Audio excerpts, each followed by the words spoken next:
The Union Aerospace Corporation is the largest corporate entity in existence. Originally focused on weapon and defense contracts, new ventures have expanded into biological research, space exploration, and other scientific endeavors. With unlimited funds and the ability to engage in research outside of moral and legal obligations, the UAC controls the most advanced technology ever conceived.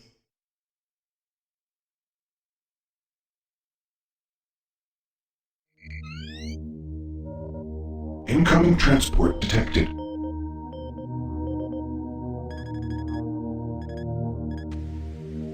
Mars approach, Dark Star with you, 07063, passing through 38,000. Roger, Dark Star. Descend to 2000, set speed, contact ground on 26972. Roger that, Tower. We have them on radar, sir. They'll be landing in a few moments. Excellent. See that Counselor Swan is sent directly to me. Yes, sir. Tower, Dark Star on final.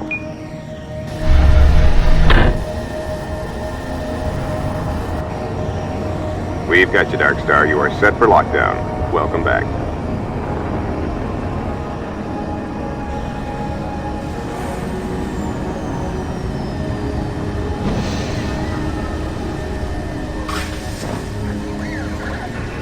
I can't believe it's come to this. I didn't want to come here. He left you no choice. True, but this is the last time. I'm tired of running damage control every time he makes a mess. Right. You're the control. And if that fails, I'm the damage. If that's what it takes, the Truger is going to start doing things our way. Whatever you say, Counselor.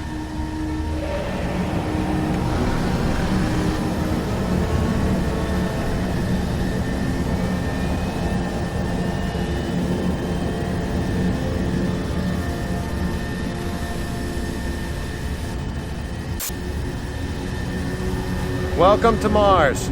All new arrivals need to check in at reception. Welcome to Mars City, Union Aerospace's premier research facility. Here. To expedite your processing, please proceed directly to reception.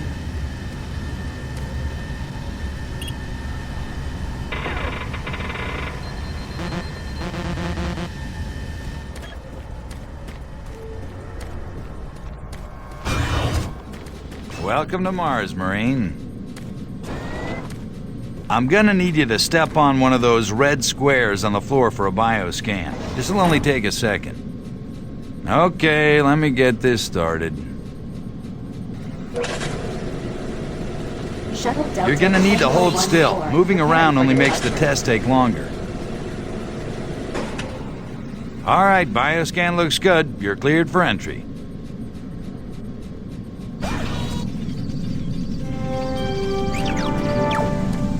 On behalf of the UAC, welcome. Welcome to Mars. First time? You can just leave your bag there. I'll have it sent up to your quarters. Okay, there's a few things we need to take care of first. This is your personal data assistant. You'll need this to access all secure areas. If you get clearance for any security zones, it'll download directly. It's important, so don't lose it. I see here that Sergeant Kelly has requested your immediate attention. Head directly to Marine Command. It's just that way. Follow the signs.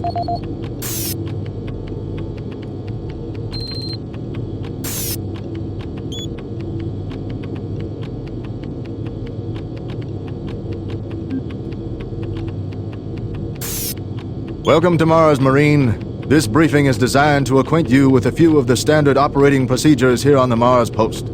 First and foremost, chain of command. All enlisted personnel are under the command of Master Sergeant Thomas Kelly. Sergeant Kelly will assign you to a security detail headed by a security chief. Please report to your security chief for all duty-related concerns. While on duty, please stay on your assigned patrol coverage area. All PCAs have been pre-designated to provide overlapping security and maximize efficiency. All personnel must have proper authorization in assigned areas. Be sure to annotate any discrepancies on your security inspection report. Safety is integral to all operations here on Mars. Handle firearms with extreme caution. Never discharge weapons in an area that may compromise the installation's structural integrity. Remembering these procedures is paramount to your success here on Mars. Keep in mind that you represent the greatest fighting force in the galaxy, and your actions are a reflection on the Corps. Take good care, and good luck on your new assignment.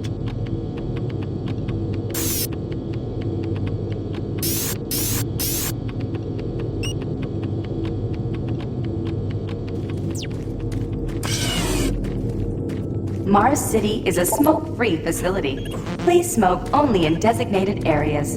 Thank you for your cooperation.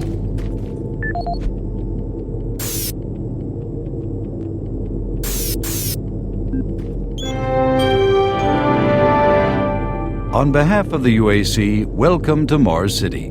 This facility serves as the central hub for all scientific research, archaeological study, and military operations. Goal number 1 at the UAC is the safety and well-being of all employees and guests. To help achieve this goal, we ask you to follow all UAC corporate procedures at all times.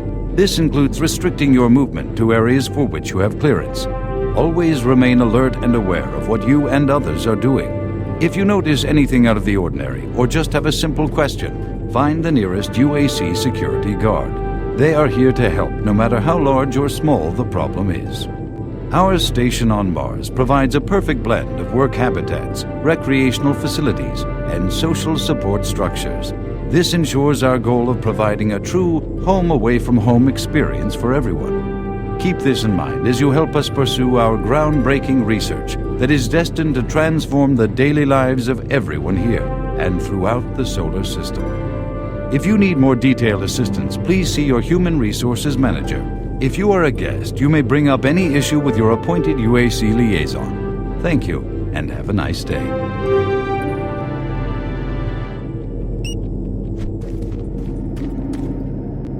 Haven't seen you before. You must be with that new detachment coming to check on us. I'm here because there seems to be some very serious problems. Oh, really? Do I need to remind you of the groundbreaking work that we're doing here? No. But I've been authorized by the board to look at everything. The board authorized you? The board doesn't know the first thing about science. All they want is something to make them more money, some product. Don't worry, they'll get their product. After how many accidents? Tell me, Dr. Petruger, why are so many workers spooked, complaining, requesting transfers off Mars? They simply can't handle life here. They're exhausted and overworked. If I had a larger, more competent staff and bigger budget, even these few accidents could have been avoided. I'm afraid you'll get nothing more until my report is filed with the board. I will need full access, Dr. Petruger, Delta included. I won't have any difficulties doing that, will I? Only if you get lost, Swan. Just stay out of my way. Amazing things will happen here soon. You just wait. Let's go.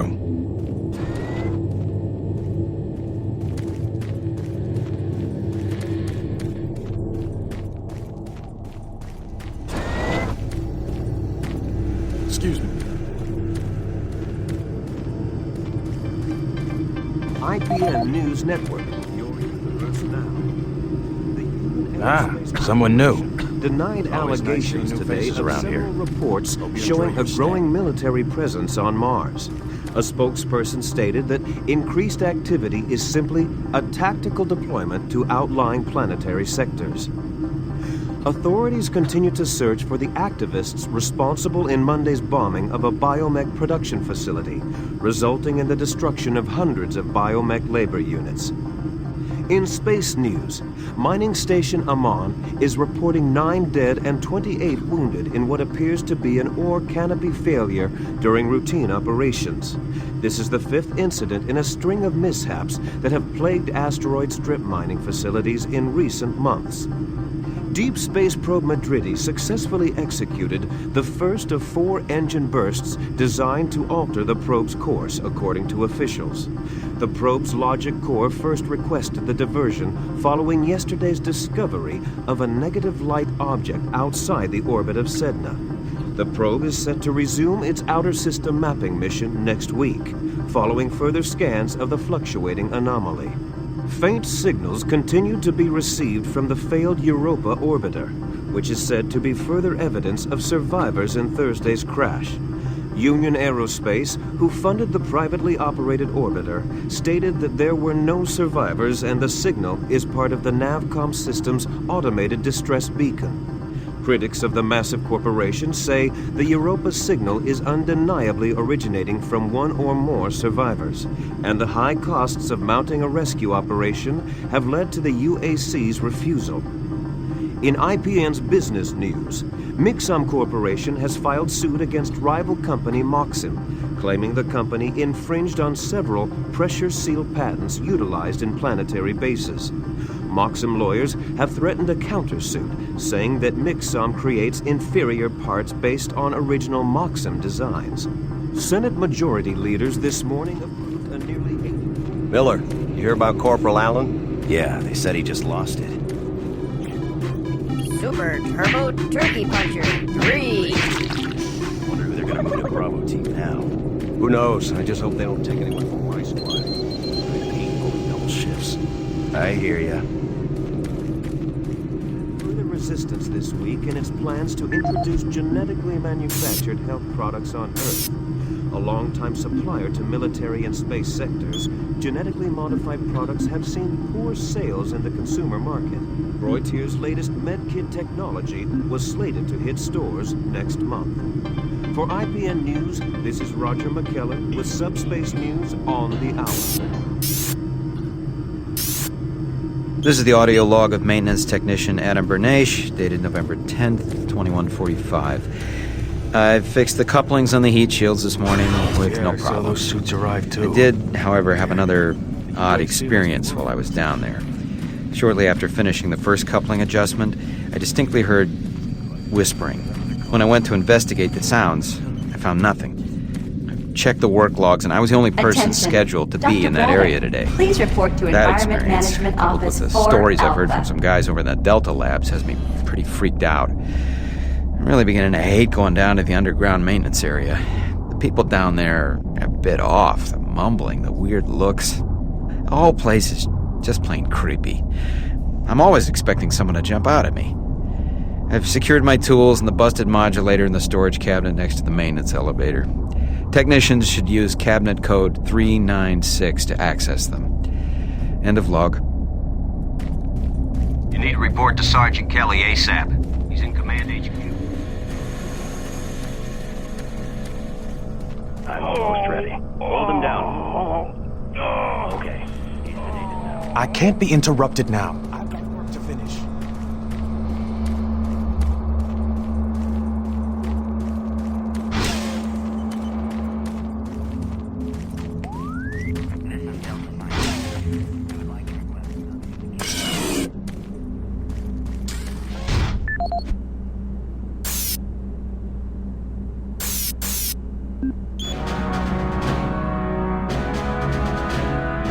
Representing yet another great accomplishment of the UAC, the Series 3 plasma gun is an extremely versatile medium-range combat weapon. Harnessing the exhaustive resources of synthetic plasma, the plasma gun meets the critical requirement of low-cost, abundant ammunition for today's highly mobile military. Capable of sustained firepower due to the latest advancements in plasma injector technology, this weapon's lightweight and high yield make it desirable for most combat scenarios. Always on the forefront of technology, the UAC is making safer worlds through superior firepower.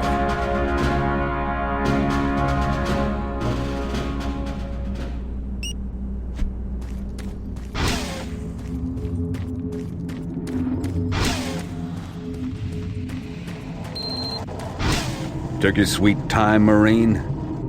Now, here's the situation. Another member of the science team's gone missing. Since you're the ranking FNG, you get to find him. I want you to check out the old decommissioned comm facility. We heard he might be heading that way. The only way there is through the service passage under Mars City. I've programmed this sentry to guide you to the maintenance elevator. I hope you follow the sentry better than you've followed orders so far. Pick up some gear at the security checkpoint at the bottom of the elevator. Oh, and when you find him, just bring him back. Do not hurt him. Now move out.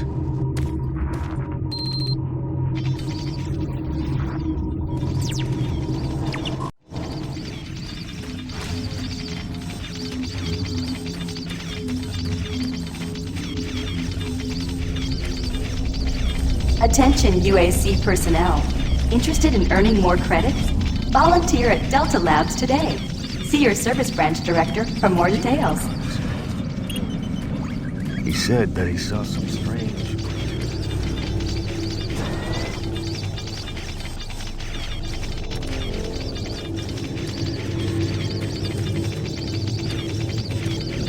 The UAC cares about the quality of life of its employees. Please take advantage of our quality medical care services.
Welcome to the dungeon, Marine.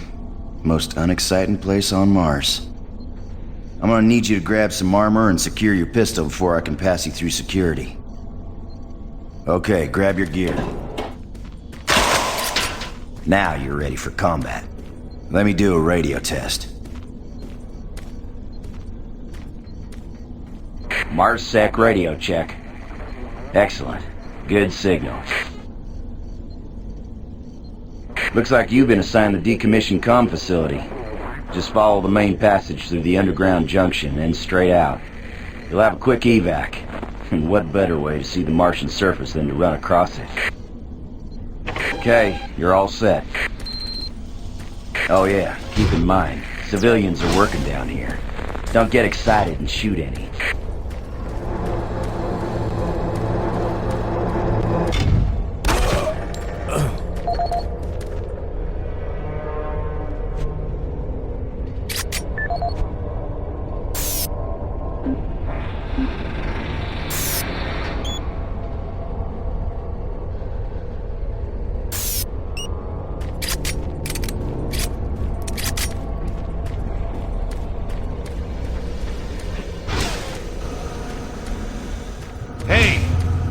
You're looking for the scientist, right? I'm not sure you want to find him. You see... never mind.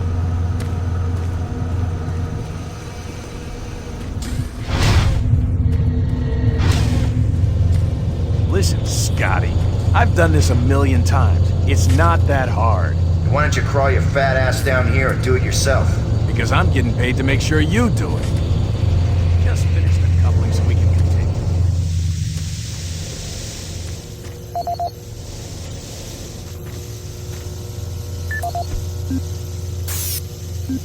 This is Grant Baston, the Environmental Services Supervisor. The date is October 19th.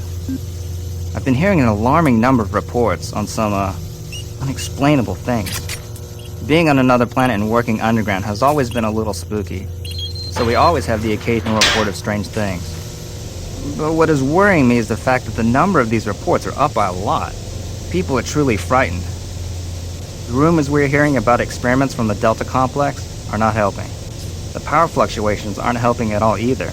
Having the lights flicker constantly and losing power for several minutes at a time is scaring everyone down here. I'm doing my best to keep people in track, but we're continually short-handed. Someone's reporting in sick almost every day. I'll keep my director apprised of the situation, and will continue to log reports as I get them.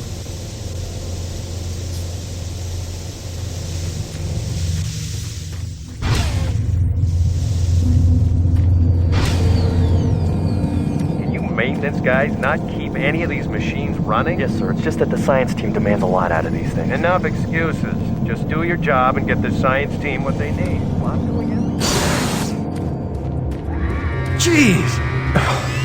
Do you make a habit of sneaking up on people?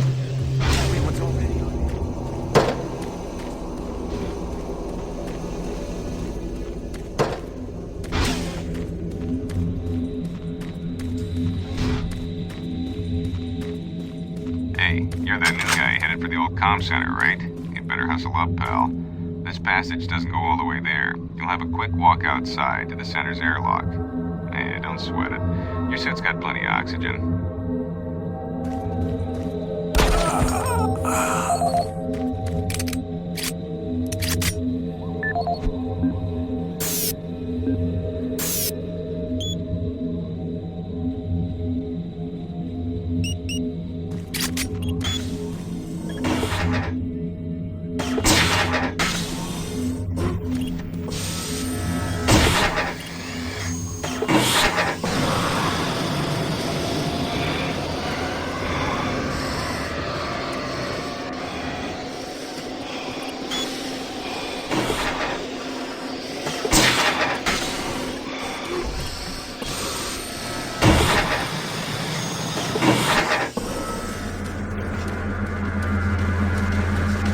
Marine, this is Sergeant Kelly. You need to double time it down there. Search your assigned area and haul your ass back to Mars City. Out.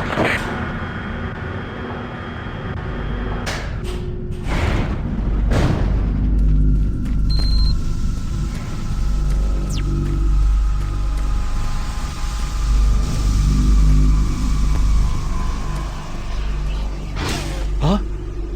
No, no, please. You must let me get this communication out. They have to be warned while there is still time. I can't let... You don't know what I've seen. You can't possibly understand or comprehend. The devil is real. I know. I built his cave. I'm getting abnormal readings here. This is bad. God! We can't hold these levels. We're losing it! Lord, help us!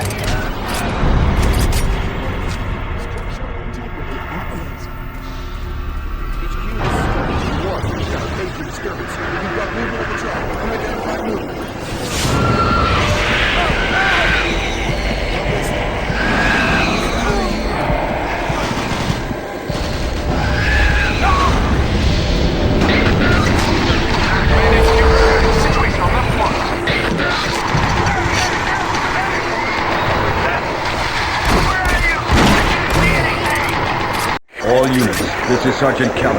We're under attack by an unknown enemy force. Fall back to Marine HQ to regroup.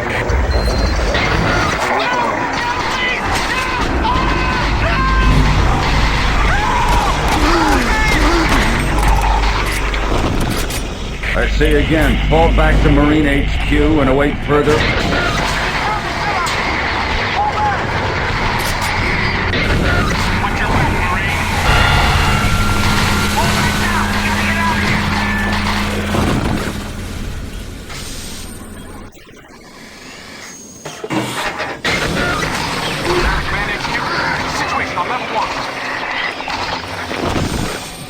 Squad leaders, give sit rep. Over. Command HQ, this is Bravo Team. We've got one Marine down, 2 wounded. Command HQ, this is Fire Team 4. We are pinned down in Alpha Labs. Command HQ, this is Fire Team 2. Main power systems down in sun level. Backup and life support systems only. We've got lots of civilian casualties. It's a mess. Command HQ, attempting to secure the area.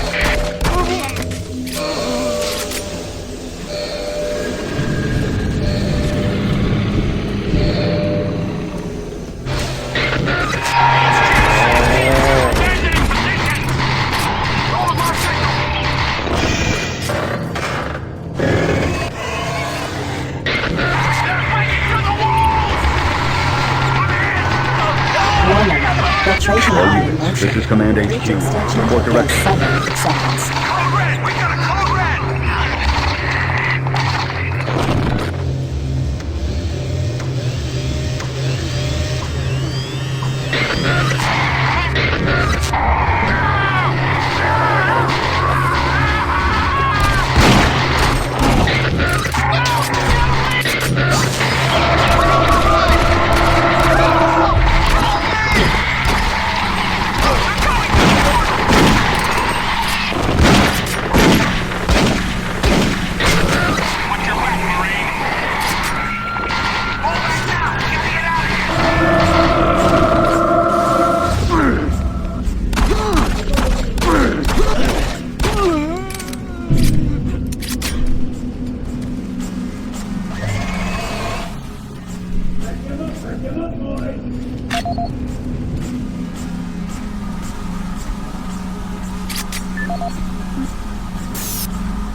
This is the audio log of Frank Delahue, engineering manager assigned to power production, dated October 18, 2145. The current operational status of the grid is 23% over nominal capacity.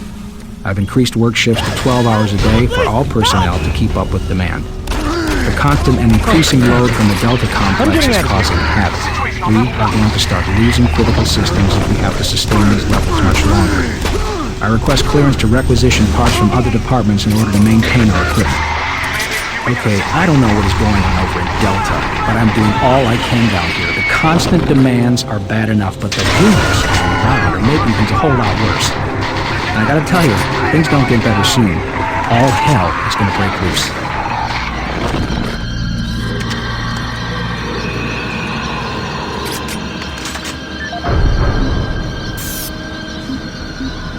This is the audio log of Frank Delahue, engineering manager assigned to power production, dated October 24th, 2145. Reclamation problems continue to plague the main processor. 2 more valve overloads on that unit in just the past week. These overloads can destroy the valves, causing very dangerous fire, jetting with enough heat to incinerate sensitive equipment nearby. To date, we've had only 1 reported injury as a result of these valve failures, and this is due in large part to the quick response of the engineering team. Our procedure of entering the failure code 842 in the operation terminal has proved adequate, and I recommend no changes in that procedure.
All units, this is Sergeant Kelly. We don't know what we're up against. Repeat, we have negative ID on the assailing force. They're mean SOBs. We don't have a clear path back to HQ. Stock up on ammo, establish a stronghold, and keep them at bay.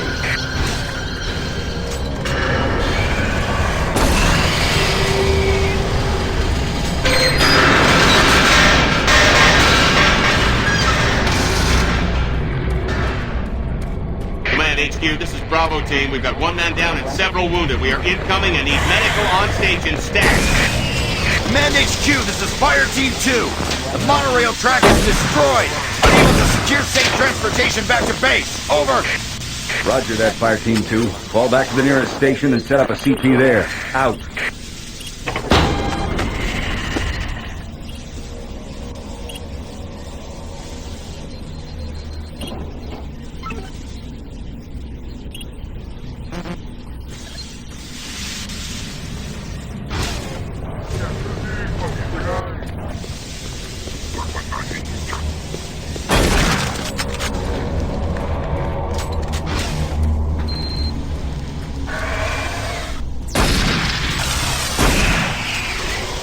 All units, this is Sergeant Kelly.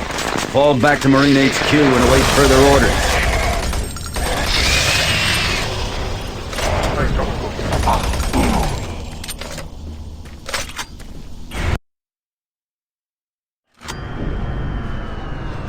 All remaining Marine units, this is Sergeant Kelly. I am unable to reach Mars City from my current position. Move to Marine HQ to regroup and await further orders.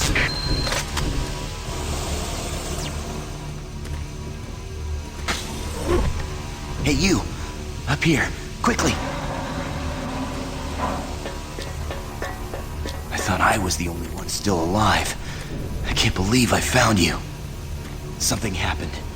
I don't know what. It was like a shockwave. It passed through the entire base. People started changing. It was crazy. I was working up here on the vent shafts.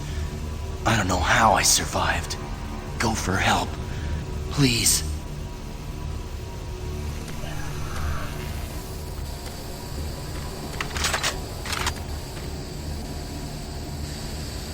Be careful. I don't know what's in there.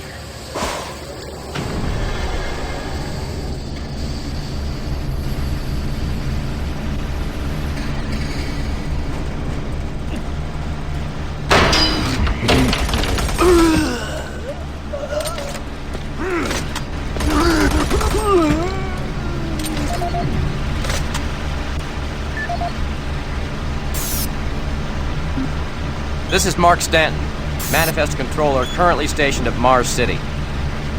I'm not sure who to send this to, so I decided to send it to quite a few people. If you're on the recipient list, please take a moment to review this report. It is quite important. I'm very concerned over the shipping procedures out here. I am the Manifest Controller, and as such, I need to be informed of everything coming in and out of Mars City. Someone here is subverting my position and preventing me from getting data on things being shipped. This is unacceptable. Not only could this reflect poorly on my upcoming review, but this is my job and I'm tired of being out of the loop. I have no idea who keeps telling the shipping crews to allow things in and out without allowing me to produce or procure the manifest. But whoever it is, it must stop. Specialist Wilson. One of the doctors was actually pissed off when I tried to stop one of the last containers from going straight to Delta. I immediately filed a report and will follow up with the transit manager next time I see him. End of log.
Dr. Mark Kasian, at 1547, patient Jonathan Wills was admitted after complaining of insomnia and nausea. According to the nurse, Mr. Wills was calm and exhibited no signs of disorder when he was brought to exam room 5. However, by the time I reached him at 10 after 4, his personality had changed dramatically. When I entered the room, Mr. Wills lunged at me with a scalpel he apparently stole from a supply drawer. With the assistance of an orderly, we managed to subdue and sedate him without injury. Mr. Wills was heavily medicated and could not be diagnosed, but in the 20 minutes he was left unattended, he managed to carve 3 symbols in his arm and cut his own tongue into 2 halves. I can only guess at the cause of his problems. I hope that additional psychiatrists arrive soon. In the meantime, in response to this assault, all medical supplies and armaments will be locked in a secure hospital cabinet with the code 347. Dr. Kasian out.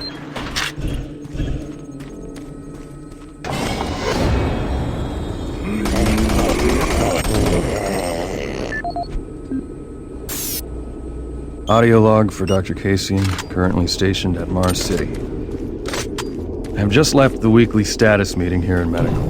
The most prominent topic was the vast number of psychological issues we are seeing as of late. The number of reports indicates that 10% of the overall base personnel have shown symptoms. As many people will not come in for this type of thing, the number of affected personnel could truly be in the 30 to 40% range. It has even manifested itself here in medical. We have several nurses and a couple of good doctors out for related reasons. I'm going to formally request 2 additional psychiatrists on the next shuttle from Earth. The 2 we have are being overworked, and the content of their sessions with patients is starting to affect them as well. Dr. Casian out.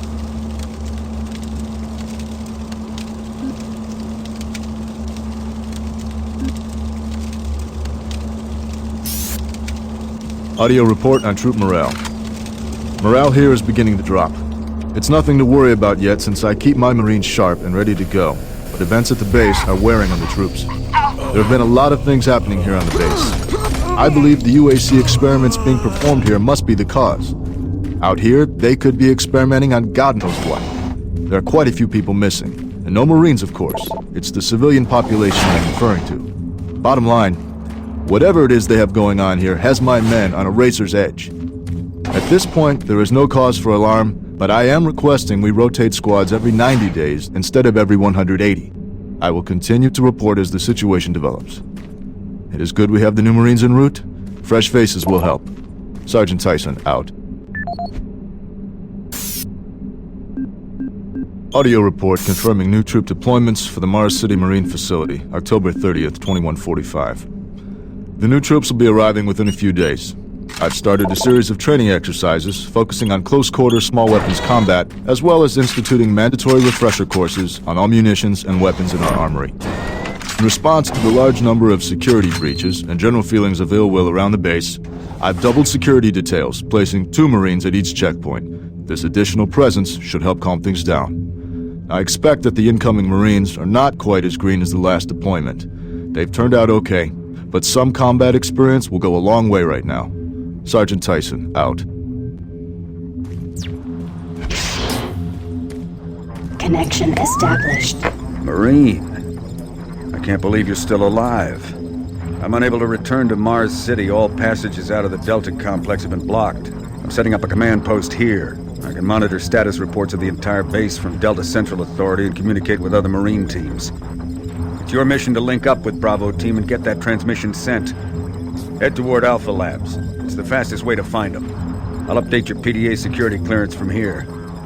Good job, and good luck, Marine.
Marine, if you run across any operational sentry bots, use them. Those guys pack a lot of firepower.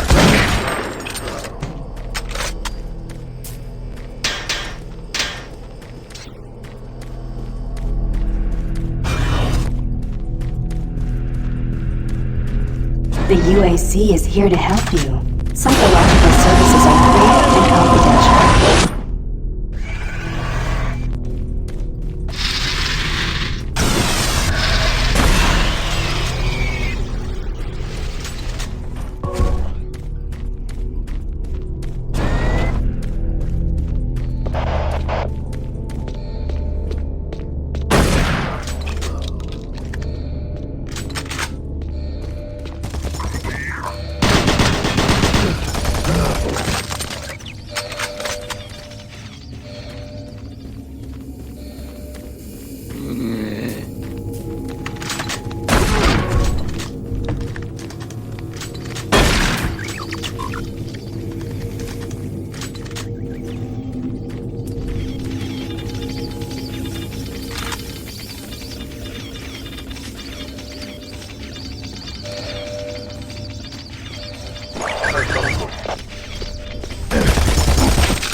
Marine. We gotta get to Bravo team quickly. They need all the firepower they can get at it. Sending that transmission is critical to our survival.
I don't think you understand, Dr. Betruger. No, I understand everything. I'm telling you now, Doctor, the UAC is taking over this operation. Operation? Is that what you're calling it? The situation is out of control. It's not out of control, Swan. You are. I'll manage this, and you and your flunky will be taking control of nothing. Do you understand? Yes, Betruger. I think I do understand. Okay, Plan B.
Welcome to the Alpha Labs. Formerly designated Phase 1 by the Union Aerospace Off-World Research Division, the Alpha Labs began construction on October 29, 2095, and became fully operational July 17, 2130.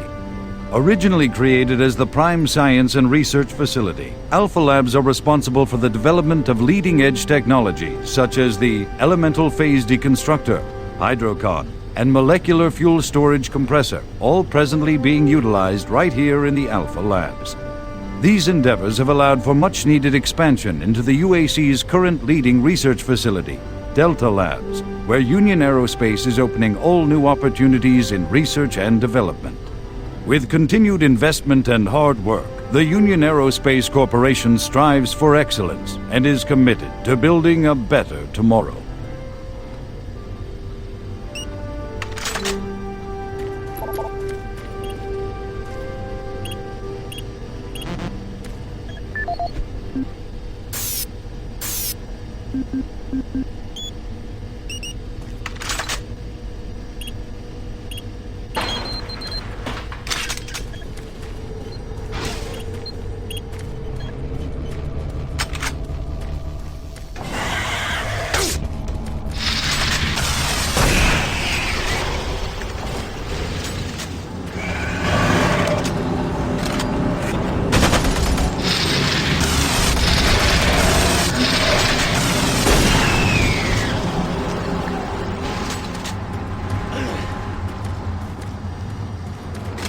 Don't stop, buddy.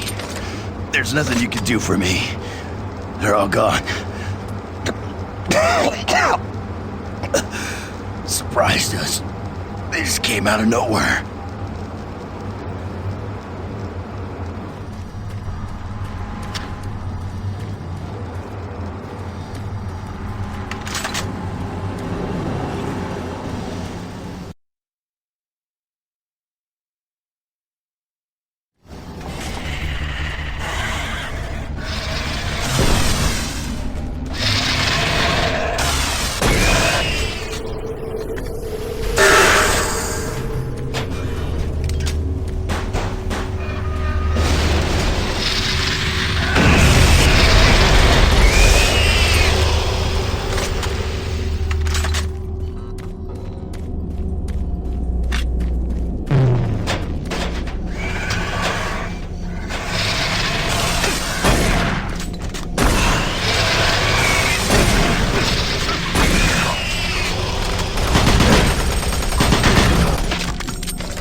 Marine, Bravo team reports there's some sort of unidentified growth taking over parts of the base. I don't know what it is, but it can't be good.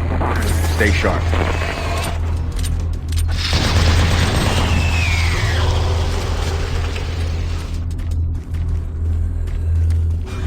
It isn't working. I tried everything. The computers aren't responding. I can't get root access to the systems.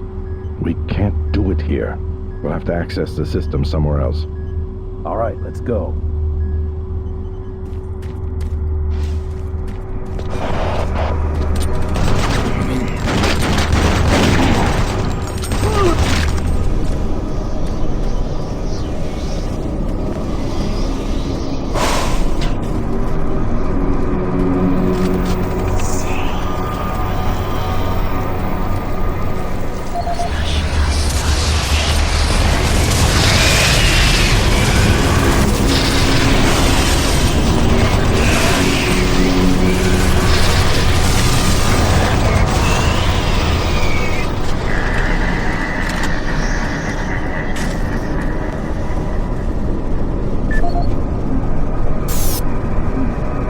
This is the audio log of Director William Banks, dated October 20th, 2145. It has come to my attention that we have an alarming number of missing personnel throughout the base.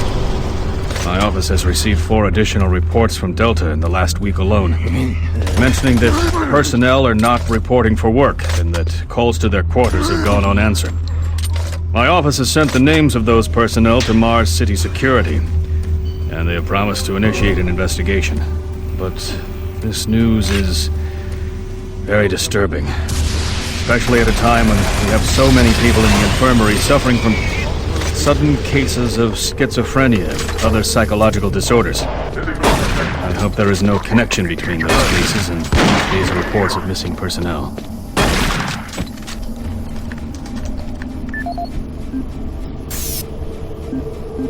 This is the audio log of Director William Banks, dated October 5th, 2145. It has been brought to my attention by Environmental Services that the recent power grid changes have caused many non-critical systems to malfunction. The report explains that this is due to either intermittent power outages or lower than optimal voltage input. It also says that sufficient power distribution to all non-critical systems is becoming more difficult to maintain, thanks to Dr. Vitruger and his so-called optimizations to the energy stores in and around the facility. I assured the director of ES that I would file a report with Central Authority over this.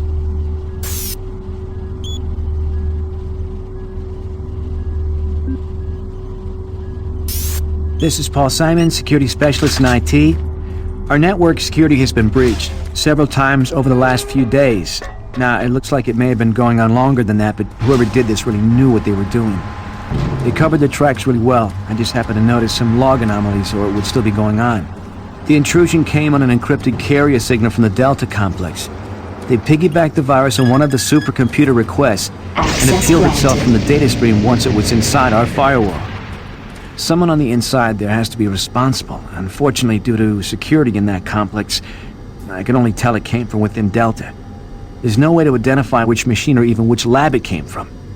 Whoever was in our system had access to all personal data, including medical reports. My team will be monitoring the network closely in the next few days, looking for anything unusual. End of log.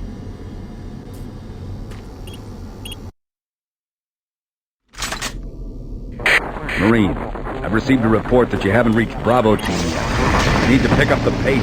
Can't wait for you. Reaching the communication facility quickly is imperative.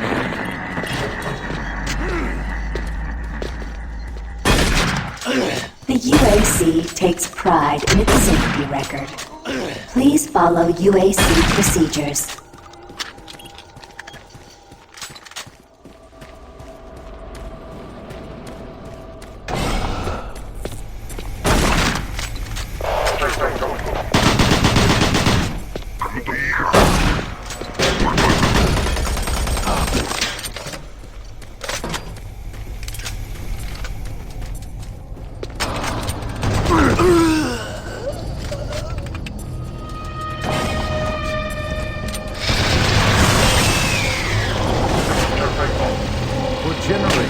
Humankind has lived under the looming specter of slowly dwindling natural resources. Our new ventures on planets like Mars have only intensified. Find fresh sources, metals, petrochemicals, food, water, and even air.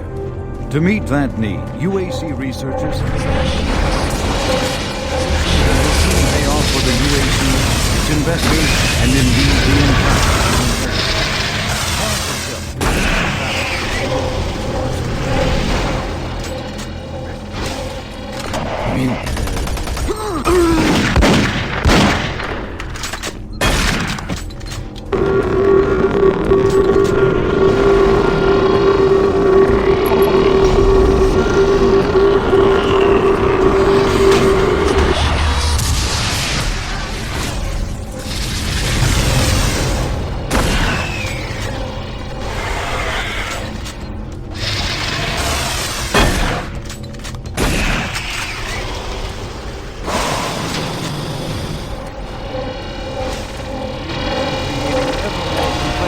Warning. EPD laser active. Atom by atom, the UAC is built.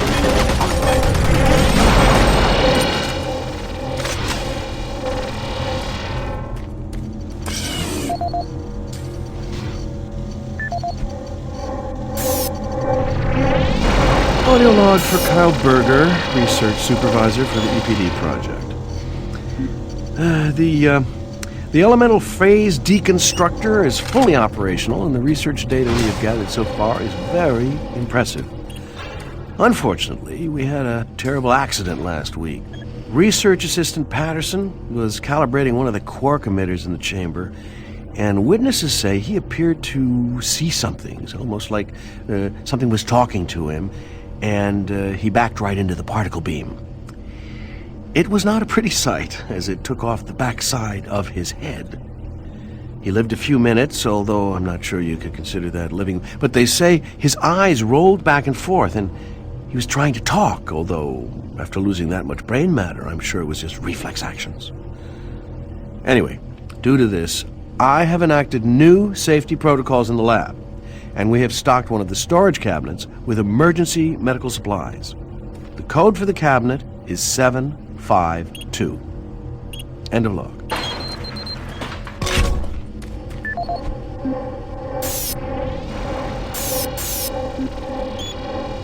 For generations, humankind has lived under the looming specter of slowly dwindling natural resources. Our new ventures on planets like Mars have only intensified our need to find fresh sources for metals, petrochemicals, food, water, and even air. To meet that need, UAC researchers have developed dramatic solutions. Solutions that will soon pay off for the UAC, its investors, and indeed the entire human race. Mars itself is our chief ally and the key to our solution. Look around at its vast red deserts, rich in naturally occurring iron oxides. They are the raw materials of our future. We have developed a process that destabilizes the atomic structure of pulverized iron oxide and separates it into subatomic particles, which are then siphoned off to create new elements. Like alchemists of old, the elemental phase deconstructor allows us to transform red Martian soil into clean air, fresh water, and hydrogen fuel, the building blocks for a sustainable, human-friendly Martian environment. And this is only the beginning. With continued research, we envision creating ever more complex molecules, even organic matter itself. Atom by atom, the UAC is building an ever brighter future for humankind.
Gas leak stopped. Fire extinguished.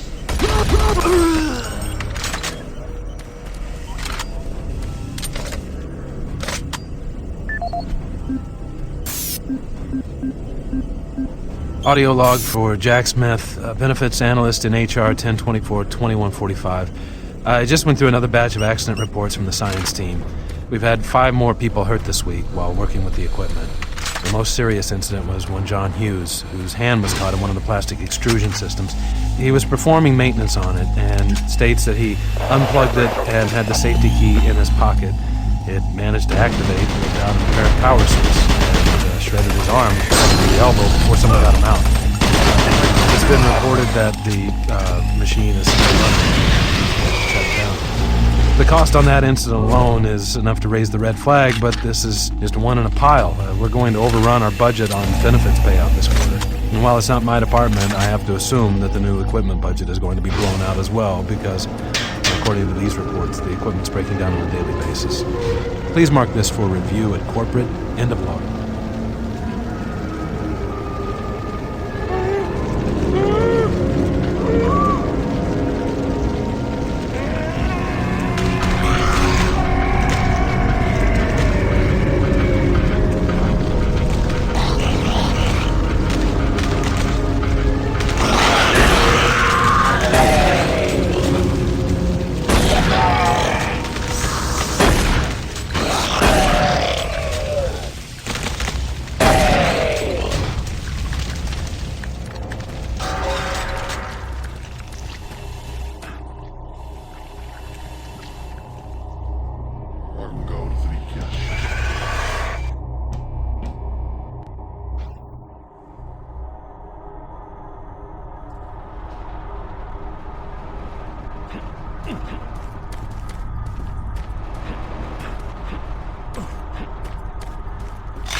Safer worlds for everyone. For centuries, people on Earth have waged war over two things vital to human existence: fuel and water. As part of its ongoing commitment to create safer worlds for everyone, the UAC recently unveiled its development of the Hydrocon. Though still in its prototype stages, the Hydrocon will, in one dramatic move, forever end all shortages of water and fuel. By splitting iron oxide molecules, the Hydrocon produces oxygen and hydrogen cheaply and safely without the need for large amounts of electricity. The hydrogen is then used for hydrogen fuel, a substance so versatile and clean that it can be used in everything from home appliances to today's most demanding rocket engines. A side benefit of producing this fuel is an endless supply of pure, spring-like water that is more refined than any earthbound spring. We envision a world where technologies such as the Hydrocon can be used to end drought and civil strife in impoverished nations where water or fuel have ever been in short supply.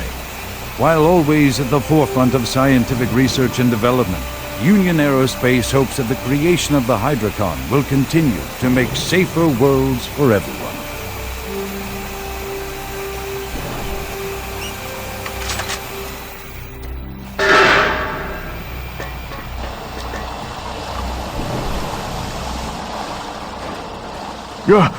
Oh, you startled me. Man, am I ever glad to see you. I thought I was all alone, and it's been freaking spooky lately. The Hydrocon's blown a few circuits and is unstable. Be careful with that gun. A stray bullet into the glass shields could blow the whole area.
Unveiled its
Hello, is this reaching anyone? I'm broadcasting on a very low frequency. If you can hear me, I'm not far. Please help me. I've locked myself in storage room C4. Please, if anyone can hear me, please help me.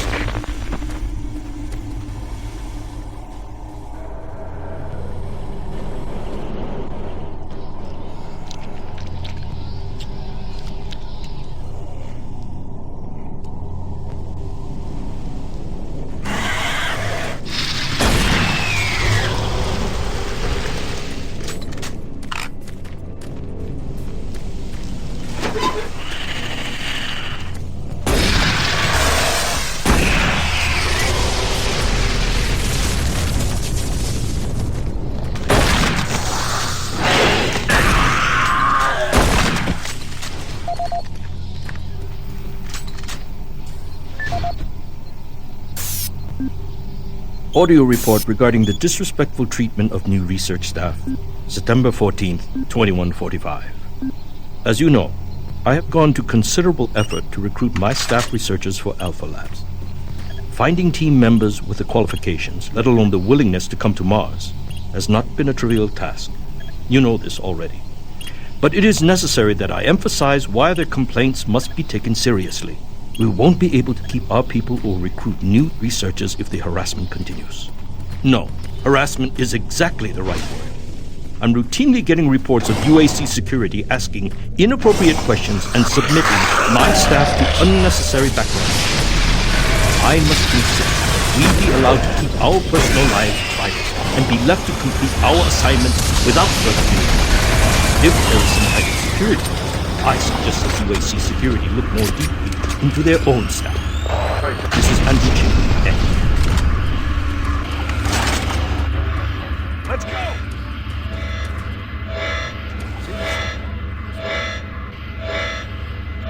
The forefront of not only developing new technology,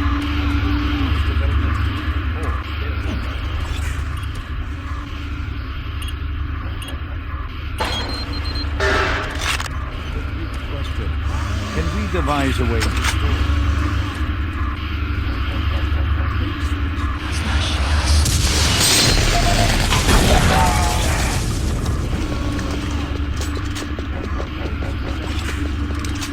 Discoveries in the fields of quantum physics, and with them they have been able to use the actual space between electrons and protons in a molecule as a Marine, storage. Bravo team reports they've located your position but are unable to move to your current location. Head through engineering and try to link up with them in Sector 3.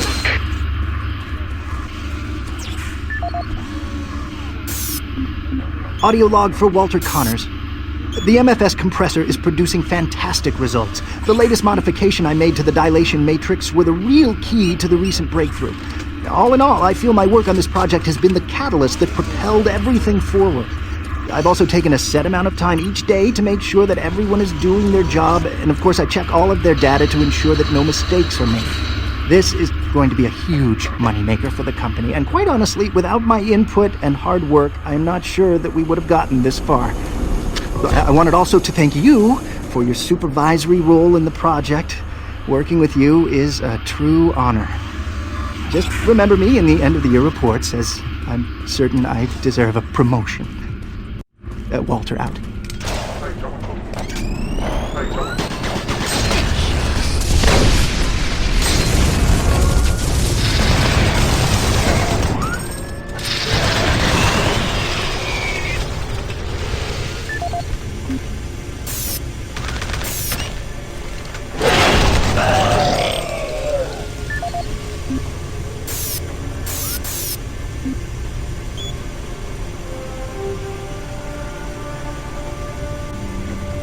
Since the dawn of the space age, Union Aerospace has been at the forefront of not only developing new technology, but pushing those developments to even more daring extremes. With an abundant production of hydrogen fuel, thanks to the Hydrocon, the specialist teams asked the big question: can we devise a way to store and deliver that fuel to make the dream of deep space research a reality? The answer has been a resounding yes. Under the direction of Dr. Malcolm Betruger, key UAC scientists have made startling new discoveries in the fields of quantum physics. And with them, they have been able to use the actual space between electrons and protons in a molecule as a storage medium for fuel in our interplanetary antimatter drives. Now, fuel that would once take up half the payload of an interplanetary ship only occupies a fraction of that space. You are looking at the Molecular Fuel Storage Compactor. The MFS compressor is yet another UAC marvel that brings the dream of reaching and colonizing the most distant planets closer to a reality. The UAC has long made safer worlds for everyone, and now they will bring those worlds even closer than you could ever imagine.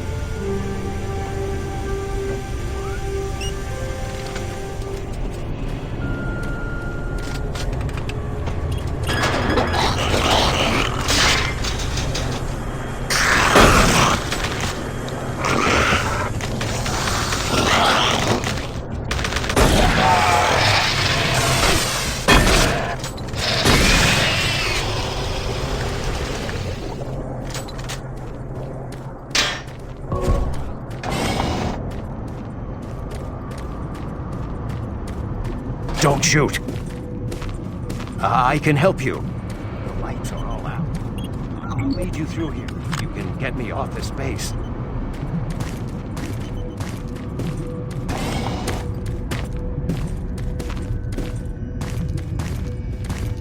Electromagnetic pulses have knocked out the electrical systems in this area.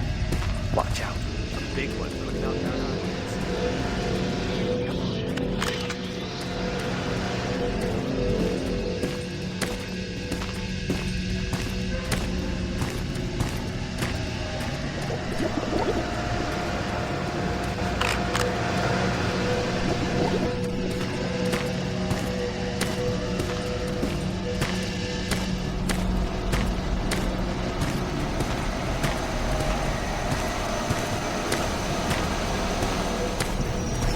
There's one.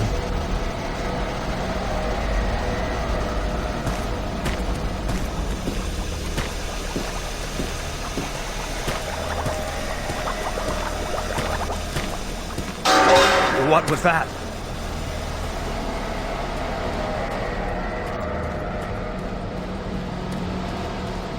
Come on, I can't wait.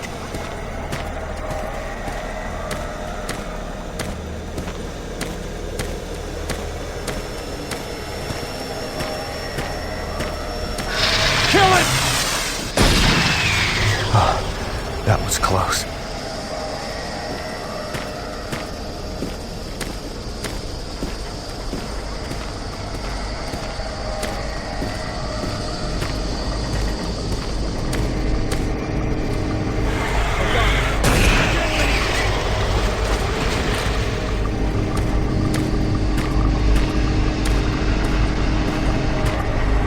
Hang on. Here comes another.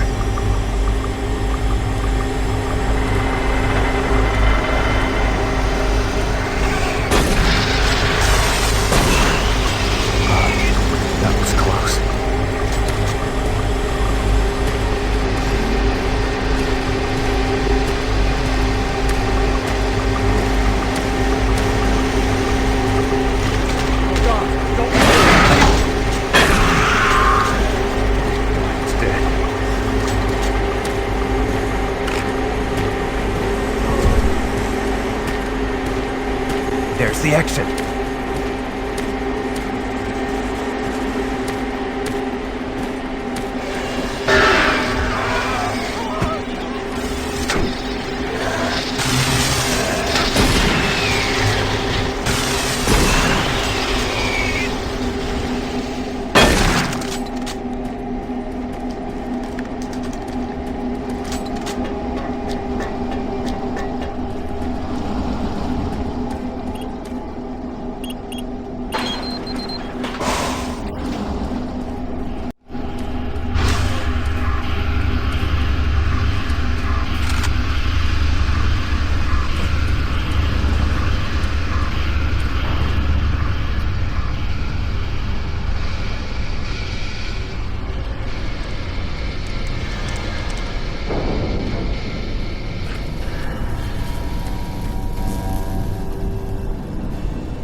Warning. Toxins present. Please execute cleanup procedure.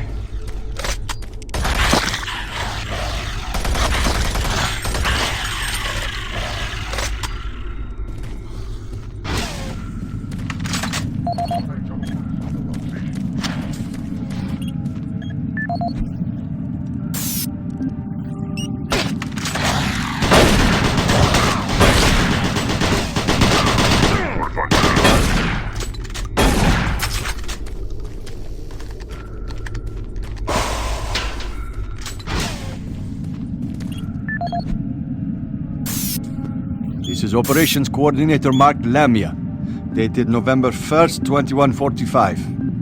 I am filing this report because I am frustrated beyond belief by the level of incompetency I have to deal with here. I don't know where HR is getting the new employees, but the last 5 guys they've sent me were all a bunch of idiots. They can't get any of their work done on time. I constantly have to keep an eye on them. They work slow, they don't follow any of the standard operating procedures, and they can't even remember basic things that I tell them. For example, I changed the cabinet door codes here to 1, 2, 3 because I thought that was easy enough to remember, but they still forgot it. I don't understand why HR can't get me better people.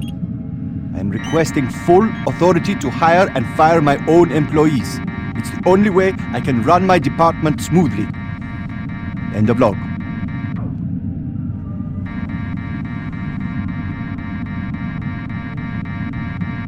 Toxic gas levels decreased 50%.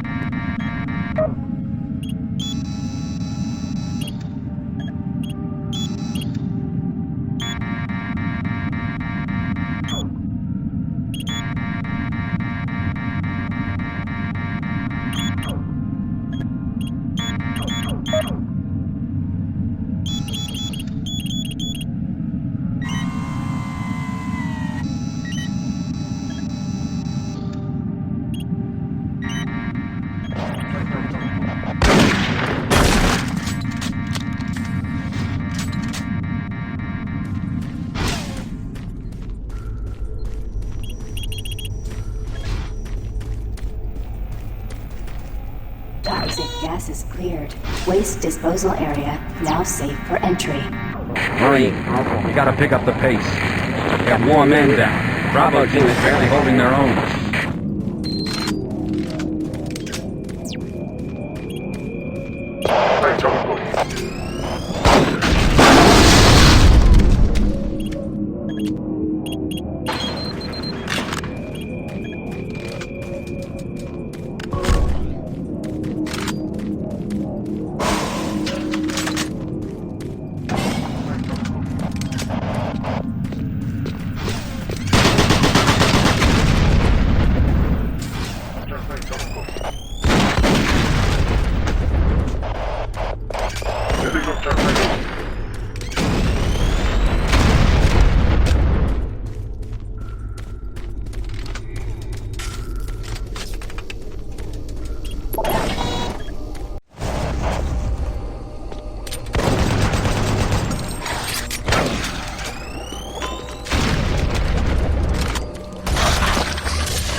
Marine,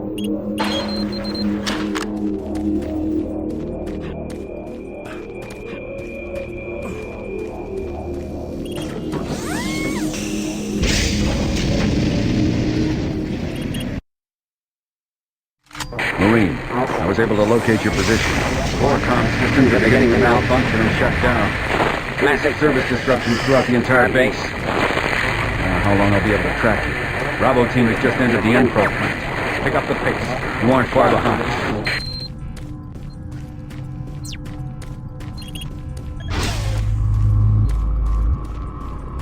Hey you! Can you help me? I'm trapped in here. Release the door locks and get me out! Thank you.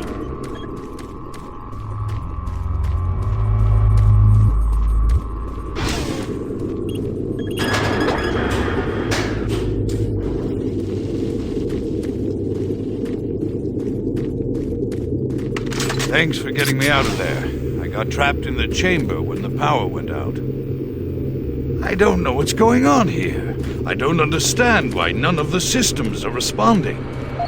I'm going to try to get an uplink into the main system from here.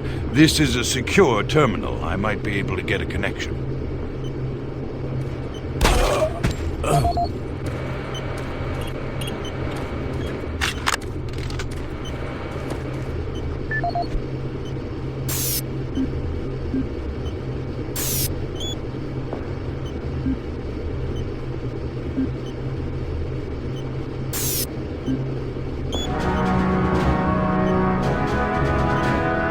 In a quest to provide armies with a well-balanced set of weapons, the UAC looked to the past when designing and manufacturing the newest line of Mach 2 chain guns.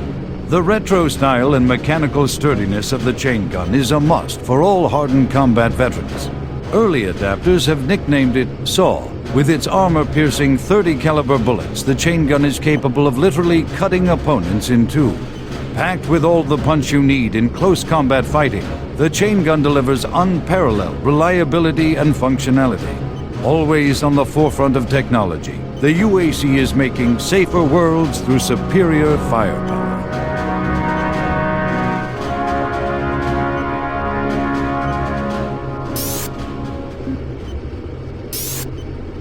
Security log number 3.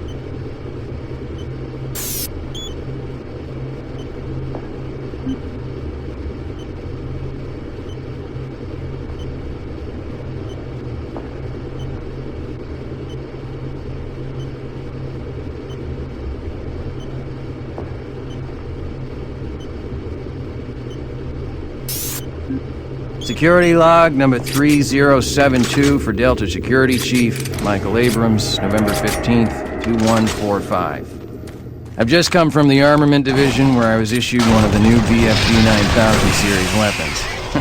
Well, they weren't kidding about how much lighter it is over previous prototype models. Won't be so bad carrying this one around. Anyhow, for a couple of weeks now, many of the security teams have not been following proper reporting procedures. Not sure if it's the format of the new SIR, so I'll make sure each team is scheduled by training division to get spun up on the new reports. There have been some security issues in the Alpha Labs. I sent a team over to investigate, and now I can't reach them on any comm channel. Guess I'll have to go over there myself. Well, I'm headed over there now. I'll finish the security report in full when I get back. Oh yeah, one more thing. I'm gonna leave this BFG locked in my office for now. Please have IT security change my door code to 901. Sure as hell don't need anyone messing around with it. Chief Abrams, end of log.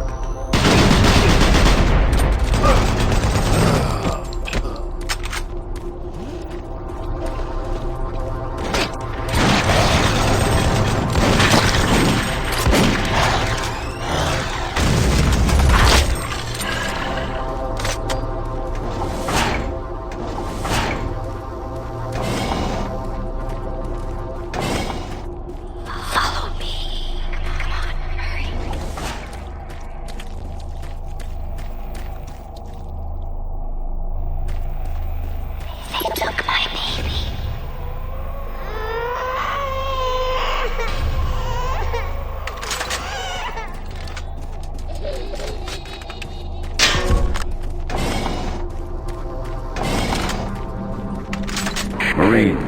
Base schematics show all passages out of your area blocked. The only way through is by traversing the EFR, mechanical subsystem with 2 possible routes through it. Activating the system will get you a direct route, but it's dangerous. Extending the service bridges is safer, but the lighting systems are fried. Make your choice, Marine. Good luck.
This is Lee. Give me status. Always clear. There's nothing here, Sam. What the hell? Son of a bitch! Wait, I'm swinging around landing. No!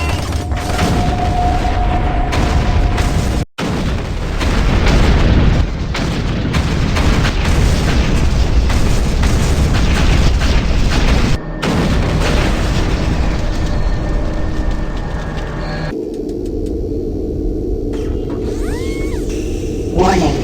Coolant rod 2 offline. Main reactor operation temperature exceeding safe levels. Marine, Bravo team is down. Their operational status is unknown. They were carrying a military transmission card. It's vital you retrieve that card as it contains encoded data needed to send a distress signal to the fleet. They're the last hope to get reinforcements. Find that card and find it fast.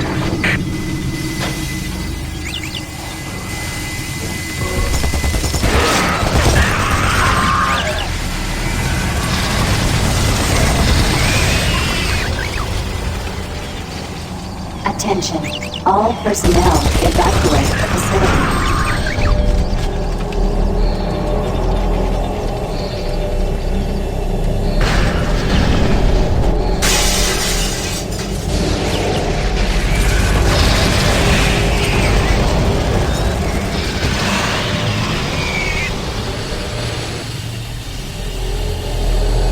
Warning. Coolant rod 2 offline. Main reactor operation temperature exceeding safe levels.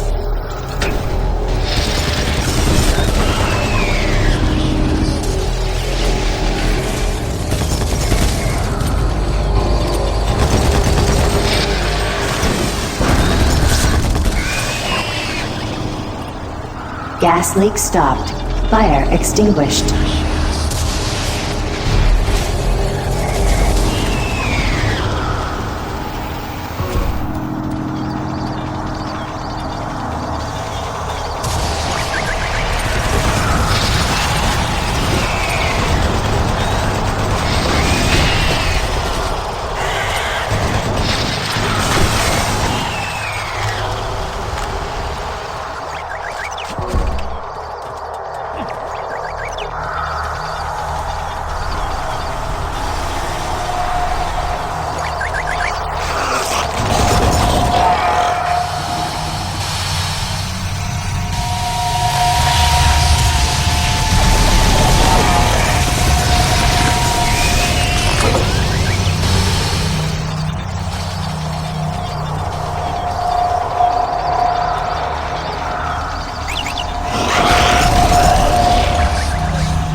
Warning. Coolant rod 2 offline. Main reactor operation temperature exceeding safe levels. Warning. Coolant rod 2 offline.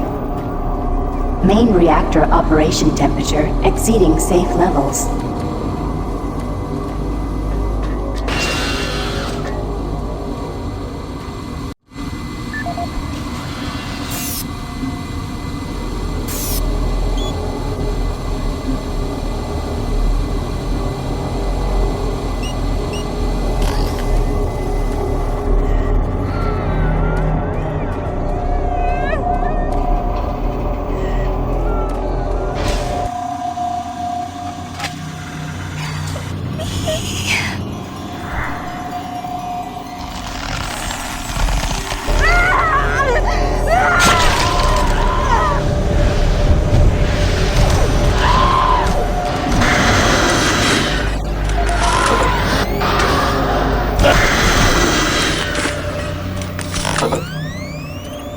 Service bridge now operational. This is the audio log of weapon analyst Teresa Chazar, dated November 3rd, 2145. I'm pleased to report that the preliminary tests on the ammo storage in the new Mach 3 plasma gun has far exceeded our expectations.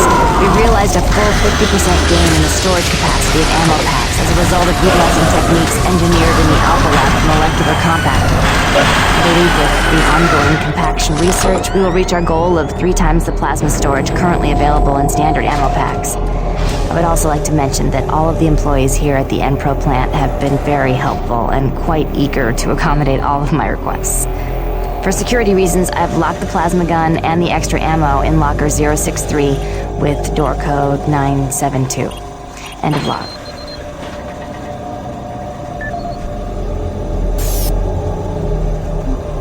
Paul Rad, Chief Technical Officer for the Enpro facility. During my weekly inspection of the coolant system, I discovered yet another safety violation.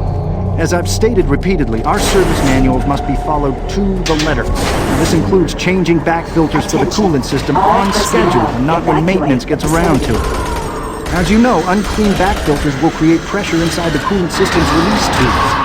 Even a minor disruption in the release tube can dislodge or destroy its coolant rod, overheating the core, and possibly sending the entire facility up in smoke. Now let me be clear, if I see this again, the team responsible will be transferred to sewage treatment before the day is over.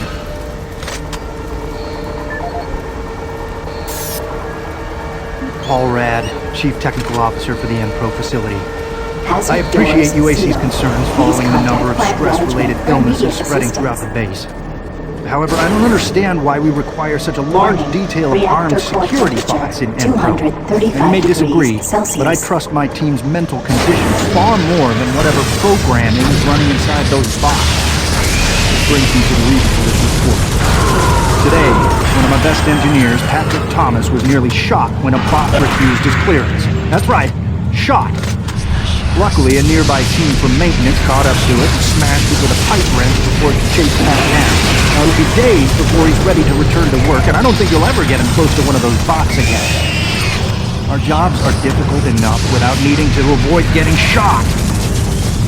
We're going to be treated like prisoners. I respectfully request that you afford us the courtesy of being guarded by people instead of machines. Attention. All personnel evacuate the vicinity.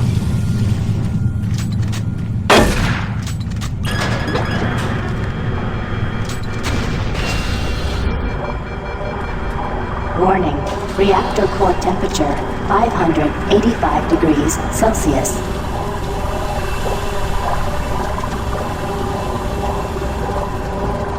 Warning. Reactor core temperature beyond acceptable levels. Marines, you gotta find that transmission card. If Swan gets his hands on it, I don't know what he'll do.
Warning. Reactor core temperature 900 degrees Celsius.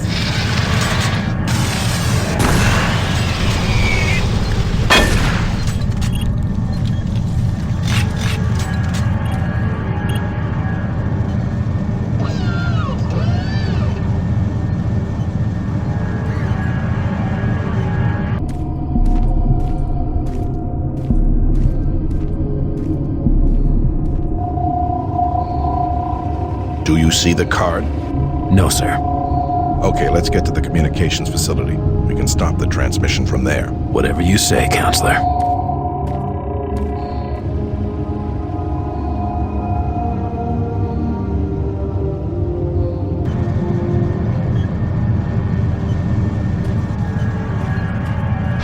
Coolant Rod 2 online.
Hazard doors now open.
Steve Hammer, service technician. Since Private Swenson wigged out, shot up that drink machine, then lit himself up with a plasma gun, we've all been a bit nervous. All of us in maintenance knew he was losing it.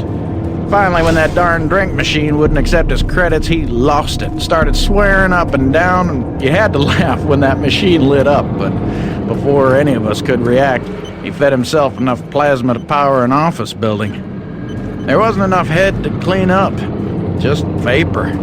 It's a bad thing to happen to anyone. Anyway, I know with all the psych problems we've had lately, we need the additional security, but when the guards start going nuts, I don't know, all this extra weapons and ammunition, I mean, do we really need so much firepower laying around?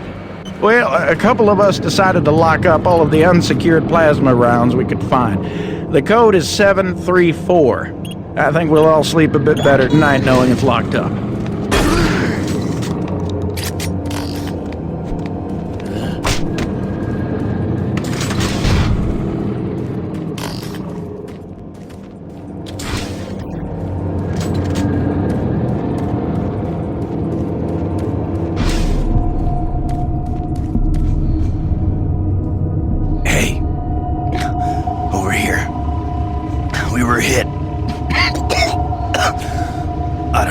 Farther I can go. Here, take the transmission card. We can't stay here.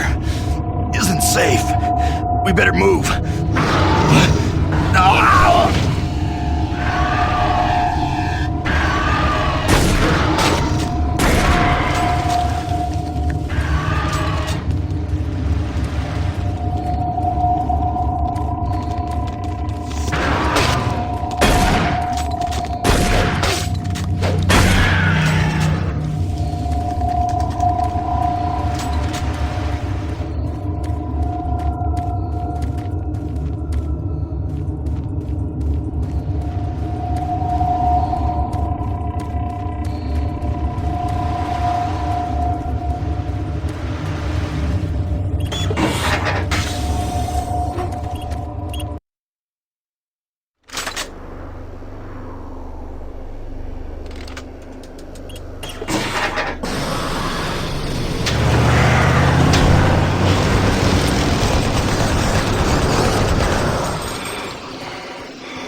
Get your ass to the communications facility as quickly as possible. We've got to get that message to the fleet.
This is the audio log of Controller James Holliday, dated September 24th, 2145. The recent transport issues from Site 3 have caused the board to call a formal inquiry.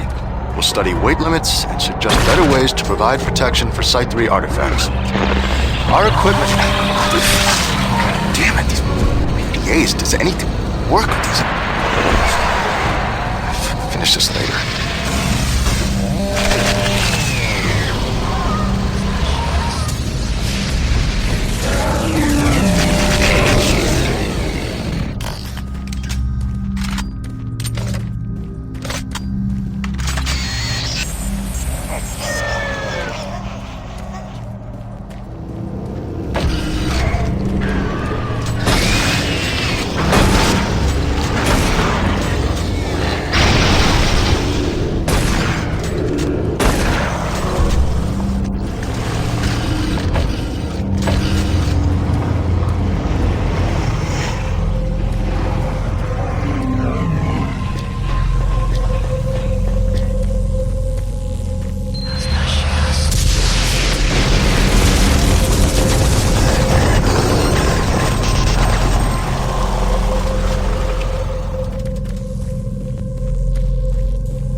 Service lift called to station.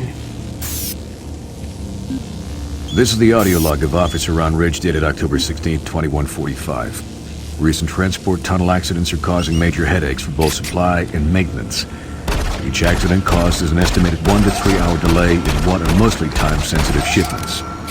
It's becoming evident that certain junctions need safety adjustments as well as recommitment to driving safety by all personnel. The MPRO to Com Center route has shown the biggest increase in accidents over the past 6 months. Safety signs and improved lighting are needed throughout the main junctions over the stretch of tunnels and paths. Absolutely, no recreational vehicle passage should be allowed during peak hours. All personnel should use monorail travel whenever possible to keep cargo shipments flowing smoothly.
Maintenance exit now accessible.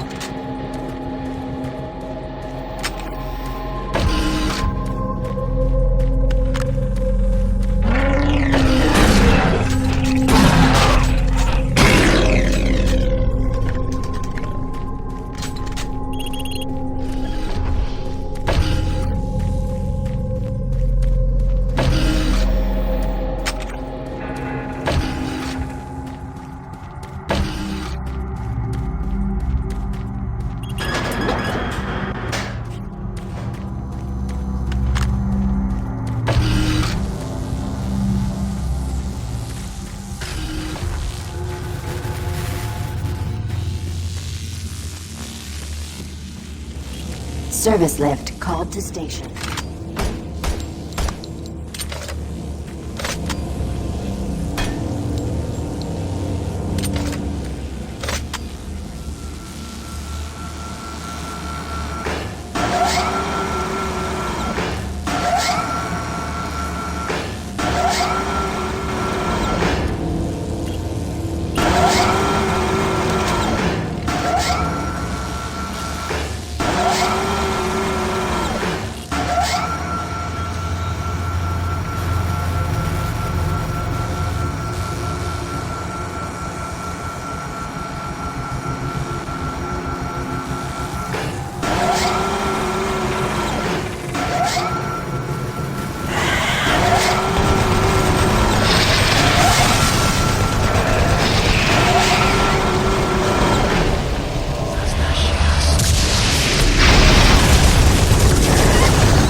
Service lift called to station.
Marine, are you at the communications facility yet? We gotta get that message to the fleet now. Watch out for Campbell and Swan. Those UAC suits don't give a damn about what happens to any of us. Now get a move on.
Power fluctuations in main communications router 48A6. Attempting insulation reroute.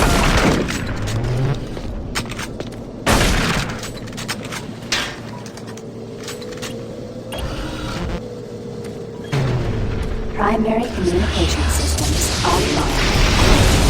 Attempt to configure secondary tower failed.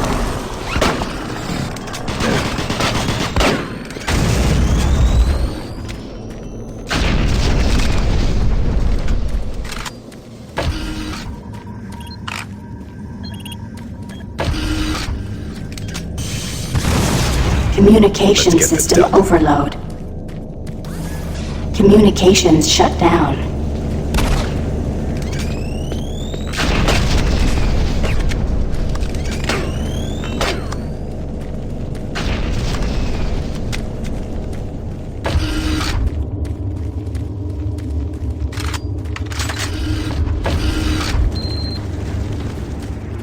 Marine, Delta System computers are showing all off-base communication down. It's that fool Swan, isn't it? You're gonna have to find another way to send that message. Make your way to the satellite room and manually establish a link from there. Base schematics are showing the quickest way is through engineering. You can't fail, Marine. Get that message sent.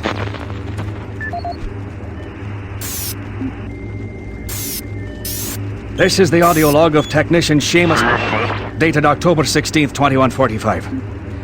Our relatively new remote module replacement procedures are taking some time for maintenance technicians to adjust to. In the long run, it's a much safer, quicker, and easier method. Once a technician receives a call, he simply locates the problem module and gives a replacement command through the remote terminal located in the main comm block. This will initiate the replacement procedure as well as create a repair report, which notifies the repair team of an incoming module. Some minor repairs can be done on-site with normal equipment. I'm hoping the new system will need less and less use once the source of the recent power fluctuations is located and solved. The system is built to handle most other things with its automated recovery systems.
This is the audio log of Officer Ben Wolf, dated October 7th, 2145. Recent unauthorized transmissions have been uncovered in the off-site redundant logs.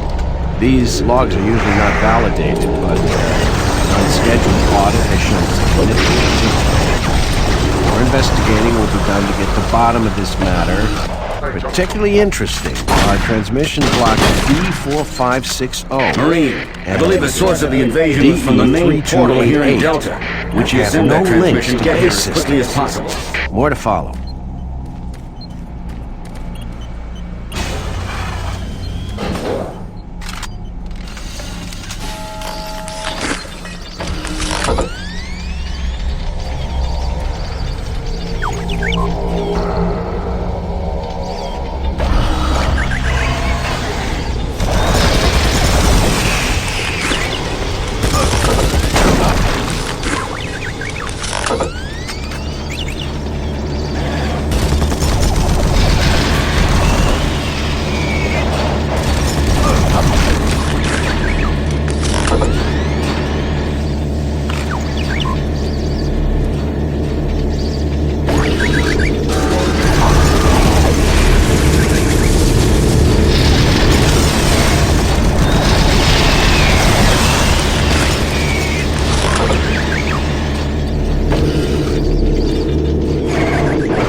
Computer system shows Swan and Campbell are still in the area. Watch out for them. And get that transmission sent.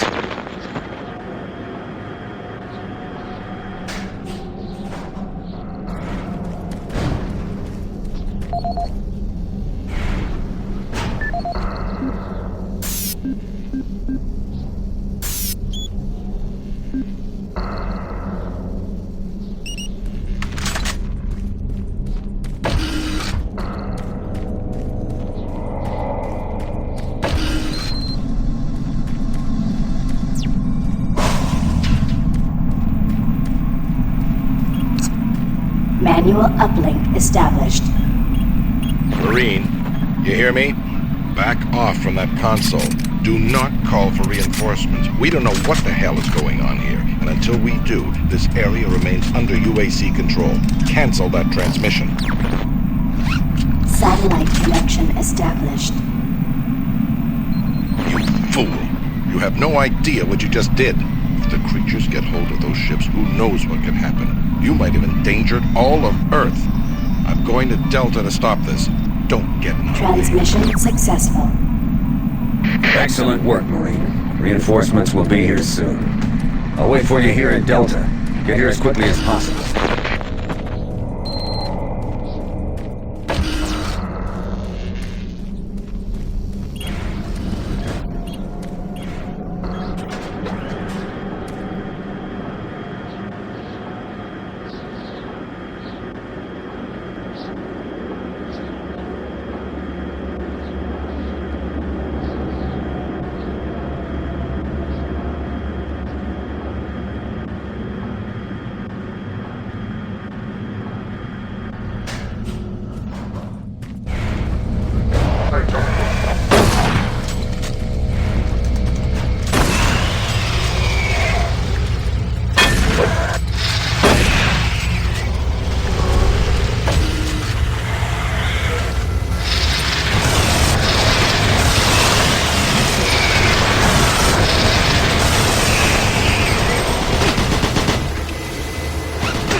Flow control system failure.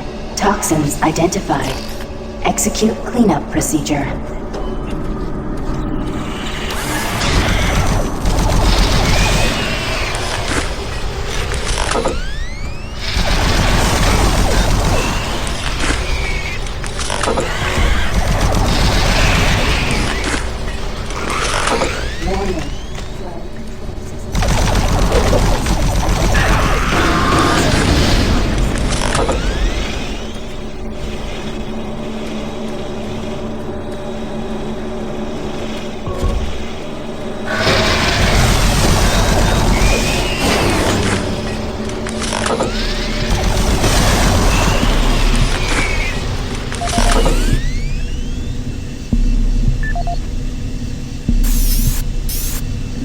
Welcome to the UAC Maintenance Department. This video will provide you with the necessary tools and information to do your job efficiently and safely. A safe worker is a happy worker, and your safety is our #1 priority at UAC. Observe all signs and follow all procedures to keep you and your coworkers out of harm's way. Cleanup is one of the most important aspects of what we do in maintenance. This phase of our job keeps everyone safe, and research has shown that working in a clean and toxic-free environment has a positive benefit on overall productivity. Power generation on Mars produces 2 byproducts, steam and green goo. We vent the steam all over the base through vents, floor grates, cleverly placed pipes, and pretty much any place else. The goo is a result of the MFS process reacting with core elements in the Martian soil. It is not radioactive, but it is quite toxic. Remove all toxic spills at once.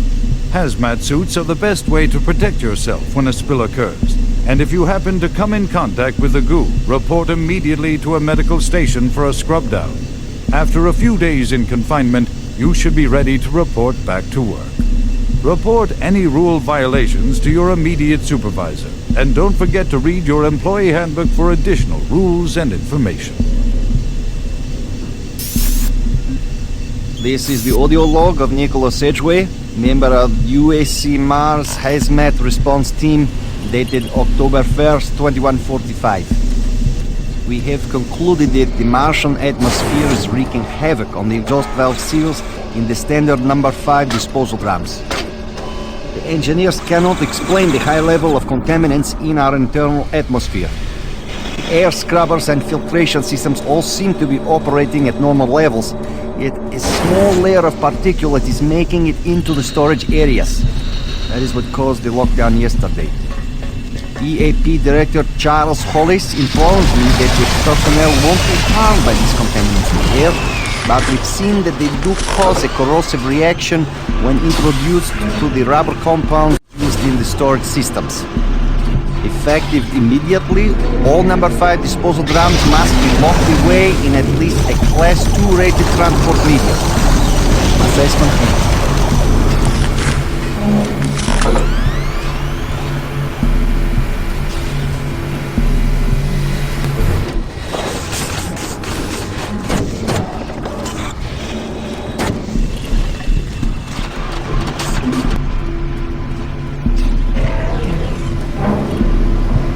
Pump station shut down.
making progress, are we?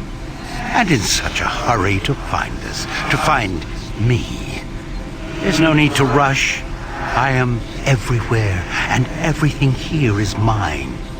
We thank you for alerting the fleet, for warning them. You're such a fool. They're racing here, racing to us, and we are waiting. Waiting for them to fall into their worst nightmare.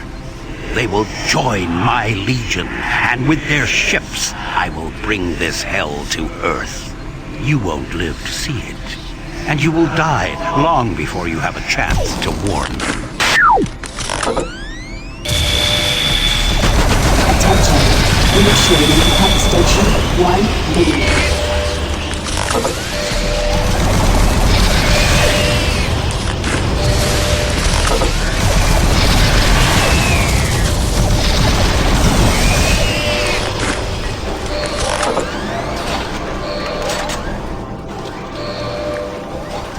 Warning. Air filtration system offline. Toxicity level increasing.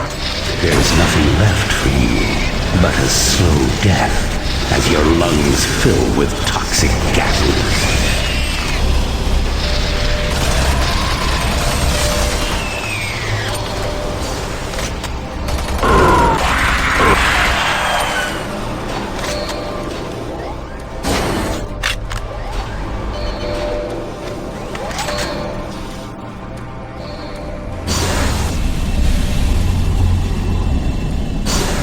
Attention. Due to the threat of external contamination, hazard doors sealed.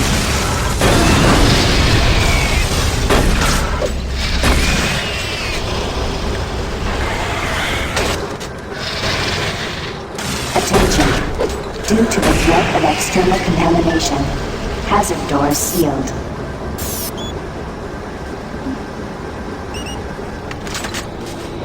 You will never escape me. Your soul will be mine.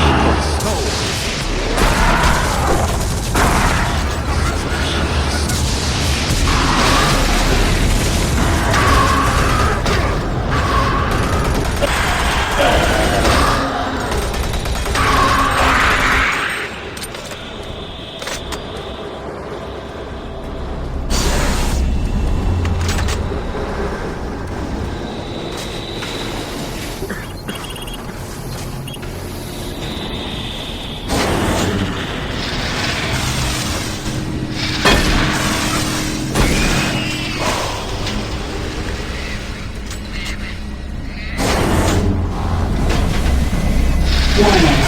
Danger level yellow. Unsafe toxicity level detected.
Access granted.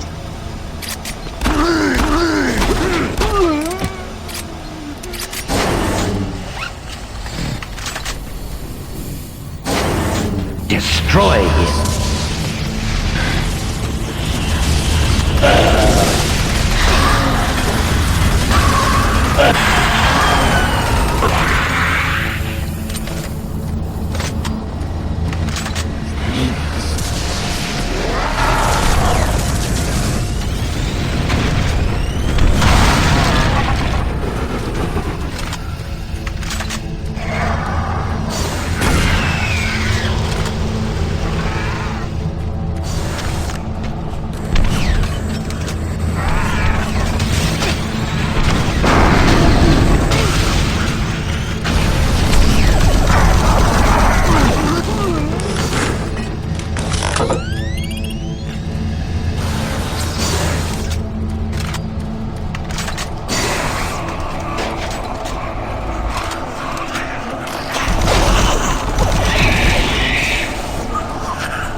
Warning. Danger level orange. Unsafe toxicity level detected.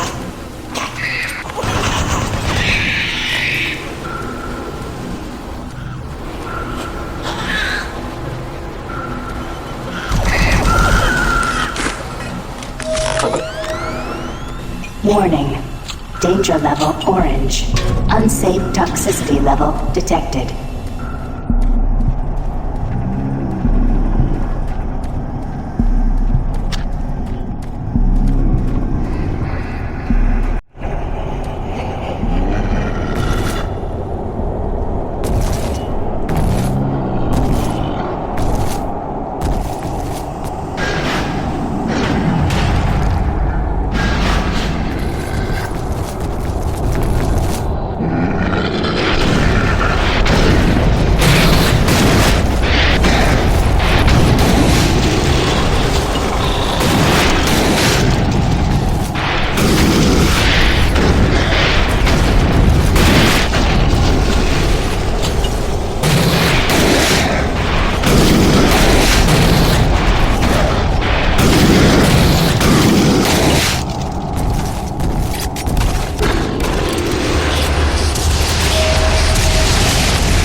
Death will not be your end. Your soul will burn in hell forever. Warning. Danger level red.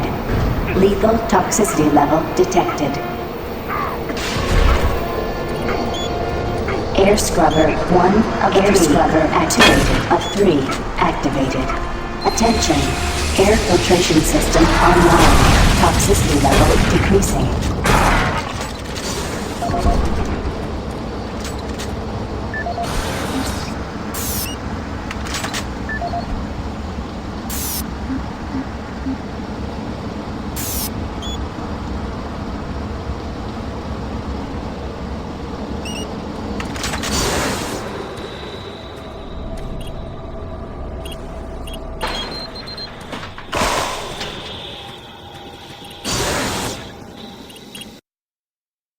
Torzu Amiran Inokas.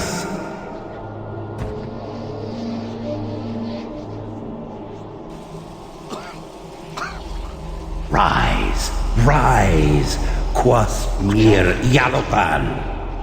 There is no death for you.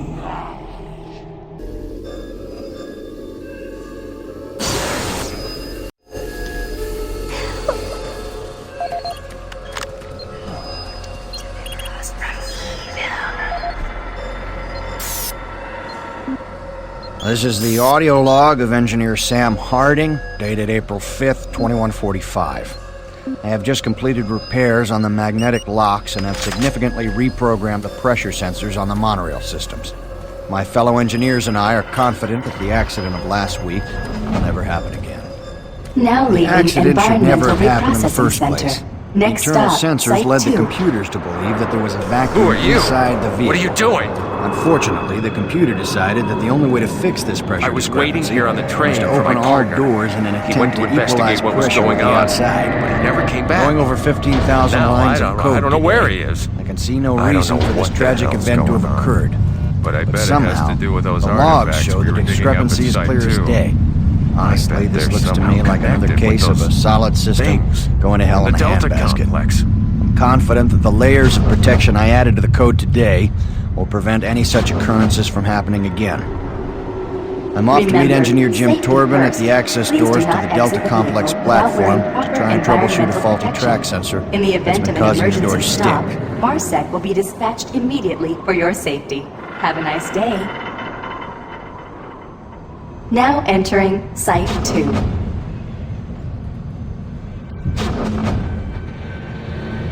Warning, airlock malfunction. Please contact engineering to facilitate repairs. Thank you, and have a nice day.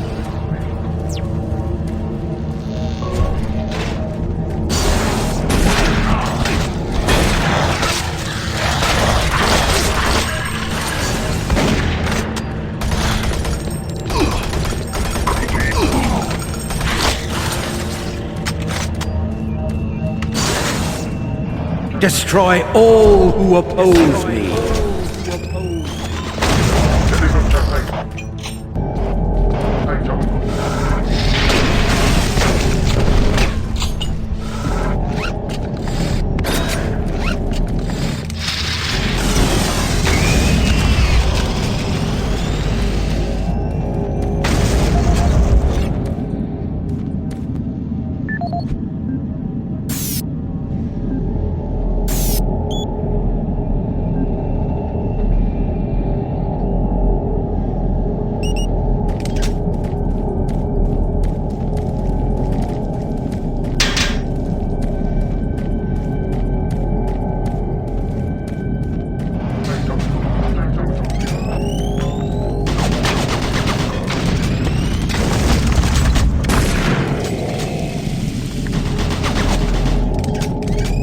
Engineering, please report to Site 2 access. Airlock malfunction detected.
This is the audio log of Charles Hollis, EAP Director, dated September 5th, 2145. In order to conserve current life support resources, effective October 1st, 2145, the Council has made a decision that all environment processors be brought offline in the general area of Site 2. Tomorrow, I will be sending out emails to all team leaders asking for an update on their asset relocation program to Site 3. We feel that we have unearthed enough useful material as it pertains to the project from Site 2, and choose to now devote resources in the exploration of Site 3. End log recording.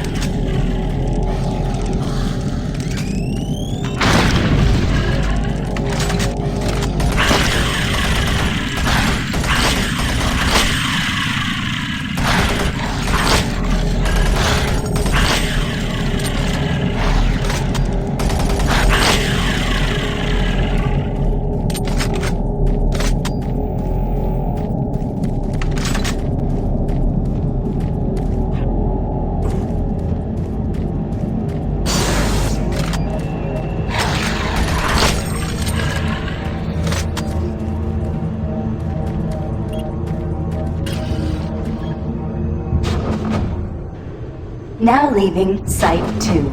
Next stop, Delta Complex.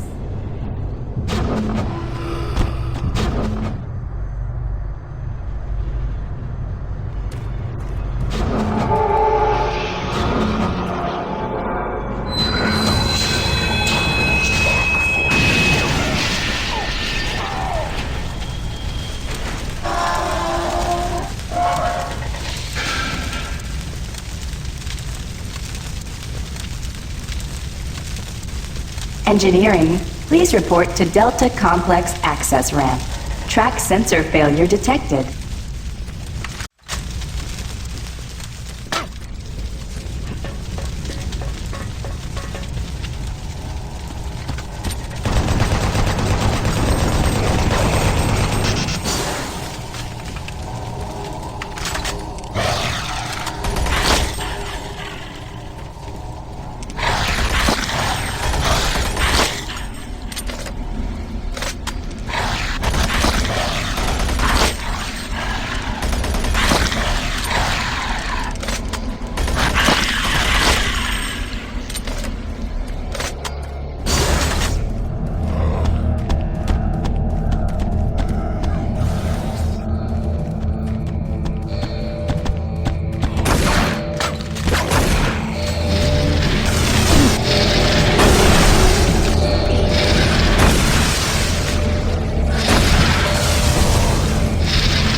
Destroy him.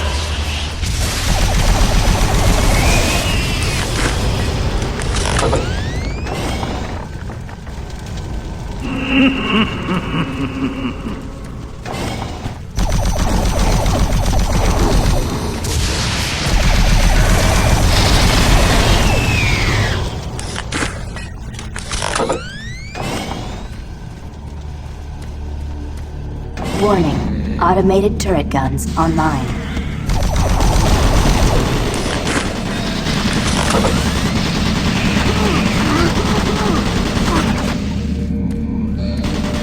Warning, automated turret guns online.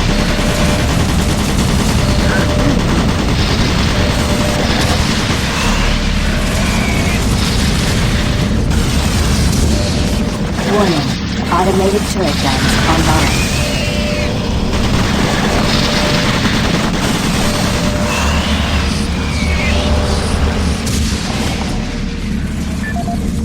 Warning, automated turret guns online.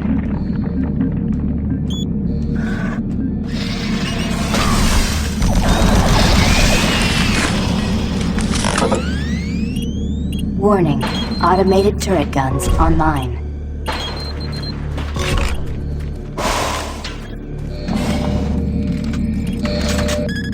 Attention, automated turret guns offline.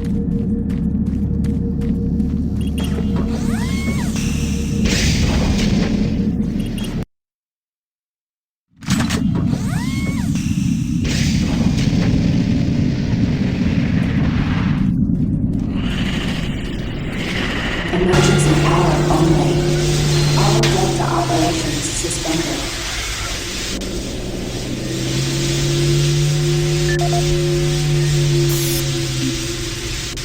This is the audio log of Robert Price, Delta Operational Director in charge of personnel, recruitment, evaluation, and placement.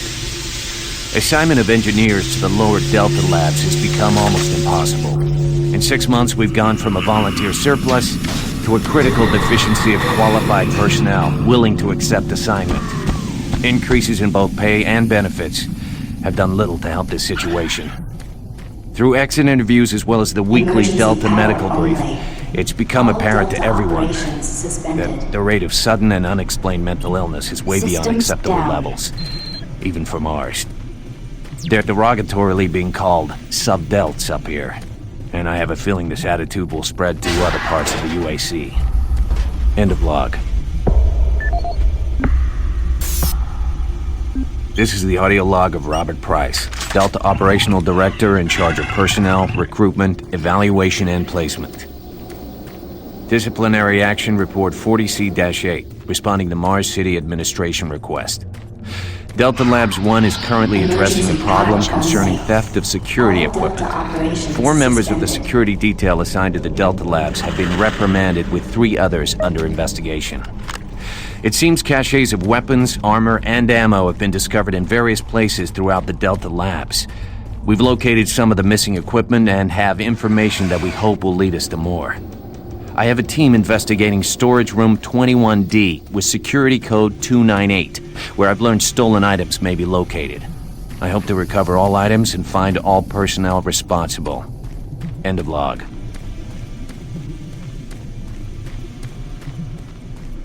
Emergency power only. Reactor core offline. Follow safety procedure. Orange.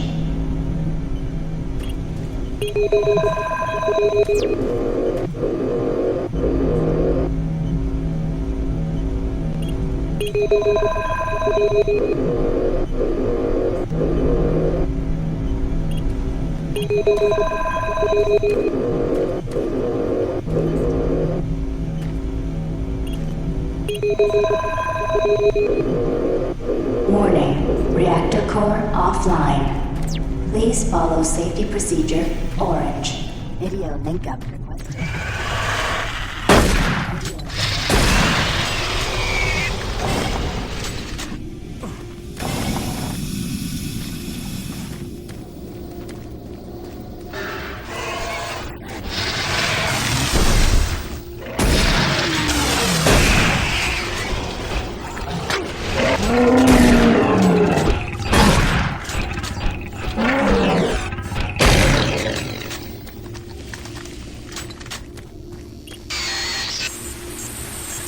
Warning, reactor core offline. Please follow safety procedure orange.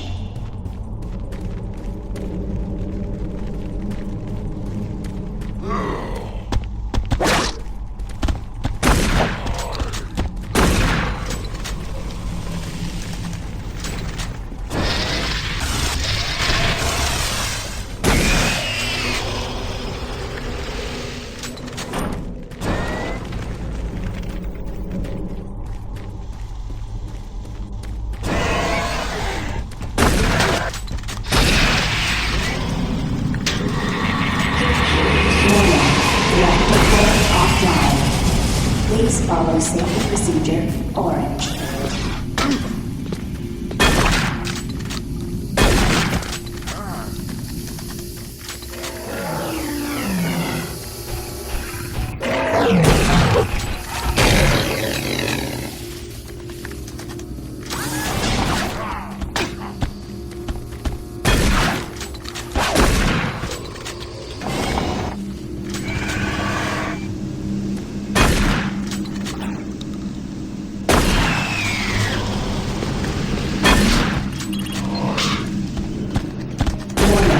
Reactor core offline. Please follow safety procedure orange.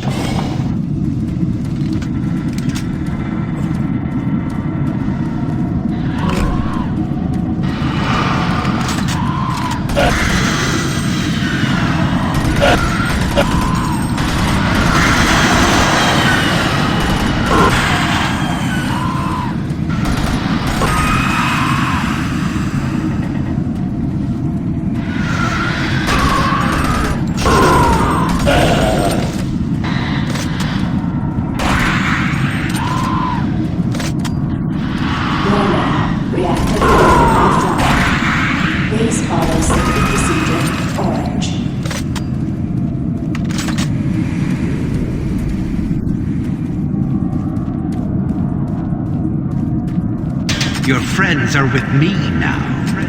Soon, you will join them.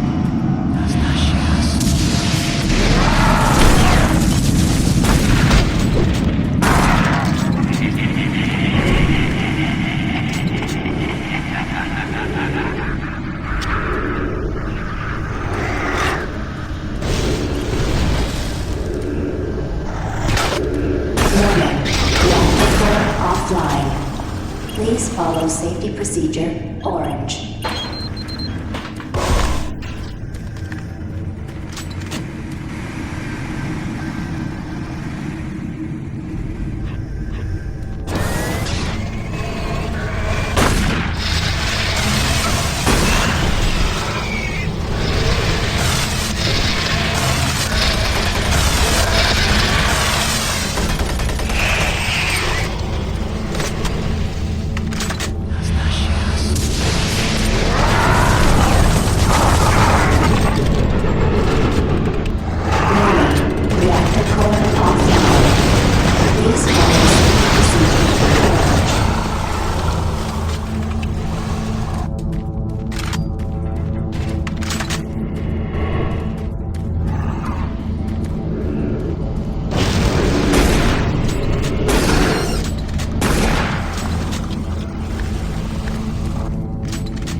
Warning, reactor core offline. Please follow safety procedure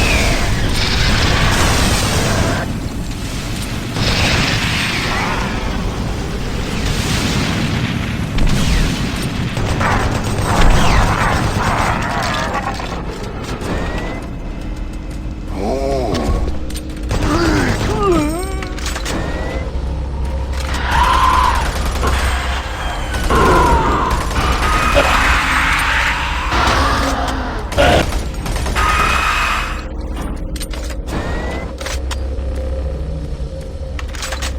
Warning, reactor core offline. Please follow safety procedure orange.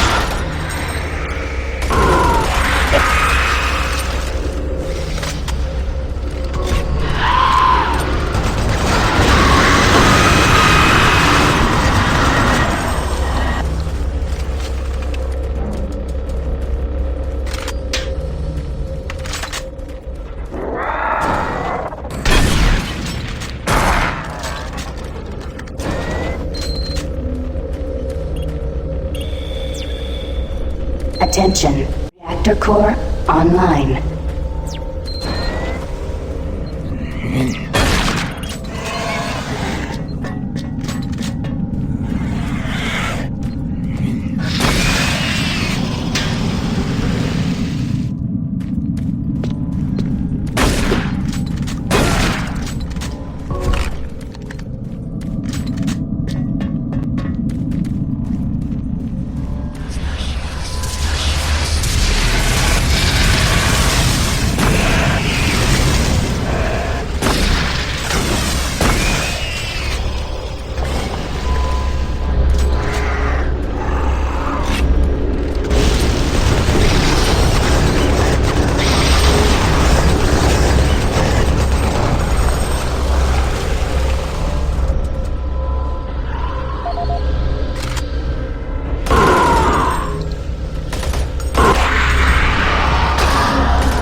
This is the audio log of Medical Supervisor Peter Raleigh, dated October 29th, 2145. We have exhausted all known forms of drug treatment in hopes of finding a way to abate this strange outbreak of dementia. You will And die, I have yet to receive and any your additional soul data will from the be mine. psychiatrists back on Earth. Options are quickly dwindling. Approximately 80% of all extraplanar participants exhibit signs of mild neuroses within the first 48 hours after returning from their occupation. Within 72 hours, 75% of patients exhibit extreme signs of paranoid delusion and violence. We have isolated these cases in hopes of finding the pathogen. As yet, we can find no biological contaminants that would lead to such drastic changes in cognitive processing. It seems that whatever this pathogen is, it attacks higher brain functions and only leaves more basal functions in the lower brain stem. We've witnessed that a high percentage of subjects lose ability for rational thought and communication skills, and then the physical changes become evident. Subjects in this group appear to atrophy. Skin pales, muscles become slack, bone, teeth, and fingernails become almost translucent, veiny sinews of their former selves. I have never seen anything like this in my career. Our observations continue. What? Who's there? Oh, thank God. You're not one of them. I thought everyone else was gone. I was part of this. I helped them. The madness of opening to another dimension. Look, we don't have much time.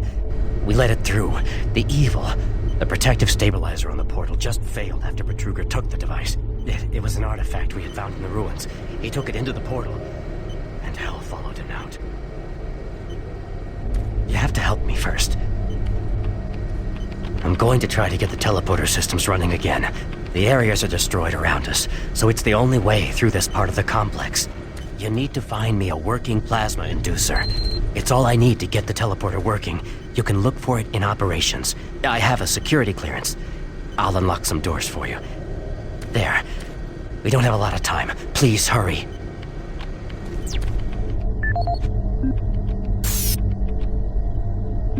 This is the audio log of Medical Supervisor Peter Raleigh, dated November 1st, 2145. Patient 0432, a Private Steve Jensen of the UAC Darklight Armor Corps Division, expired today at 15:43 of a self-inflicted gunshot wound. This is approximately 110 hours after his return from expeditionary missions. Private Jensen was suffering from paranoid delusions and full-blown dementia. Treatment was unsuccessful. He was the last surviving member of his outfit.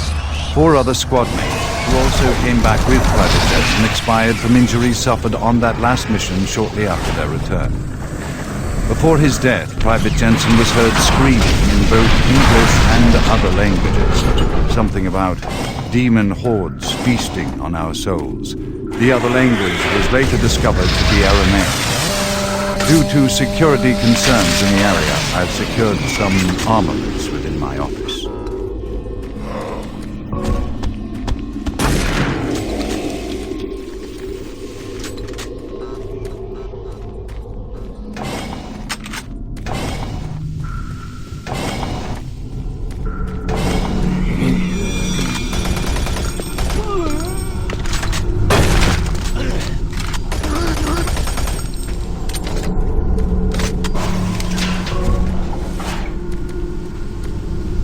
Warning.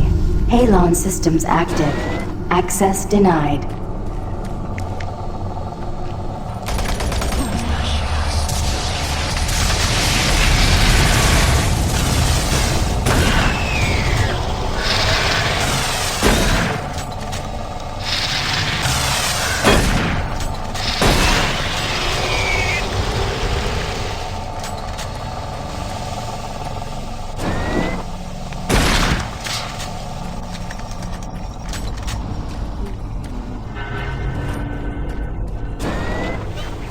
Medical Report 16-8, dated November 2nd, 2145. Patient 043, Steve Jensen of the UAC Darklight Armor. Jensen was suffering from paranoid delusions and full-blown dementia. Treatment was unsuccessful. Initial psychiatric interviews suggested only mild psychosis with speech, motor activity, and thought processes within normal range, paranoia being the only psychotic element directly evident. Reference interview G8A. Private Steve Jensen, October 18th, 2145. UAC psychologist Dr. Hooper interviewing Steve Jensen, male, age 27. Steve, can you talk to me about the last few weeks, please? I don't want to talk. Well, I'm here to help you, Steve. I've tried talking. They think I'm crazy. You think I'm crazy. They, your colleagues, aren't doctors. Let me help you. Help? Nothing can help us. Prior sessions over a period of 72 hours reveal rapid deterioration of both physical and mental capacity, with behavior inconsistent with anything.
Security log number 3072 for Delta Security Chief Michael Abrams, November 15th, 2145. I've just come from the Armament Division where I was issued one of the new BFG 9000 series weapons. Wow, they weren't kidding about how much lighter it is over previous prototype models. Won't be so bad carrying this one around. Anyhow, for a couple of weeks now, many of the security teams have not been following proper reporting procedures. Not sure if it's the format of the new SIR, so I'll make sure each team is scheduled by Training Division to get spun up on the new reports. There have been some security issues in the Alpha Labs. I sent a team over to investigate, and now I can't reach them on any comm channel. Alarm systems deactivated. Guess I'll have to go over there myself. Well, I'm headed over there now. I'll finish the security report in full when I get back. Oh yeah, one more thing. I'm gonna leave this BFG locked in my office for now. Please have IT security change my door code to 901. Sure as hell don't need anyone messing around with it. Chief Abrams, and the boss.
Audio log for Phil Wilson, medical technician, Delta Labs, October 20th, 2145. Today, I witnessed the third test of the teleporter in the 3 weeks that I've been here. Volunteers are becoming harder and harder to come by. It isn't difficult to see why. They all come back screaming like loons about demons, pools of blood. It's real fire and brimstone stuff. At first, I wasn't paying much attention, just doing my job, but the last was Robert Clayton. Now, I met him my first day here. This guy chews up rocks and spits out gravel. He's tough as they come. Having to sedate him and drag his drooling body to the isolation room, it's really freaked me out. I'm gonna put in for a transfer as soon as I'm able.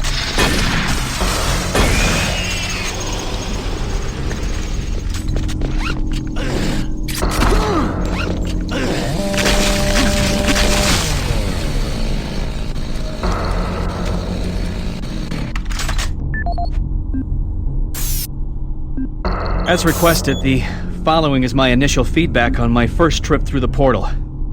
Private First Class Frank Cinders, dated October 15th, 2145. I don't know exactly where to begin.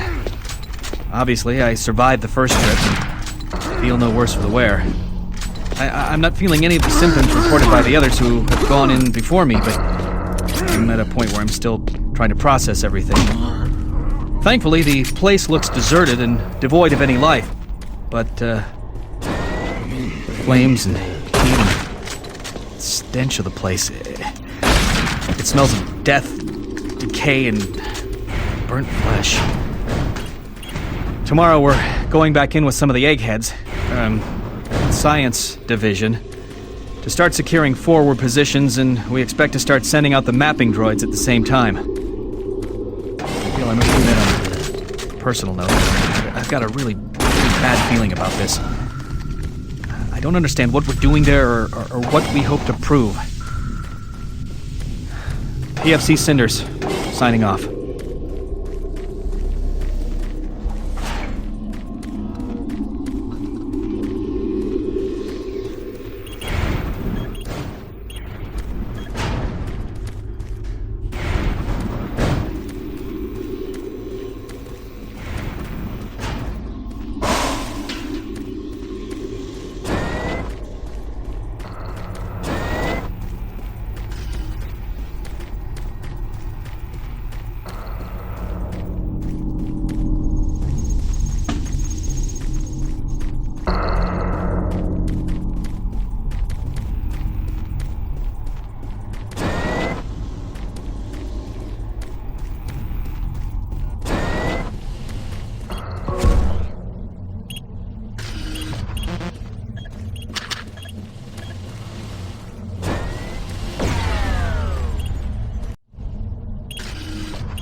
Excellent. That will get the teleporter working again. Now, you don't have much time. You're going to need to teleport across the containment chamber. It's the only way through this part of the complex. Head into the chamber and initiate the sequence on the machine. I'll take care of the rest. I'm not going with you. Good luck. But before you go, I want you to take something. It's a journal I made about the experiments. Those things. It's all there. It'll explain everything. Get it to someone so this never happens again.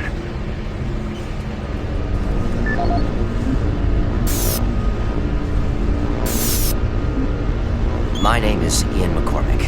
I'm a research specialist stationed on Mars, working for the UAC. My primary job is, or rather was, to assist Dr. Malcolm Betruger in a variety of experiments, though for the past year we've been focusing almost exclusively on teleportation. I don't know if I'll make it out of here alive, so I'm recording this video log to let someone know what happened, and with that knowledge, prevent it from happening again. Initially, the teleportation experiments were amazing. We were creating a new science, and the prospects of it changing our way of life were, well, they were outstanding. I was proud to be associated with such an amazing project and someone as talented as Dr. Betruger. We noticed early on, probably before we had completed maybe a dozen successful tests, that there was a variable delay during the teleportation. The objects are broken down at the quantum level, transported, and then reassembled. Each stage of the process should have been instantaneous, but it wasn't, and we didn't know why. We sent a video drone through and were shocked at the images it sent back. Just a few frames of video right before the drone came back through showed what appeared to be several sets of eyes looking directly at the probe. We had just found a living, breathing creature that was not human. But Betruger immediately sent out a request for volunteers. He specifically wanted UAC security force members because he wanted to capture one of these creatures. I've made a lot of mistakes, but I am most ashamed of my involvement during the next phase.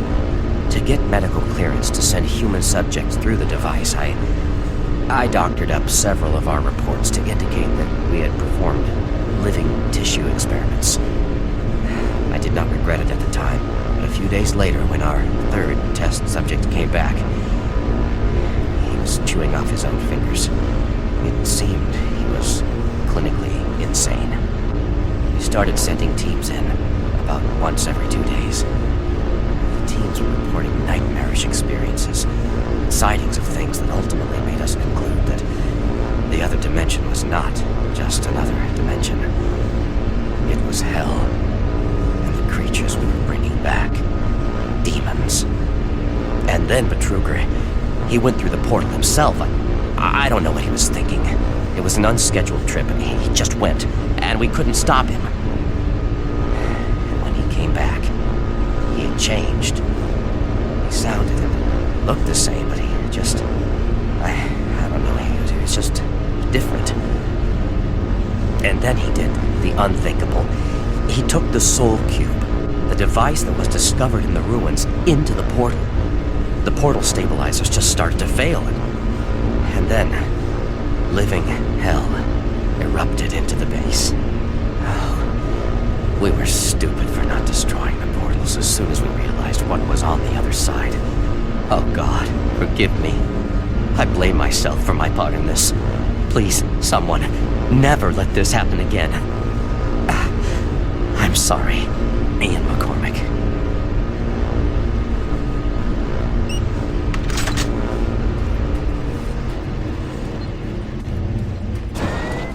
Decontamination process started. Decontamination complete. Have a nice day.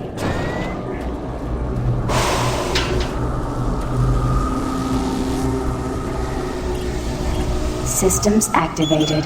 Teleportation will commence in T-minus 3, 2, 1.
Interesting. Ah, you surprised me. I'm glad to see you. I would have hoped they would have sent more than just one guy.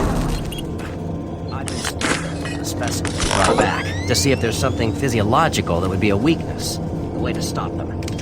I found nothing so far. Not enough time. I'm gonna stay here and keep looking. It's the only thing I can do. There are combat supplies in the storage cabinet in the next room. The code is 624. I hope you can use it.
The Delta Complex Stasis Chambers. This facility was constructed to house and study the extra-dimensional beings, which were recovered during some of the first teleporter tests originating from Delta Level 3. While little is known about their native environment,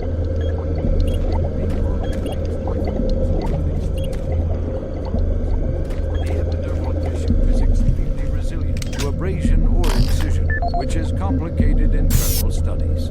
Observational studies have shown incredible strength and agility, as well as the ability for some specimens to manifest and control cohesive plasma masses. The method by which these plasma masses are created is yet unknown. It is believed that the specimens possess a rudimentary intelligence.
Welcome to the Delta Complex Stasis Chambers.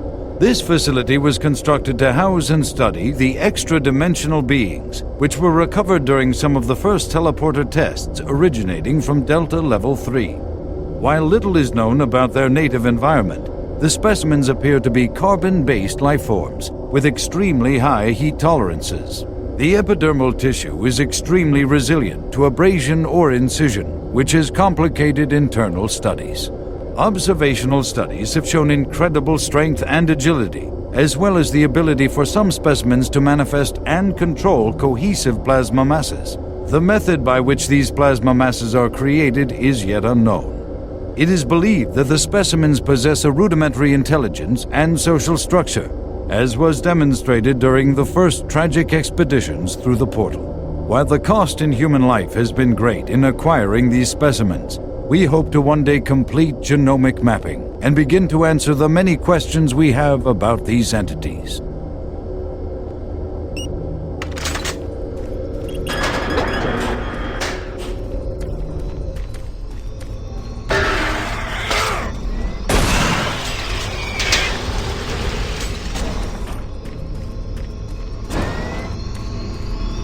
What you see before you is a relic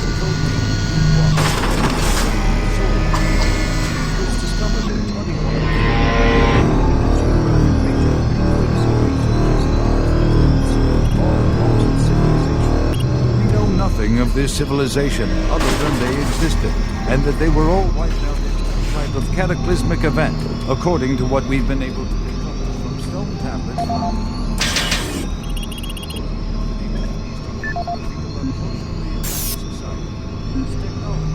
This is the audio log of Research Director Larry Bullman, October 19th, 2145.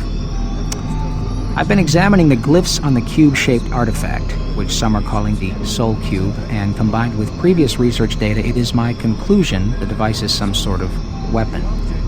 If the power fluctuations would stop long enough for me to get the linguistic CPU online, then I am sure my theory would be verified. Soul Cube in hell. You know, I'll take this opportunity to lodge yet another complaint about the continual power problems.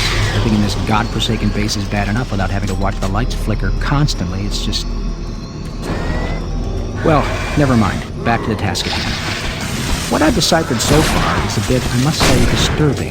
It seems that when one has possession of the artifact, if one inflicts damage or possibly kills another being, it extracts power from that event somehow. Now, once a certain threshold has been reached, the artifact has the ability to kill anything you attack with it. How you attack with it, I'm frankly not certain, indicating that the artifact is autonomous in some way. To date, I've only deciphered about, 2/3, give or take, of the markings, but my initial glance at the rest of them indicates it harbors some far greater power. As you know, at this time we have not seen any reaction from the cube, and it has withstood any scanning, abrasion, or other test beyond picking it up and examining it. I suspect that just like the civilization that constructed it, its capabilities are diminished to the point of being useful only as a paperweight. End of log.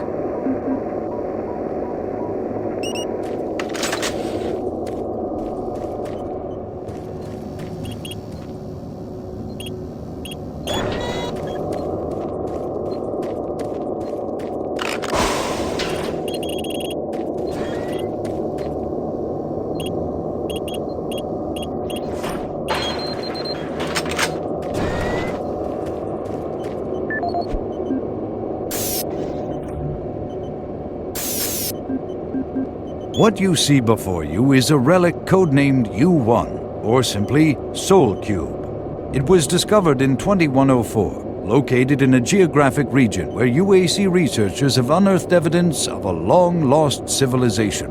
We know nothing of this civilization other than they existed, and that they were all wiped out in some type of cataclysmic event, according to what we've been able to decode from stone tablets found throughout the ruins. What clues we have been able to piece together reveal a culturally advanced society whose technology can only be described as mystic, as evidenced by U1's strange characteristics. Efforts to further examine U1 have been futile. Mass spectrometer and radiation scanning methods have failed to provide reliable identification of the molecular makeup of this artifact. The object cannot be weighed, and in all tests we've been unable to determine its mass. All attempts to physically manipulate or open the artifact have been met with no success. We also have had no success in deciphering the symbols adorning U1. What we do know is that the thermographic readings are constant, unwavering temperature of 98.8 degrees Fahrenheit. Our research continues, and we hope that with continued investment and research, we can, one day soon, learn to exploit the technologies that make up U1.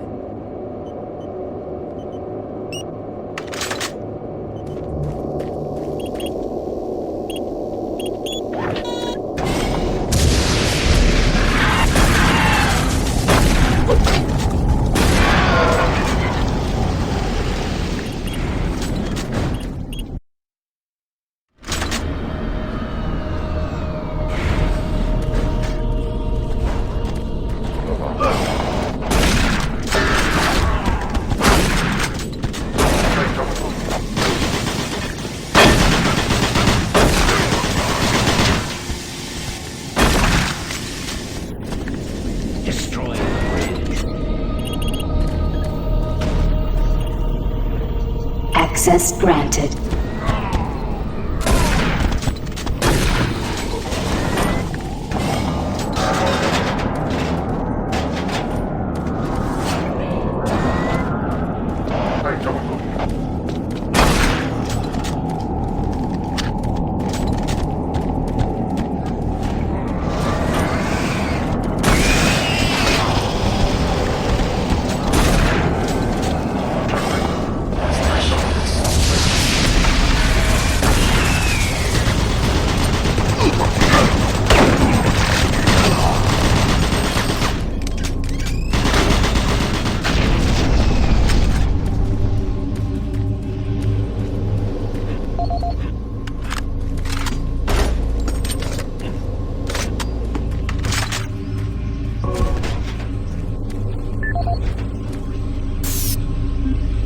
This is the personal audio log of Dr. Frank Serrano, dated September 19th, 2145.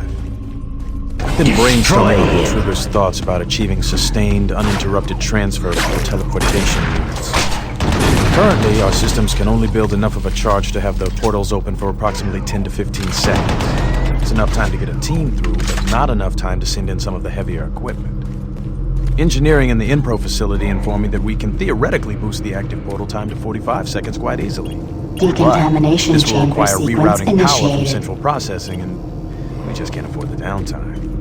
The power requirements for the system are astronomical. We're sucking power from 3 veins in Inpro just to power chamber 1. I have no idea how we can sustain transfer for longer than 60 seconds without giving serious thought to reorganizing the teleport power grid. I'll stop this. This is Dr. Frank Serrano signing off.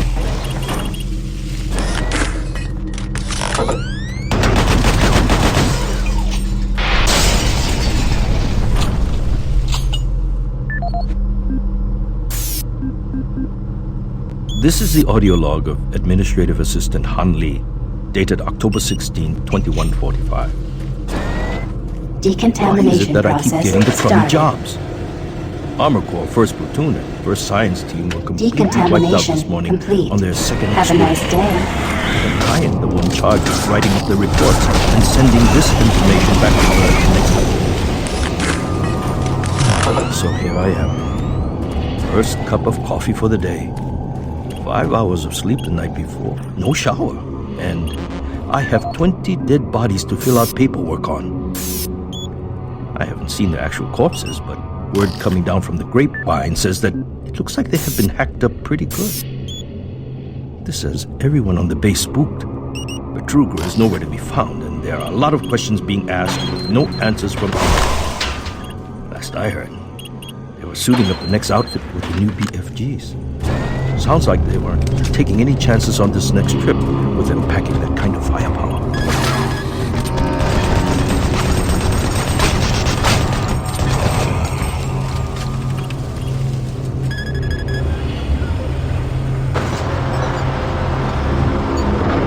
Please select teleport destination. Pad 2 selected.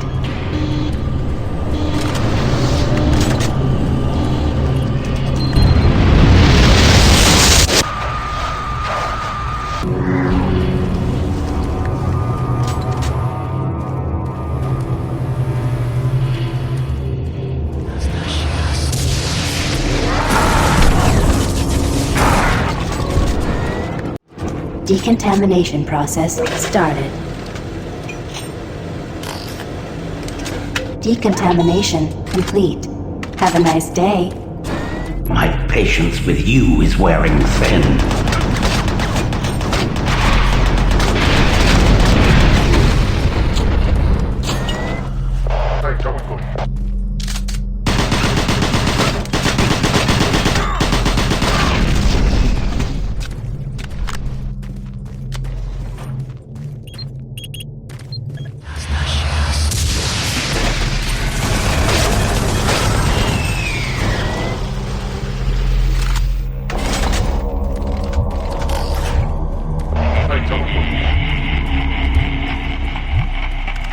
Look around you, Marine. Everyone is dead, and soon you will join them.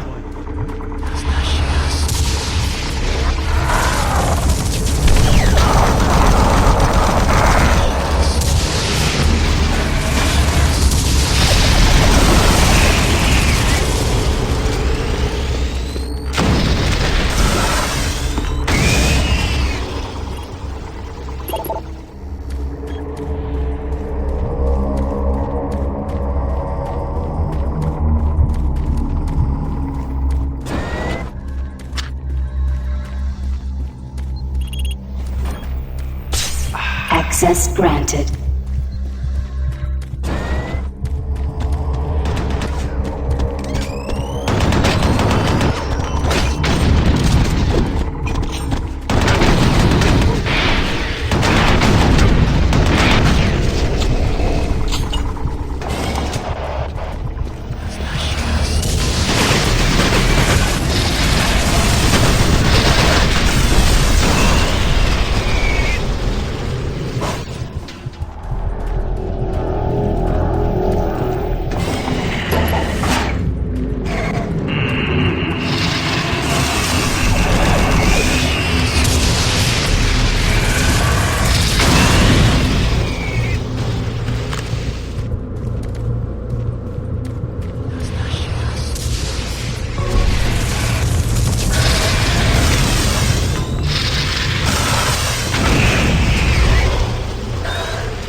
Warning. Chamber malfunction.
Please select teleport destination.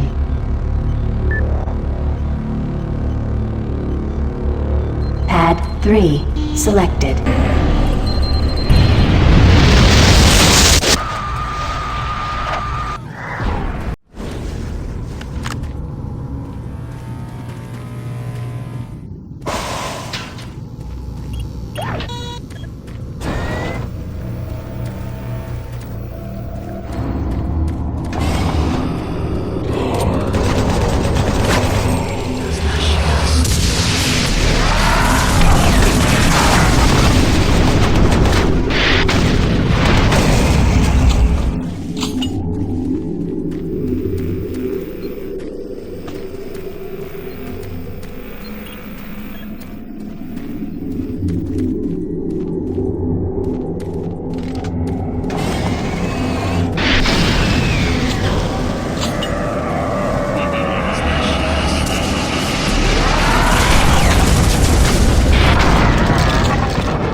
Decontamination chamber sequence initiated.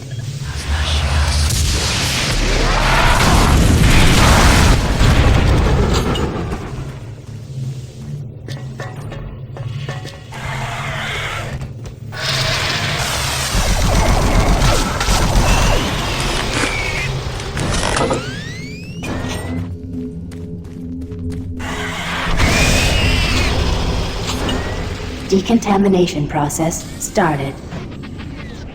Primary system failure. System shutdown. Backup systems online. Stop him!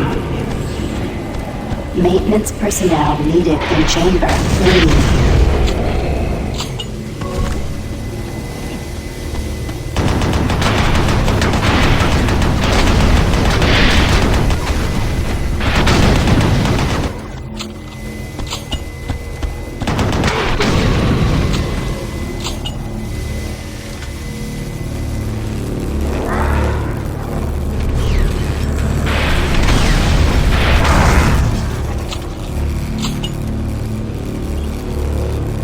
Pad 3 selected.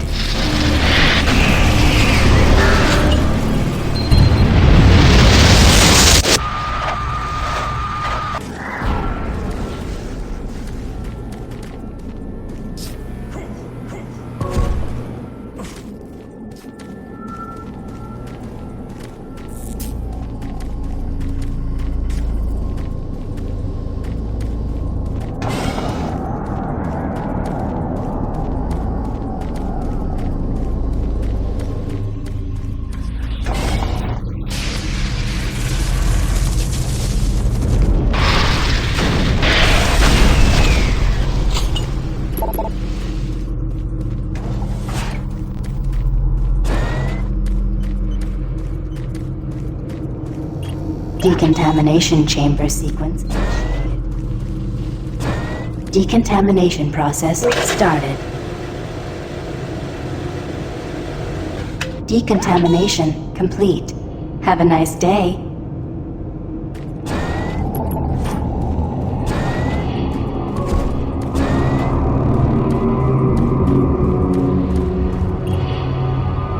Pad 2 selected.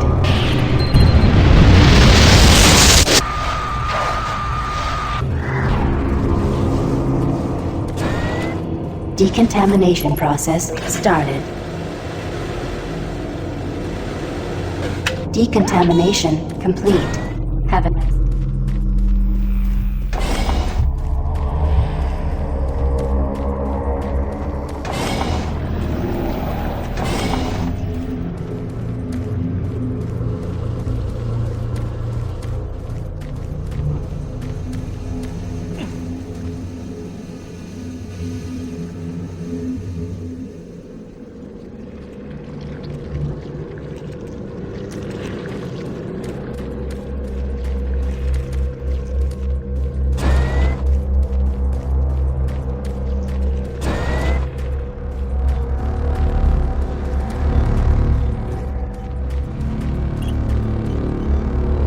Pad 2 selected.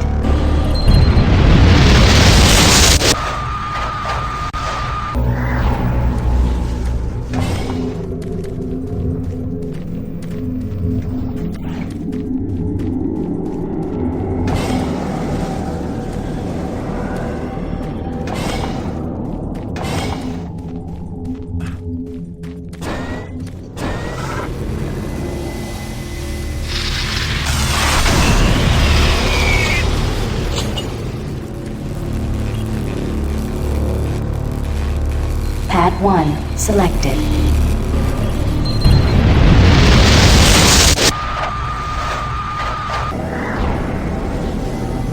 Making progress, Marine? Your journey is futile. You will die, and your soul will be mine.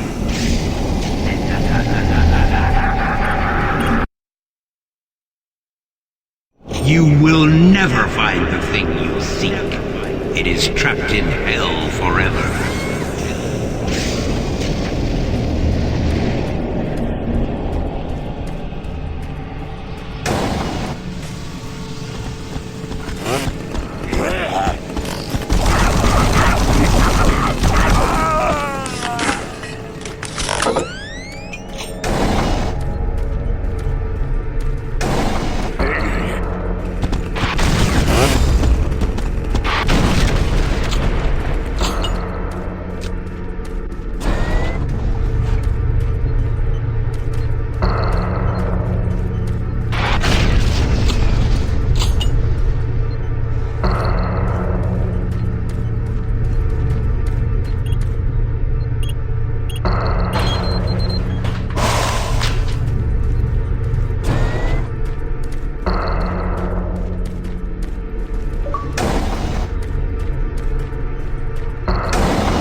will not be your end. Your soul will burn in hell forever.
This is the audio log of Research Specialist Simon Garlick, dated August 8th, 2145. It seems that I have misplaced the rest of the science team. I don't know how it happened. This place... well, I don't know what this place has done with them. One moment there, I'm taking samples, and the next thing I know, I turn around and everyone is gone. There 1 second, and then gone.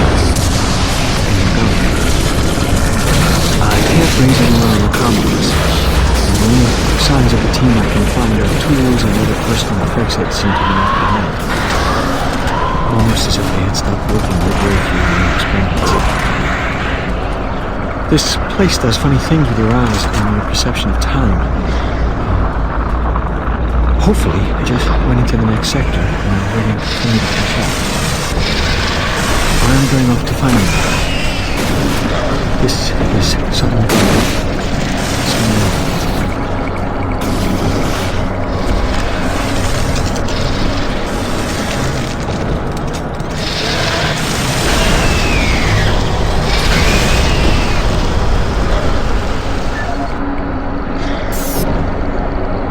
This is the audio log of Research Specialist Simon Garlick, dated August 10, 2145. It's been 2 days now since I've seen any other team members. I don't know how I've survived this long, or how I got away. They were just, torn apart.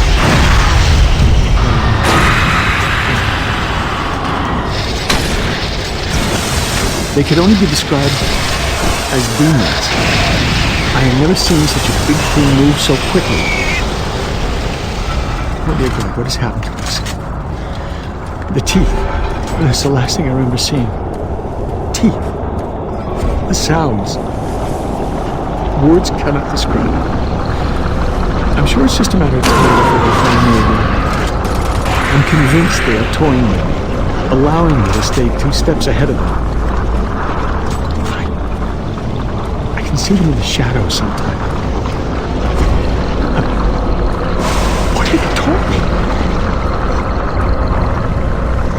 I'm not sure how much longer I can. I'm shooting at shadows here, and every moment I feel them creeping closer toward me. Oh God, this should never happen.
every step you take, your soul moves closer to me.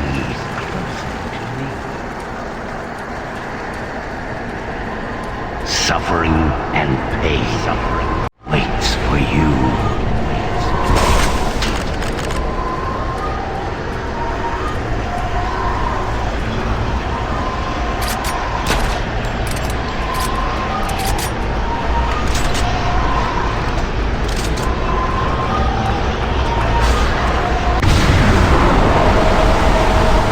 Save us.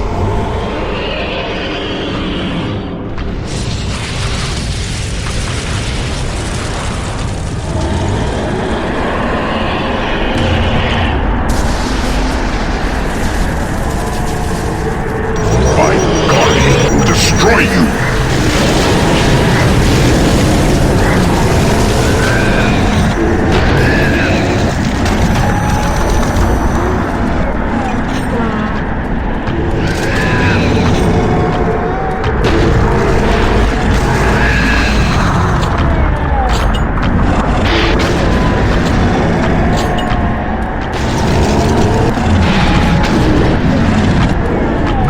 Destroy the Seekers, and the Guardian becomes vulnerable.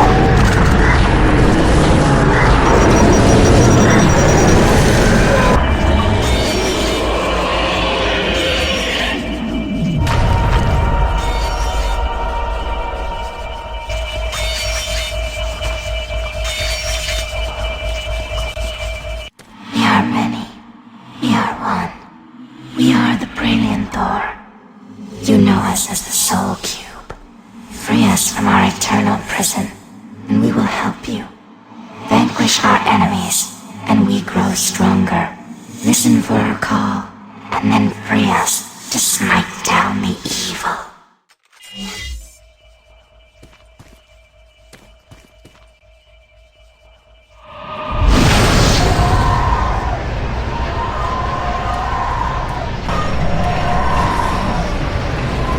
Destroying evil gives us life and makes us stronger. Unleash us when you hear our call. We will pass the life force of those we slay to you. We foresee a great battle. The outcome is not clear. We are the only way to destroy Hell's mightiest warrior.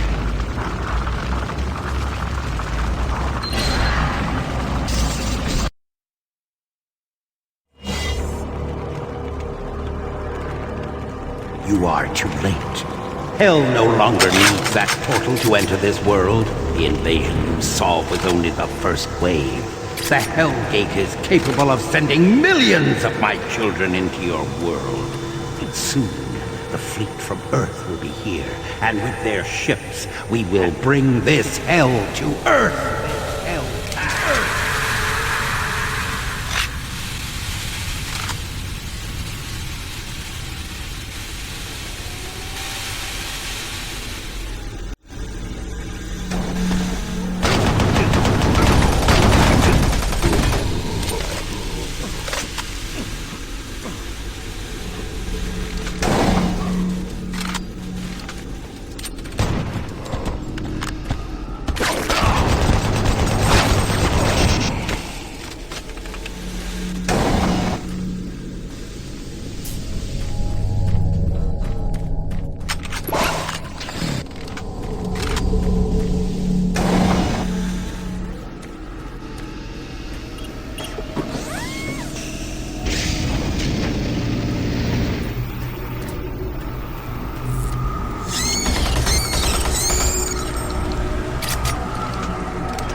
still alive.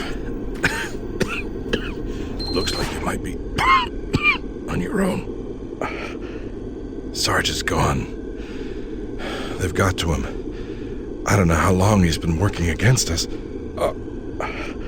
He's no longer human. Campbell went after him. He's got to be stopped. Hell is breaking through in the caverns. If that portal isn't closed before those ships arrive, Earth will be destroyed. Earth. That's what they've always wanted. They were there once. Lost it in the dawn of time. Now it's so close. They can taste it. It's up to you now. Take my PDA, it's got what you need. Good luck.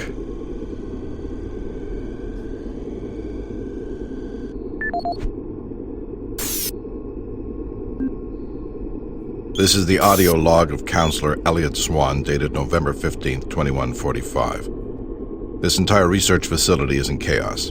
There's at least a 90% death rate among civilian personnel. Whatever Betruger unleashed is literally consuming the base.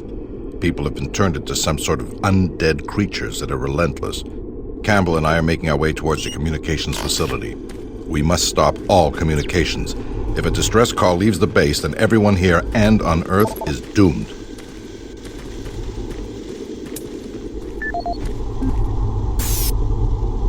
This is the audio log of Counselor Elliot Swan, dated November 16, 2145. Campbell and I were unable to reach the main portal in the Delta complex, but that portal may be inconsequential to a more disturbing discovery.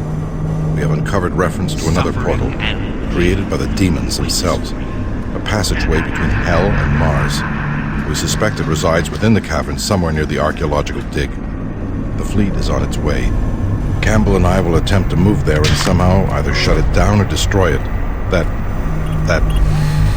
hellhole must be closed before the fleet arrives.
This is the audio log of Charlie Haskell, Delta Labs technician, dated September 23rd, 2145. We're making good progress in increasing the max range of Chamber 3 in the Delta complex. We've been crunching numbers all night and feel that with a few slight modifications, we should be able to boost output to cover all of Delta. The latest schedule changes are wreaking havoc on our current systems, and it's not uncommon to see system utilization at 99% for days at a time. We understand that Lab A has finally received the NREC 6809 system. Please consider this a formal request for a block of 2 hours to run our latest formulas at the soonest available time.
He's got my gun.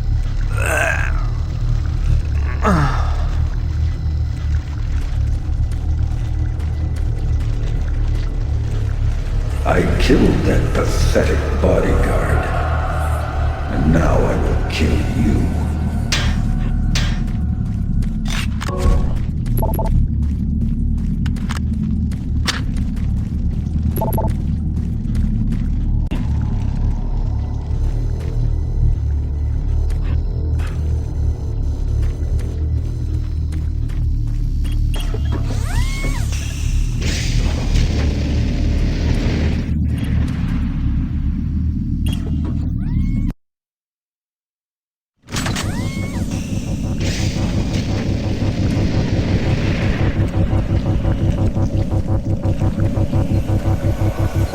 I am waiting for you, waiting to kill you.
I look into your soul, and I see fear.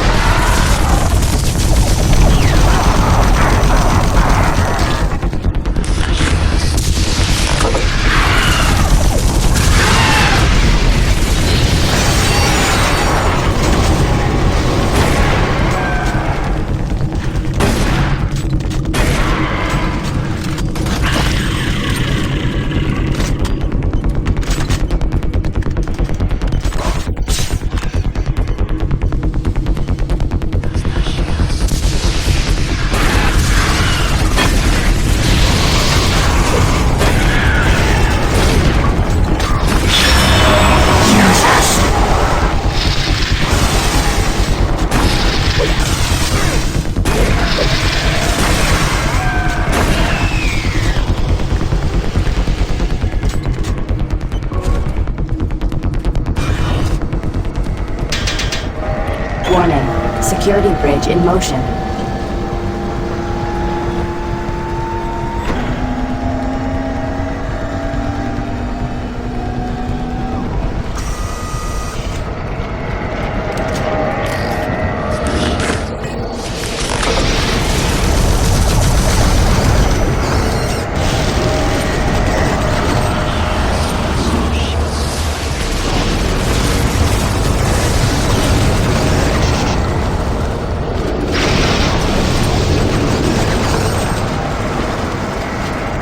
Select bridge destination.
Representing the pinnacle of UAC research and design, the BFG 9000 is the most advanced firearm ever designed. Fully self-contained and deployed as a handheld platform, it is capable of an excessive...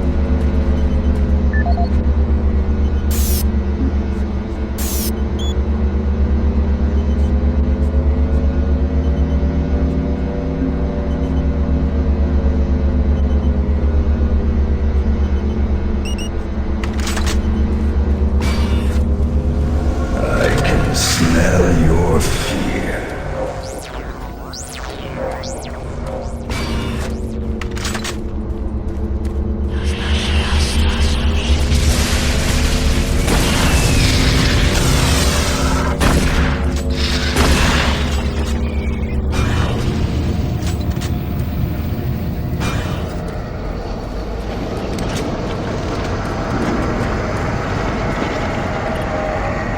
Security clearance accepted.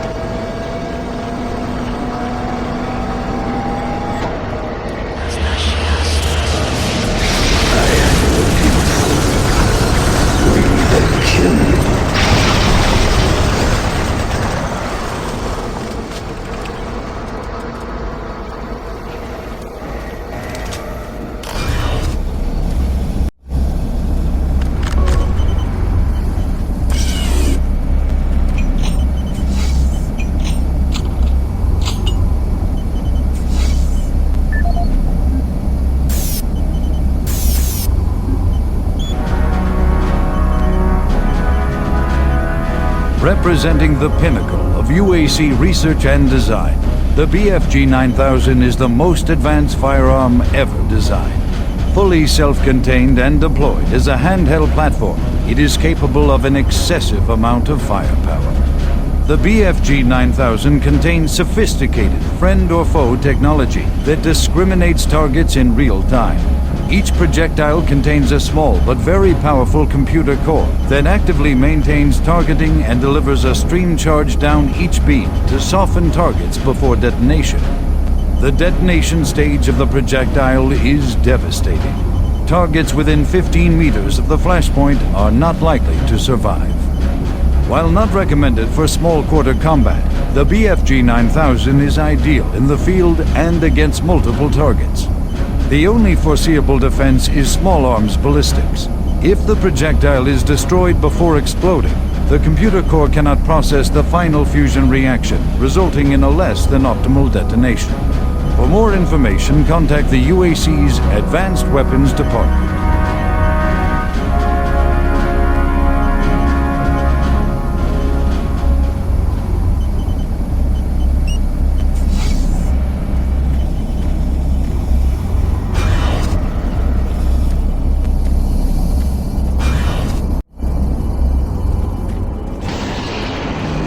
Welcome to the mess hall.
This is the Scientific Journal of Dr. Richard Davis, dated August 8, 2145. We've just broken through to a new chamber, and I think I found the map alluded to on one of the tablets.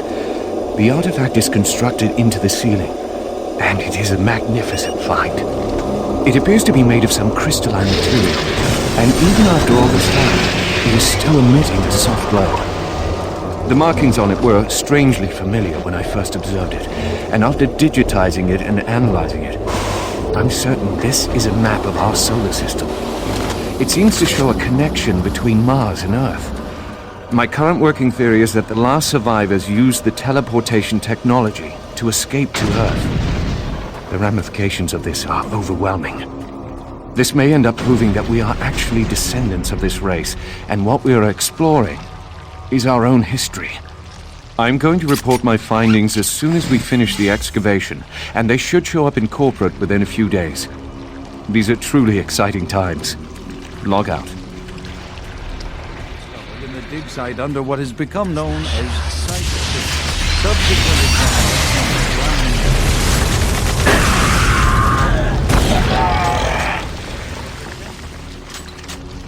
that existed millennia ago.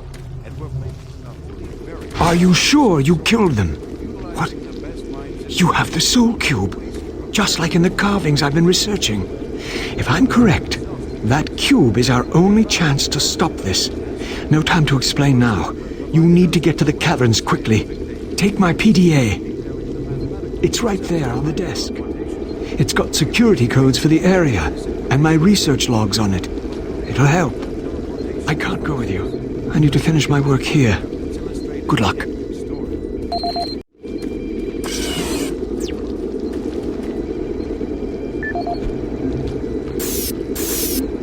This is Dr. Pierce Rogers, lead archaeologist currently stationed on Mars. As the preliminary reports have suggested, we have made some amazing discoveries here on Mars. Life on Mars has long been theorized, but we never imagined anything like this. The initial chamber was discovered in 2115. It leads into what is now known as Site 1. Site 1 is the largest of the sites, and we are still actively working there. It is made up of a series of chambers and connecting tunnels, all of which are covered in glyphs and symbols. Using the UAC pattern processor, we have finally been able to understand some of the glyphs, and from them, here is what we have learned. The ancient people looked like us, at least to the extent that they were bipedal and were similar in shape and size. Their level of technology was astounding. For instance, the glyphs at each site were carved into the rock by some sort of machine, and each one is precisely cut from the stone. It far exceeds the precision of anything we can do. They had a social structure that seemed very aristocratic, with a lot of emphasis on social stature and structure. Site 2 is a much smaller set of chambers, mostly containing burial sites, temples, and various amounts of individual artifacts. This site has been photographed and cleared out, and all material is back on Earth for study and review. Site 3 produced our prize artifact, what we call the Soul Cube. If you have read or seen the other material, you probably know that this once grand civilization was attacked by some unknown force. And if we can believe what is written in stone, they sacrificed most of their society to drive the invaders back. There are additional reports filed on the Soul Cube with Central Administration. We also recovered several other device-type artifacts. They are not as ornate as the Soul Cube, but each appears unique. We are still learning how to interpret all of the glyphs, and hopefully, once we have that completed, the science teams can provide more detailed information on their technology. Now, these are truly unique and special times for archaeologists.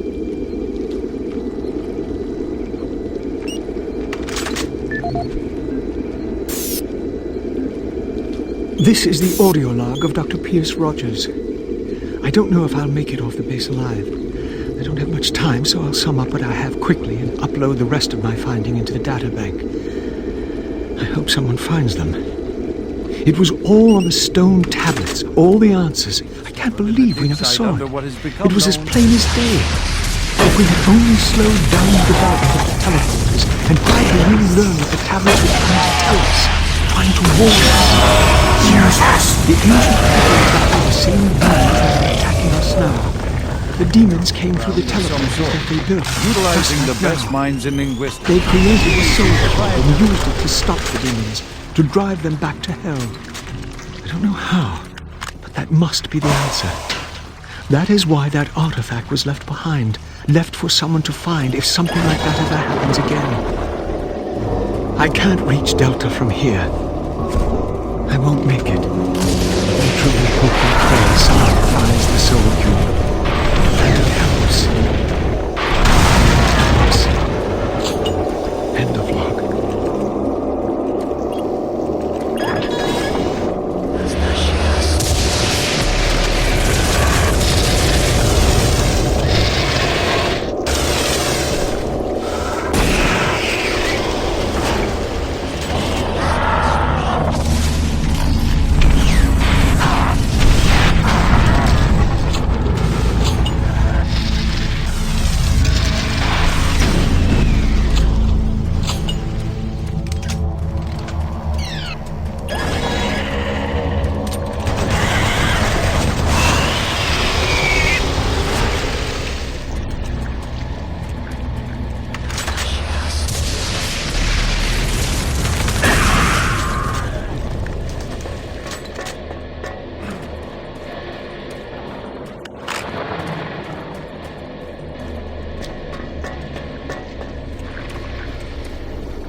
Cavern's entrance unlocked.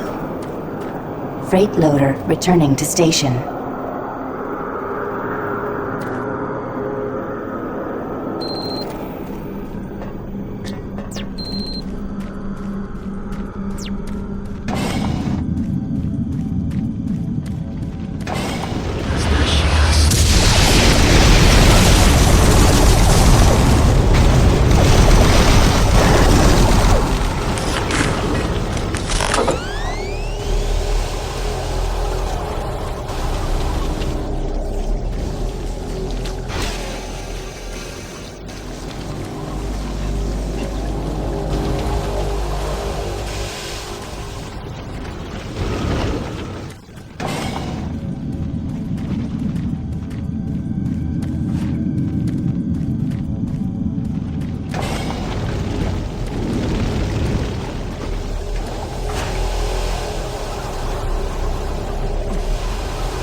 Service lift called to station.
Who are you? What are you doing here? You're gonna attract attention and then they'll come. Get out of here now. Take that key card. It'll help you get to the surface.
Audio report regarding dangerous working conditions in caverns below Delta. This is Bob Cody. Today is October 18th, 2145. My crew's been rewiring the generators as ordered for the last several days. We can't finish the work. Stopping after today. This job ain't worth dying for. We'll be collecting our gear and tying down what we can. We call them howlers because that's how they start. First the howling gets louder, the screaming, then shaking Earth. Mars quakes, throws everything around. Makes walking on the catwalks impossible and working with voltage. Stupid. The noise is if some of the guys spooked, and I don't blame them. Nothing natural about what we've heard. If someone can figure out what's causing the howlers, I'll get the crew to finish the job. Till then, we'll be available for a new assignment tomorrow.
setting new standards in both archaeological discovery and analysis, the UAC is proud to showcase the latest findings on 4 unique and fascinating artifacts.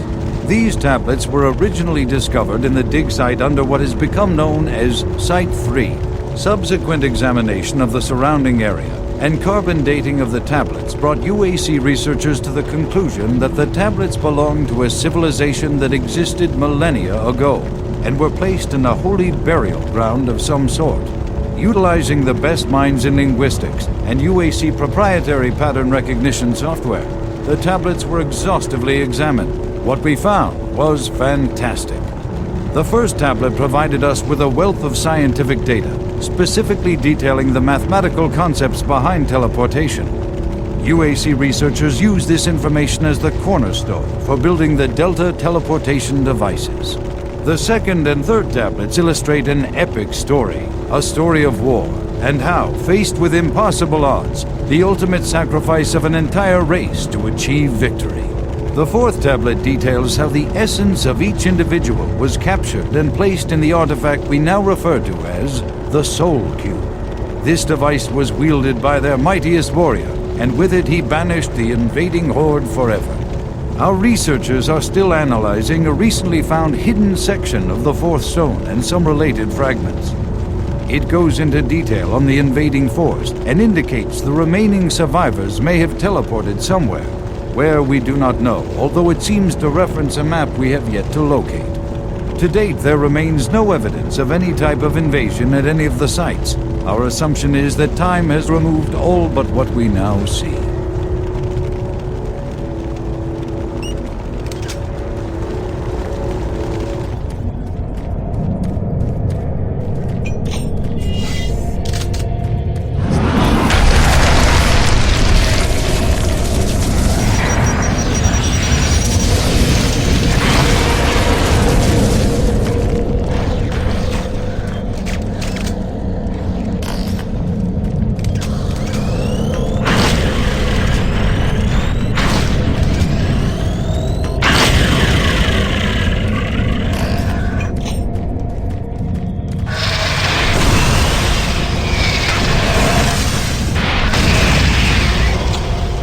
Destroy him!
So you've made it this far.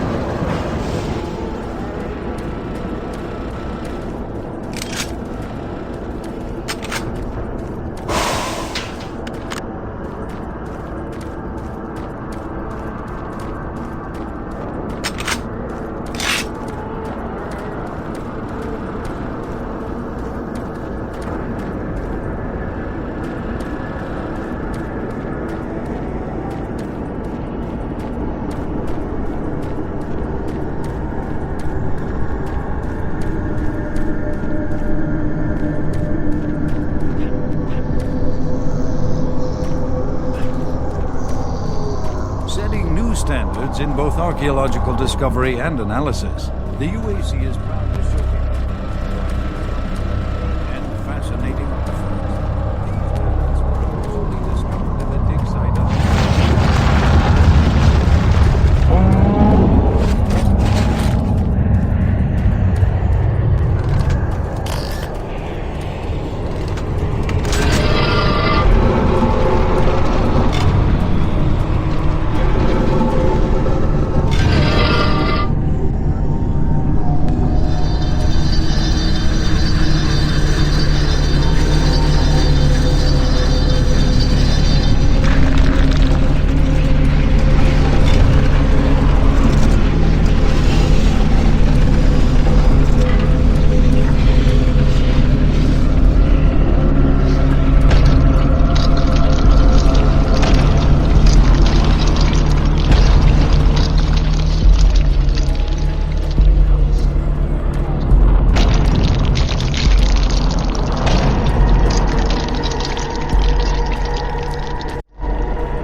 Recon Zulu, this is Echo 1. Give me a visual status. Echo 1, this is Recon Zulu. We've got massive damage all over the base. This place looks like hell. I've got life signs on the bioscanner. Eyes sharp.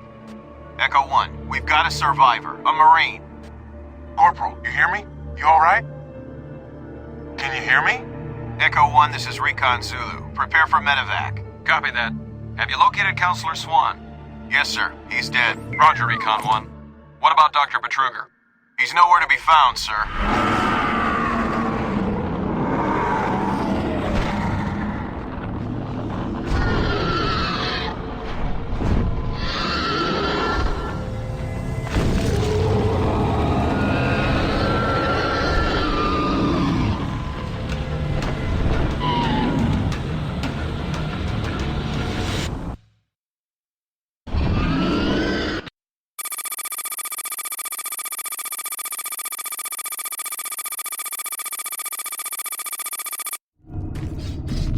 Bravo team, entry secure. Move in and take positions.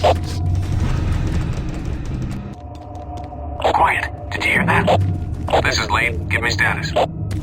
Always clear. There's nothing here, Sam. What the hell? Son of a bitch! Lead, I'm swinging around left. No!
can't believe someone's alive there.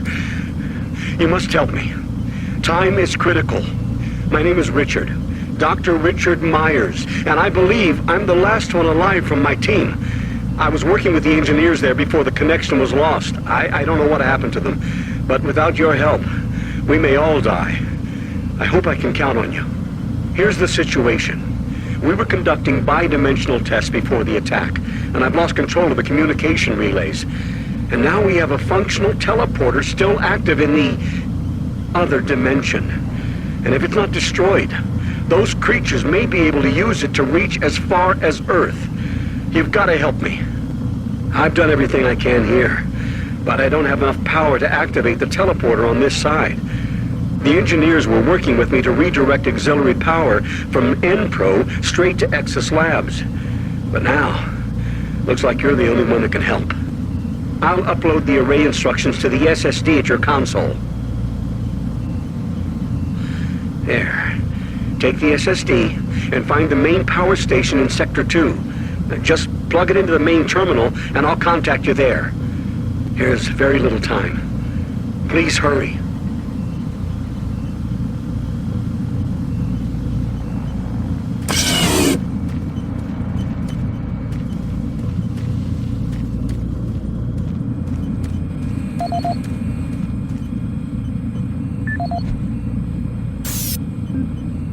This is the audio log of Chief Alan Rhodes, October 12, 2145. Well, we made significant progress with the field coupler this week. If my calculations are correct, this should provide a considerable boost to the converter's output. I just wish Myers wasn't so damn pushy about this project of his. Well, to be fair, it's actually Betruger's project. Myers is just trying to follow orders and do his job. Anyhow, what we are doing is extremely complex. It requires us to be firing on all cylinders. Expanding all of the transference data from Delta has been a very difficult process. What he's proposing requires the full use of a single grid array. I'm just glad we have the entire auxiliary unit to work with. My hope is, within the next few weeks, we will be able to prime the main array in parallel and have the auxiliary working in sufficient capacity for the folks over at Nexus Labs. And I think that's all I've got for now. Alan Rhodes signing off.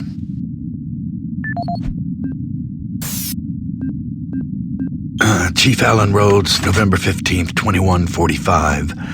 The situation here in Sector 1 is bad. Shortly after getting the auxiliary grid synced with the main array, we experienced a huge power surge. And the output readings are nominal, which leads me to conclude that it's not the auxiliary core. It sounds like a problem with the main array. Regardless, I started hearing screams and gunfire over one of the channels just before our communications went down. Well, we have been trying desperately to get in touch with Myers over in Exus to see what he knows. Several of my technicians have not reported back yet, and my senior technician described a bloodbath near a coolant transfer zone. Following that transmission, his radio went dead, and I've not heard from him since. A few of my other technicians reported seeing strange creatures appearing out of thin air, and none of them have reported back yet.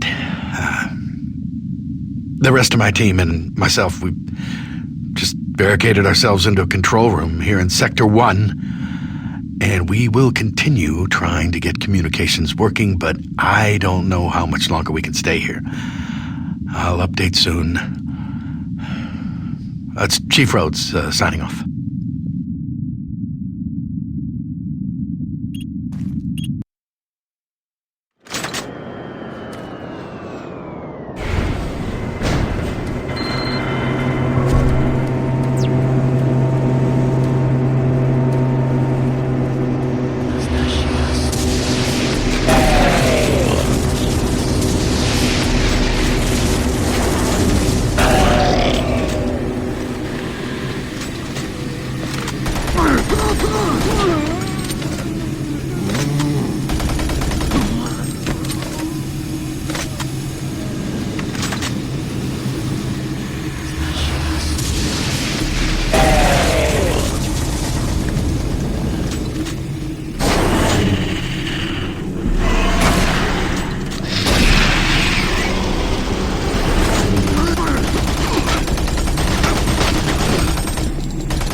Chris Vargas, November 5th, 2145. Our initial testing on the primary alignment module indicated excessive stress fracturing.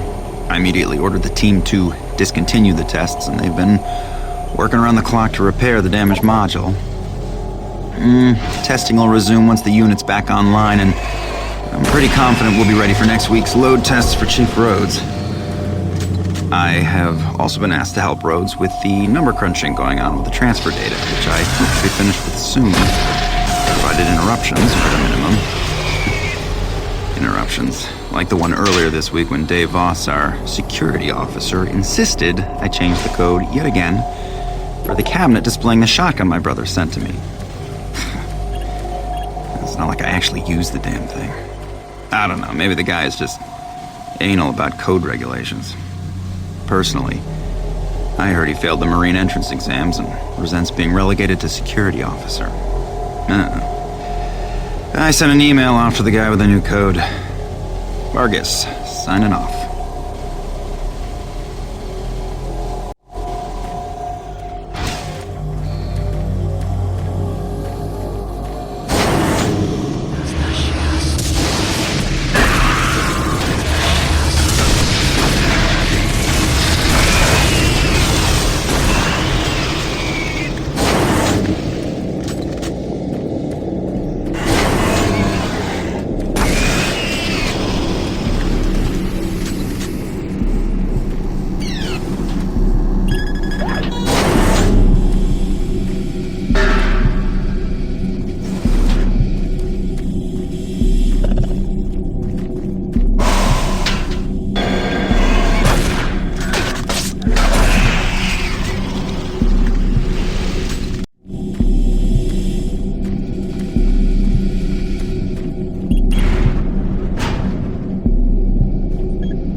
Please insert SSD drive. Drive accepted. Stand by. Excellent work, Marine. I'm getting a link to the SSD drive. The computer's showing that the auxiliary power unit isn't coming online, and it looks like you'll need to prime the flow systems. If you haven't already found one, there should be an ionized plasma levitator nearby. Some of the techs call it a grabber gun. Don't worry, this is a common problem with these systems. You should be able to extract plasma from a working conduit and force it into the non-working one. That should be sufficient to prime the unit. One moment. I'll open the shielding. There. The shield should be open.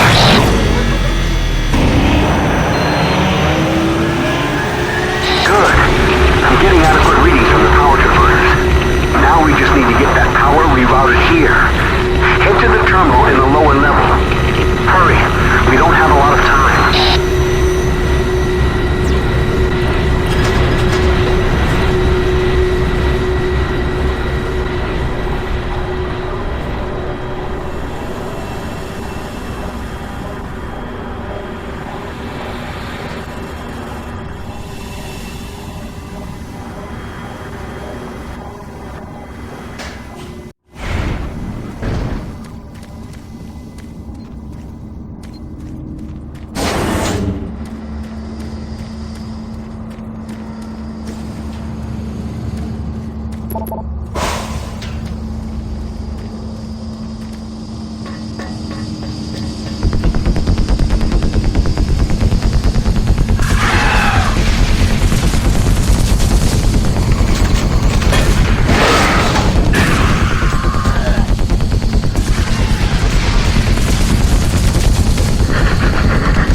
That's it.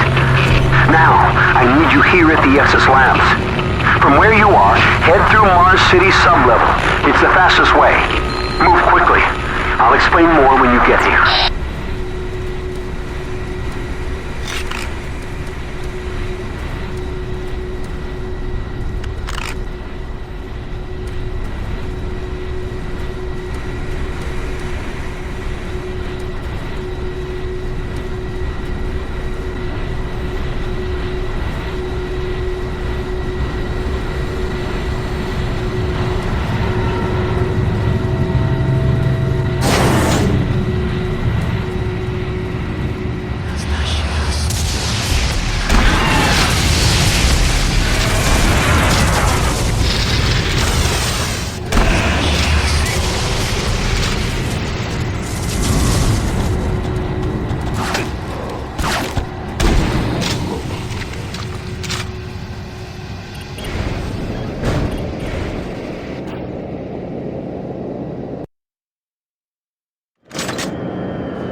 Warning. Local security lockdown is in effect. Service sub-level access is restricted.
Security lockdown has been cancelled.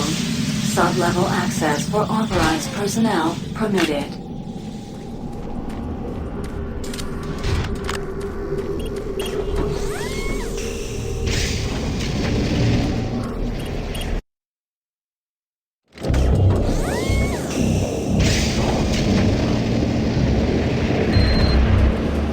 Marine, I'm picking up a lot of movement heading your direction.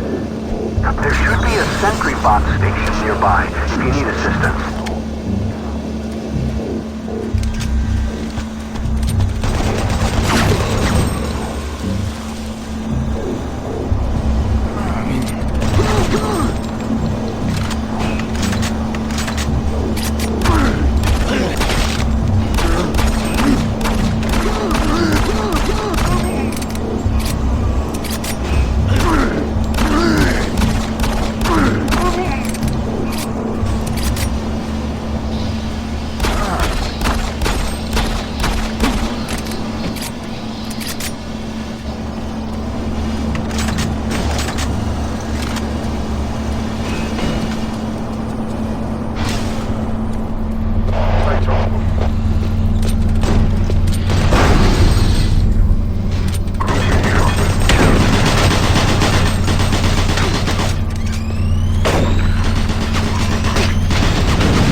Welcome to the Exis Labs, where the future is now.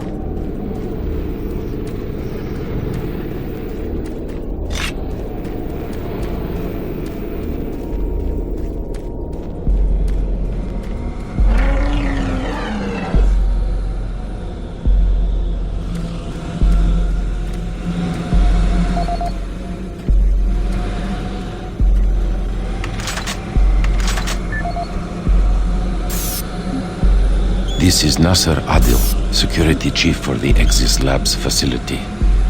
Log entry November 3, 2145. We are seeing an increasing level of random and unexplained violence by Exis staff. The first incident occurred on October 13, 2145 at the Exis surface tunnel. One of the construction workers, Bill Sanders, was offloading a shipment of steel supports when the procurement manager stopped him. In the heated conversation that followed, Sanders grabbed a nearby pickaxe and lunged at the manager. Luckily, the argument beforehand generated a sizable crowd. When Sanders attacked the manager, a number of men were able to subdue him. When we questioned Sanders afterwards, he seemed to have developed short-term amnesia. He didn't remember why he got so upset and attacked the manager. He only recalled stopping his loader and then moments later waking in the holding cell. Since that event, we have seen arguments progress more and more from heated shouting matches straight into outright brawls. The antagonists in these incidents all display the same conditions, as if they were suddenly possessed by violent anger, and afterwards return to normal. We have only one serious life-threatening case so far, where engineer Leon Powell was stabbed multiple times. I fear this is not the worst of our troubles, and have requested additional security personnel posted at critical junctions. To assist any immediate medical need, I have resupplied storage cabinet 965 with the accompanying code of 428. Sergeant Nasser Adil, out.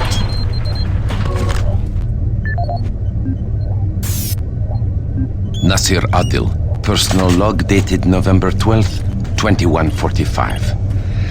I have just received word from Central Authority that a UAC representative, Counselor Elliot Swan, will be arriving in a few days from Earth. The report states he will be reviewing all sectors of Mars City, including Exis Labs. I'm not sure that's a good idea in light of the recent events we've had here. The violent assaults that seem to plague Exis Labs have caused the civilian staff to be pretty wary of one another. And now, to top it all off, missing weapons. The cabinets in the security checkpoints were fully stocked 2 days ago, and now half the weapons are gone. I don't know how this situation occurred, but my Marines swear no one has access to the cabinets except for them. I've ruled out those assigned to me and other security personnel, but I can't figure out who else has those codes. To sum up, this is a bad situation, turning worse every day. My recent request for more manpower in Exis Labs was denied. It seems other sectors of Mars City are stretched thin, and the small reserves at the base are already allocated. I need to have faith in my current detachment of Marines that they will turn things around. I'll talk to Central again and see if Counselor Swan can bypass Exis. The last thing I want is some staff worker with a sudden episode of dementia murdering a VIP. I'm having enough problems trying to keep everyone here from killing each other. Sergeant Nasser Adil, signing off.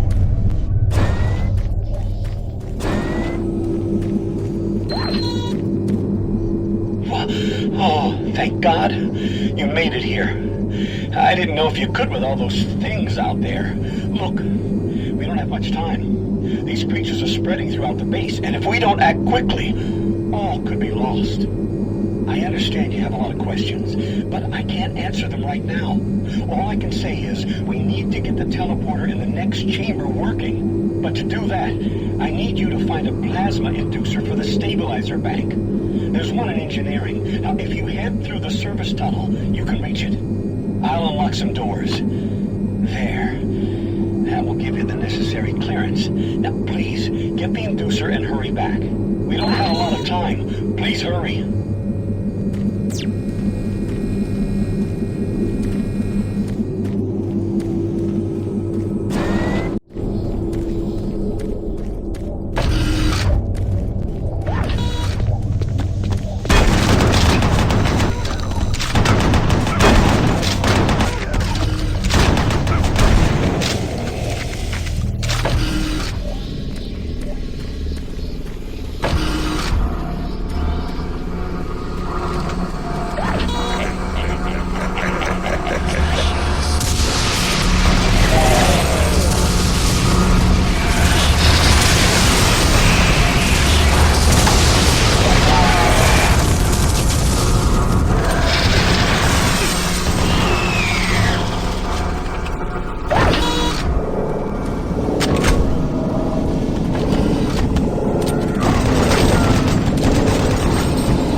inducer.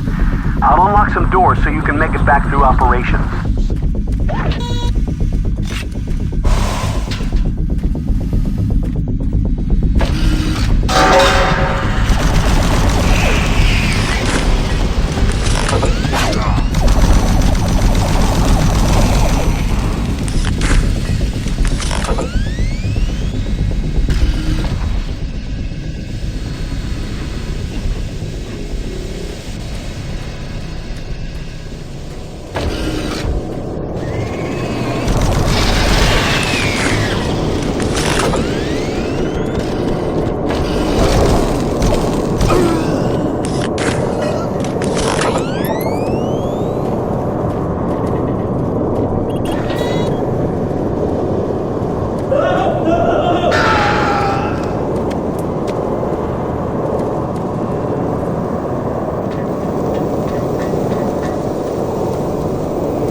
Travis Folsom, construction supervisor for the Exis Labs facility.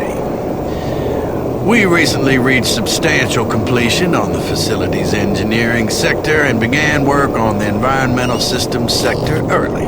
At this rate, we should be able to impress the big boys up at Central Authority and score our completion bonuses. Last week I reviewed the construction documents and found another item where we can cut costs. My glass subcontractor mentioned the Moxum pressure seals for the exterior windows can be replaced with much cheaper mix-up seals. I submitted the alternative material selection to the base architect for review. On our Tuesday progress meeting, he argued the Mixom seals aren't up to spec. He complained that those seals are inferior and could cause air leaks, glass blowout, fancy hotel. Hey, guess what? I was building shit before he was born. Anyway, I managed to get the Mixom seals ordered. I bypassed the architect and talked directly to corporate. I showed them the savings, and that sealed the deal. We'll be installing the exterior windows in environmental in a week, and he will never know the difference. I'm so convinced the glass and seals will hold up that I'm gonna take a rocket launcher, test it on those windows, and maybe that'll show the stupid architect. Folsom out.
This is Bernice Tooley, Operations Coordinator stationed in Exis Labs. I would like to file my third formal complaint to Central Authority about the problems with the work environment here in Exis. It has become increasingly difficult to be productive while construction is going on throughout the facility. The construction workers are rude, lack common courtesies, and are overtly sexist. They use our office space as an unauthorized shortcut and track dirt and debris as a result. In addition to their mess, they insist on drilling and hammering during our core staff hours. Some of them have repeatedly made inappropriate comments that clearly fall under sexual harassment. When I approached the construction supervisor to remedy the situation, he told me in no uncertain terms to mind my own business. Actually, his exact words were, "Don't worry your pretty little head about it." We are already on edge with the unexplained events occurring around the facility, and to add this insult to our tight schedule is too much to bear. If I cannot persuade Central Authority to take this complaint seriously, I'd like to remind them of Section 20, Paragraph 9 of UAC's Facility Regulations Code. It clearly states our employee rights, and we do not need this nonsense.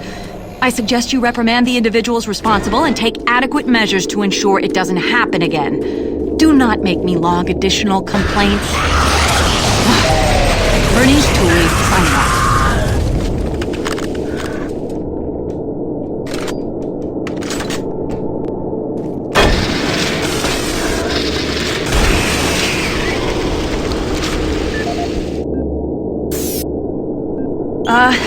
I hope this thing is working. Something is happening here, and no one knows what's going on.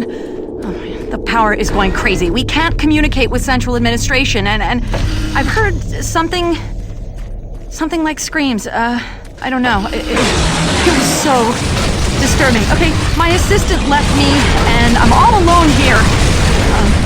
Okay, I'm gonna try to get the network working, but systems are acting just crazy. I don't know what to do. I think oh my God. No!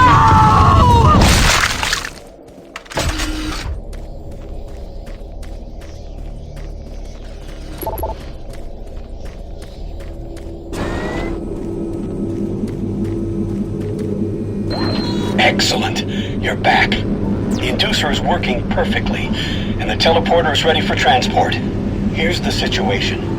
There's a teleporter outpost in the other dimension, and it's still operational. It's very powerful, and it has a range that could lead those demons all the way to Earth. I would disable it myself, but it requires 2 people to do it. One person at the outpost to initiate the teleporter, and another person here to transmit a power surge to destroy it. I know it's a lot to ask, but you'll need to go to the other dimension, find the remote outpost, and initiate the startup sequence. You're our only hope of defeating this evil. I've got the teleporter ready to go. All you need to do is go into the chamber and initiate the sequence. I'll handle the rest from here. But before you go, I want to give you my personal account of what happened here. It explains everything. The advanced teleporter, how the madness started, everything. It's over there on the console. Please take it. The world needs to know the truth. And good luck.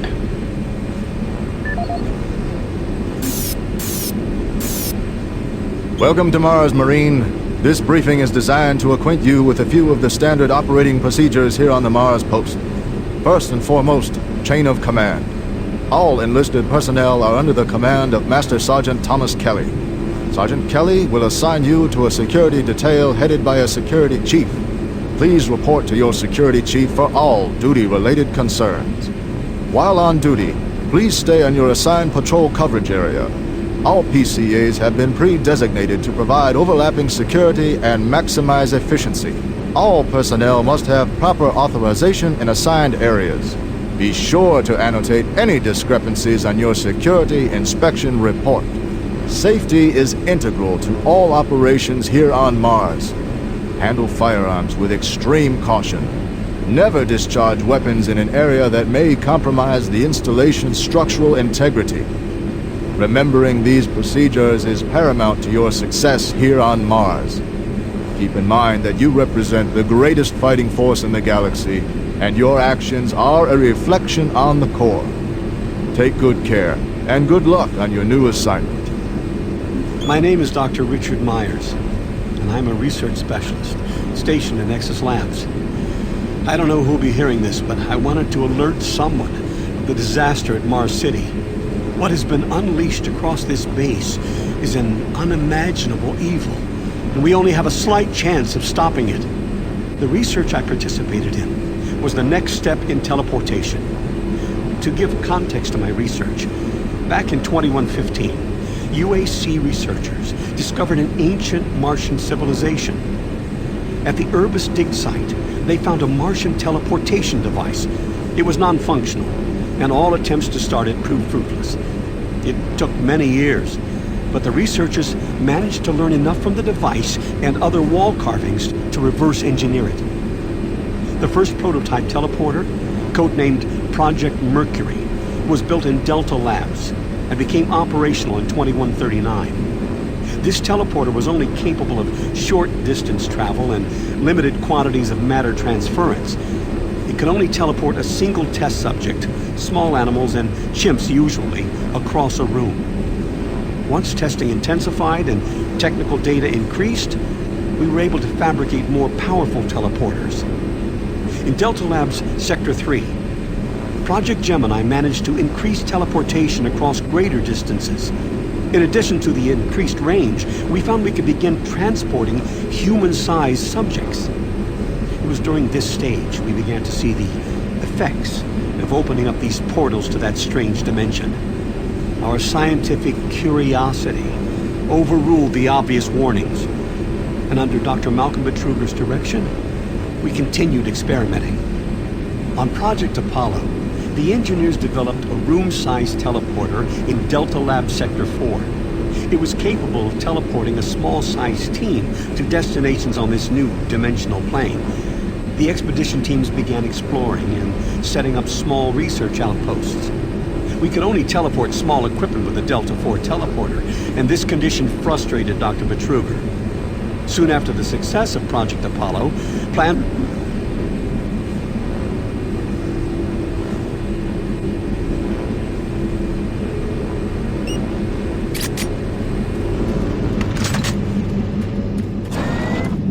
Decontamination process started. Decontamination complete. I have the teleporter sequence already configured. Just activate the main console. When you reach the outpost, I'll be able to communicate with you. Good luck. Systems activated. Teleportation will commence in T-minus 3, 2, 1.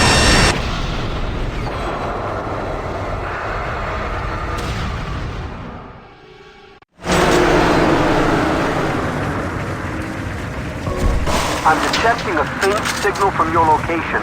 I can track you from here. Hurry. Find the outpost.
Okay, Marine.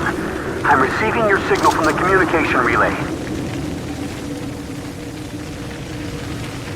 The teleporter's warming up. It should only take a few minutes to get to full power, and then I'll be able to send the search to destroy it. Watch your back. I'm seeing disruptions in the energy waves. Marine, there are things moving your way. Look out!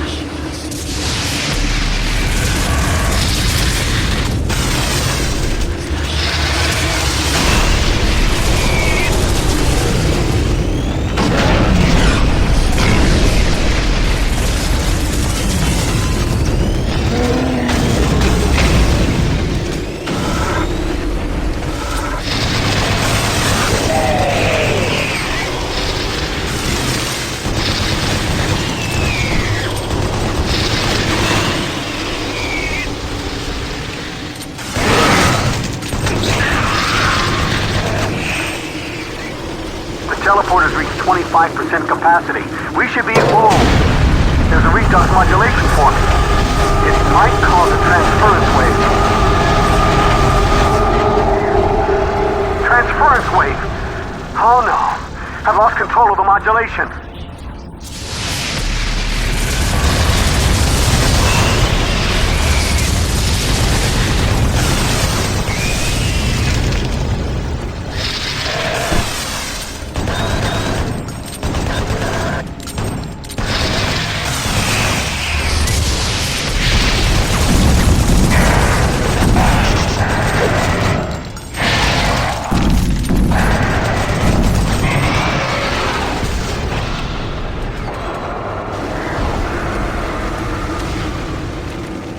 Okay, I think I've stabilized it for now. I'm showing the teleporter there at 75%. Just a few more minutes, and I should be able to send the surge. Wait a minute. I'm reading something in an incoming transference wave. Marine, something big is headed your way.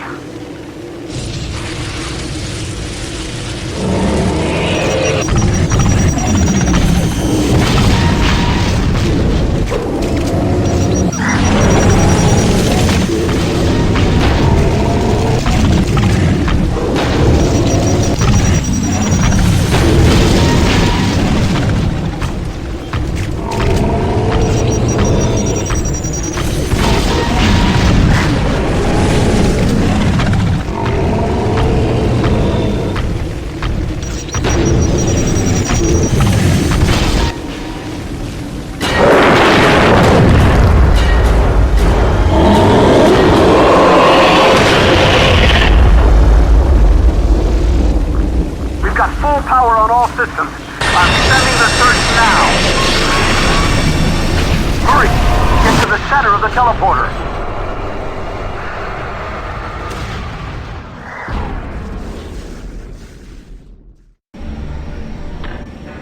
Sierra 1, Dark Star lowering to surface.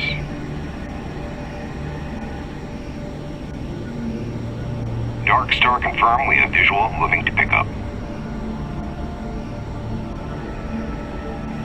Nice work, Marine.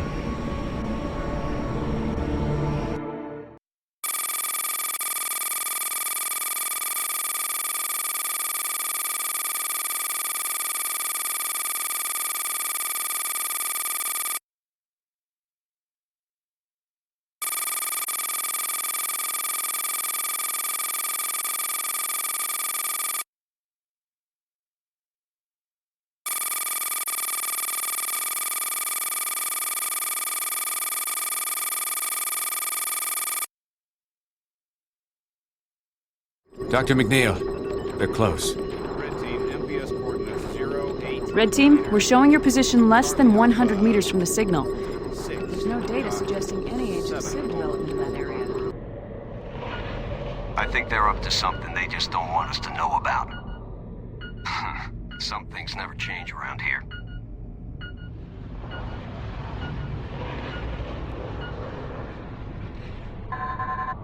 There's some sort of chamber beyond this wall. Point, we need a charge here. Roger that, on my way.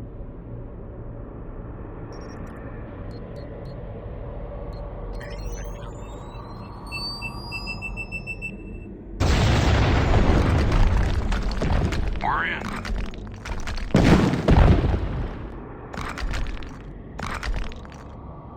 Someone didn't want this place to be found. Dr. McNeil, are you seeing this?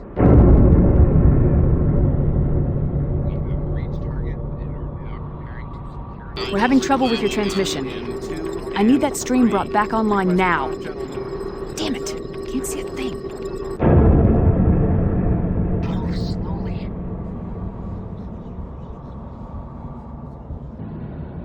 Do you hear that sound? What was that? Look at that.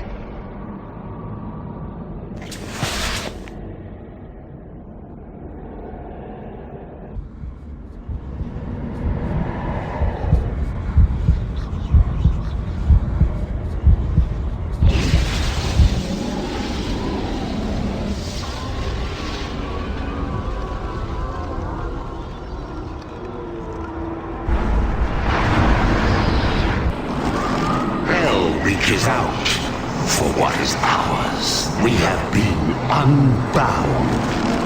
They have arrived, my children. As I promised, rise up, awaken.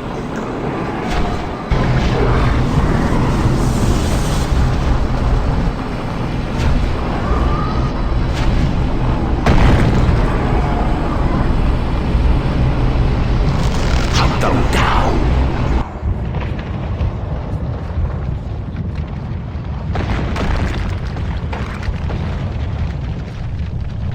Our new reign begins now!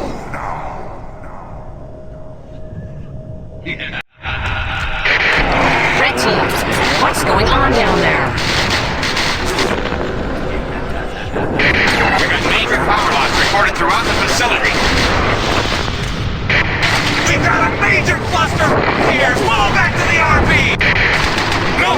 No! Ah! What the hell just happened? Code Red! We've got a Code Red! Life support system's failing! We've got serious problems here!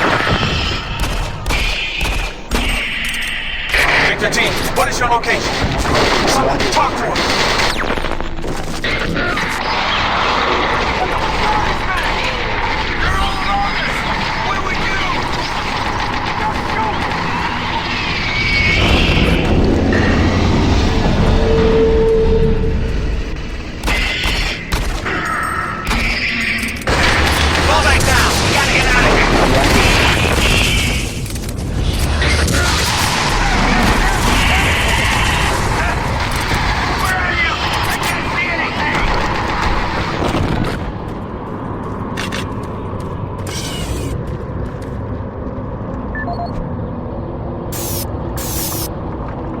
Welcome to a new, safer Mars.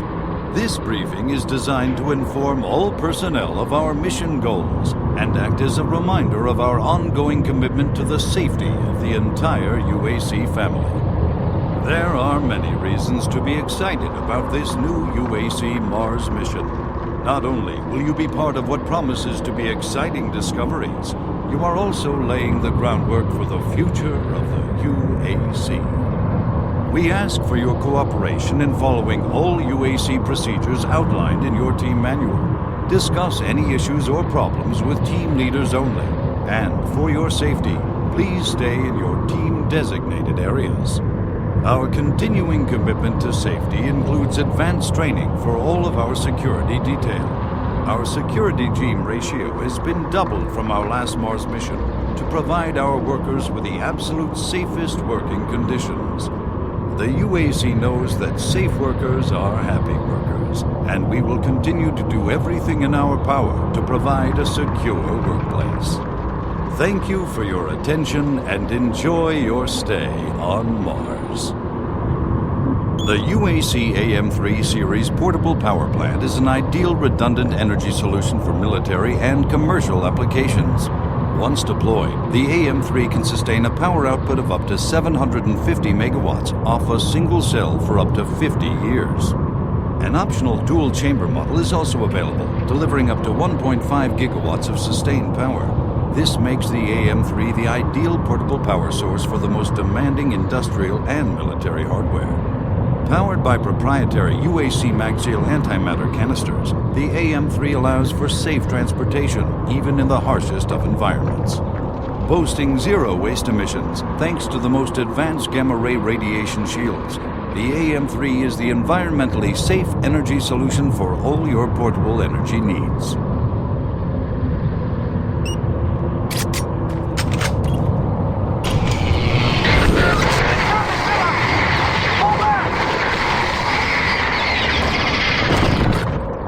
Marine, come in. Marine, McNeil to Marine.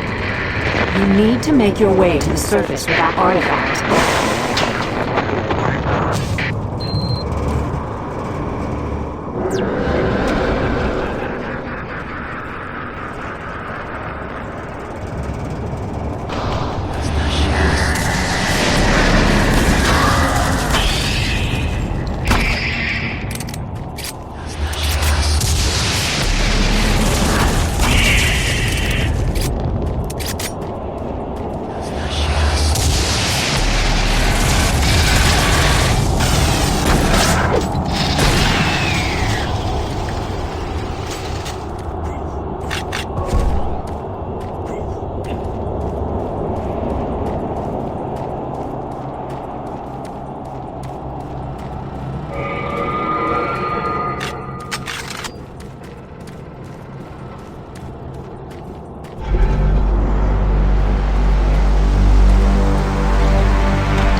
fireball, but I grabbed it and threw it right back at him. You're not gonna get far with that pistol. Take this grabber. It's more useful than you think.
Cyberspace is proud to unveil its latest tool to help make safer worlds for everyone. Building on field containment experiments in the Delta Labs and the energy production capabilities of the Enpro plant, the prototype ionized plasma levitator was designed to transport hazardous materials without physical contact. By creating a controlled, electromagnetically charged plasma stream, the IPL unit is able to act upon physical objects of light density and transport them between short distances. Initial tests have shown that the IPL unit is also able to act upon charged energy masses, which is vital to modern experiments in manipulating new potential energy sources. With further research and development, uses for this technology would include heavy lifting and the ability to create tractor beams, thereby making low-gravity docking procedures much safer for pilots. For more information, contact the UAC's Advanced Tool Department.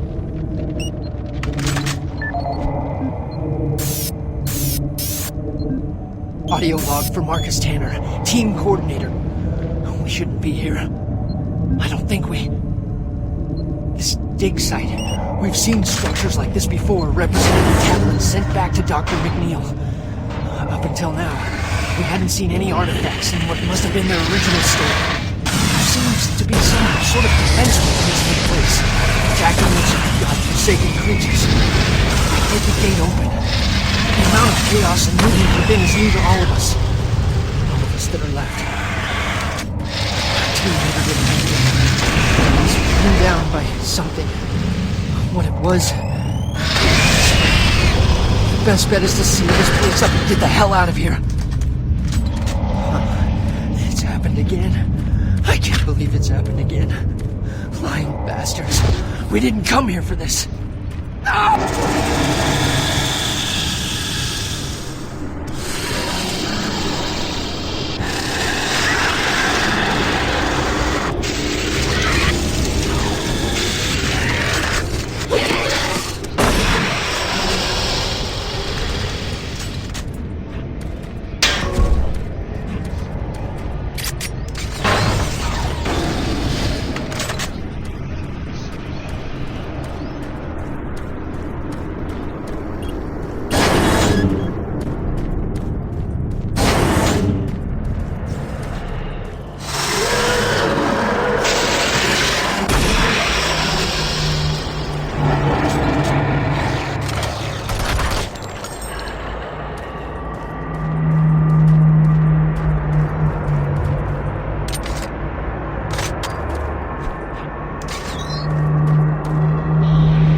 Welcome to your death, mortal.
Worthless human.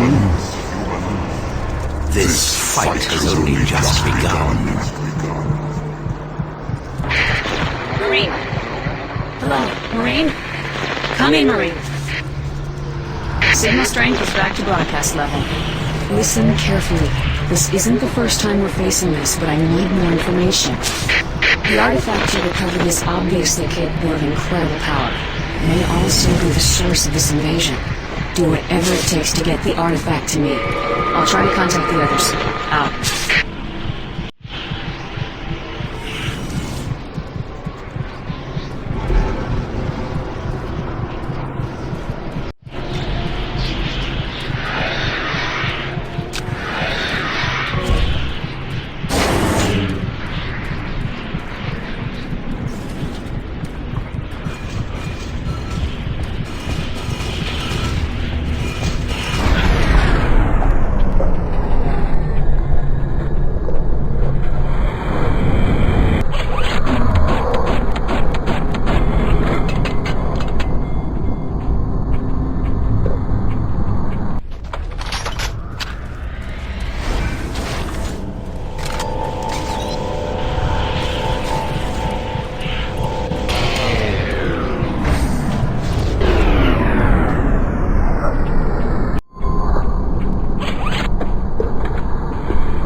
No! No!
Marine, come in. Come in, Marine. Good. Dr. Cloud just contacted me, and he may be able to help. He has the recently discovered tablet ready for translation. He's missing an important section known as the primitive. It's a type of cipher key. We found the primitive years ago, but didn't understand how to use it until now. We must get the primitive from artifact storage and take it to Dr. Cloud in the Erebus labs. A tablet may be the key to understanding some of this. McNeil out.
Who's there?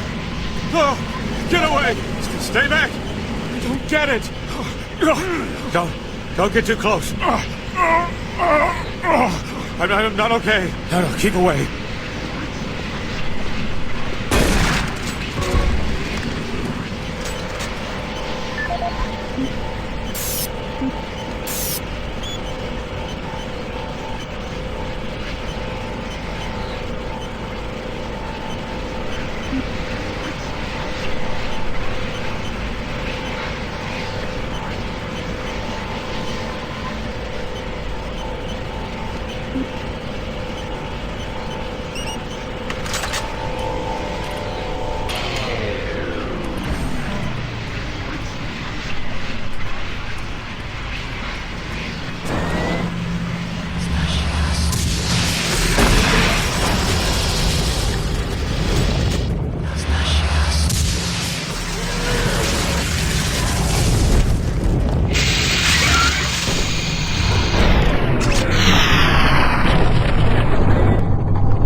Turkey Puncher 3. Super Turbo Turkey Puncher 3.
Attention. Filtration system now active. Contaminants detected. Commencing storage containment filtration. Storage containment filtration complete. Remember, work safe and have a great day.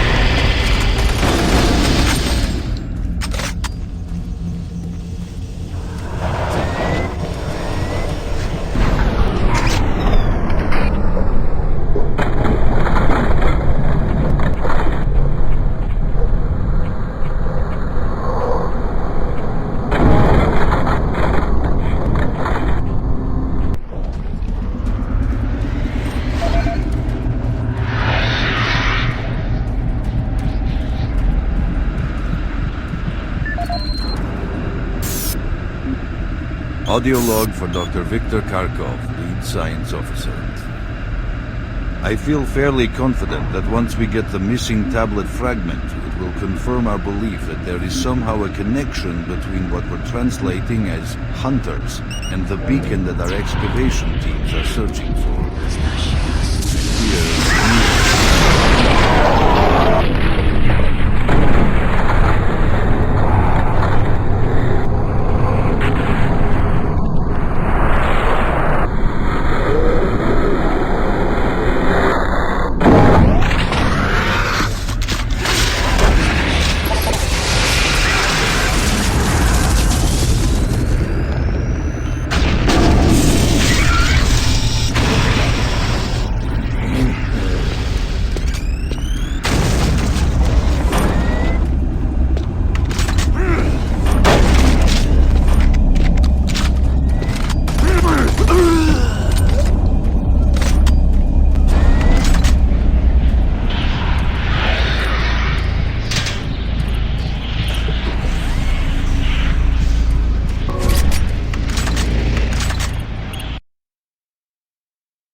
I'm up here! The power's been knocked out down there. The surge overloaded the generators. We can find 2 power cells to get that lift working. From up here, we can make our way to the surface. Hurry!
Frankly, I don't know if our systems can handle too many more of these power surges. We're working with old equipment here.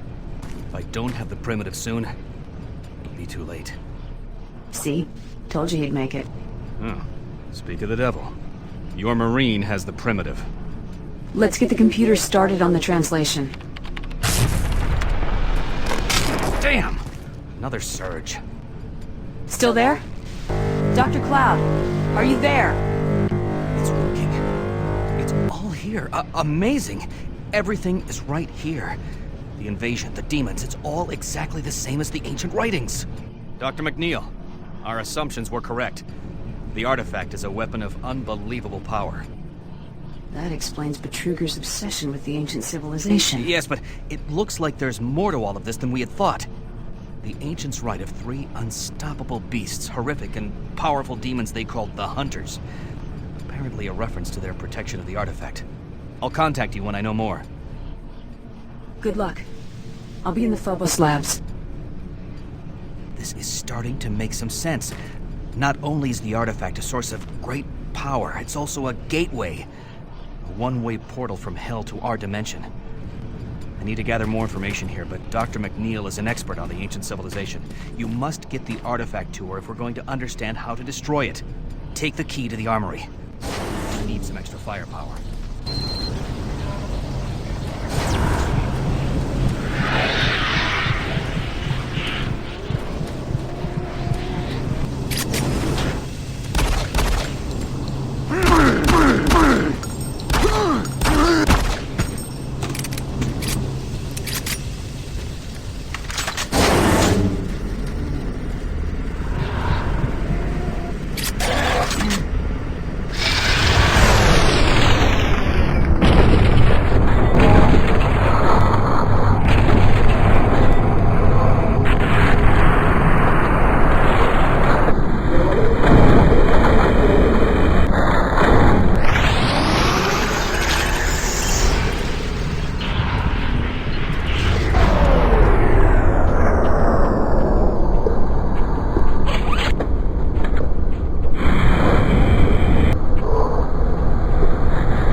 These things have kept me alive. There are more bots around, but I've sent them into the tunnels.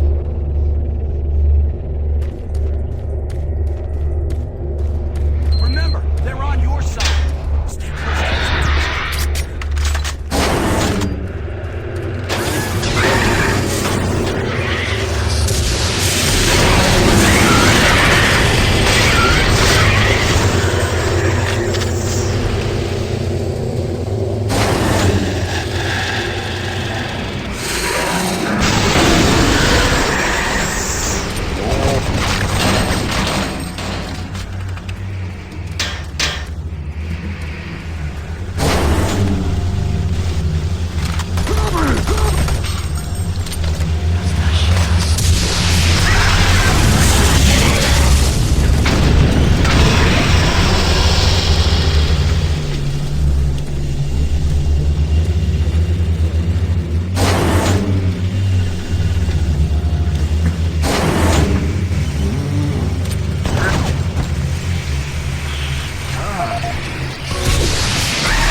Hello, Marine?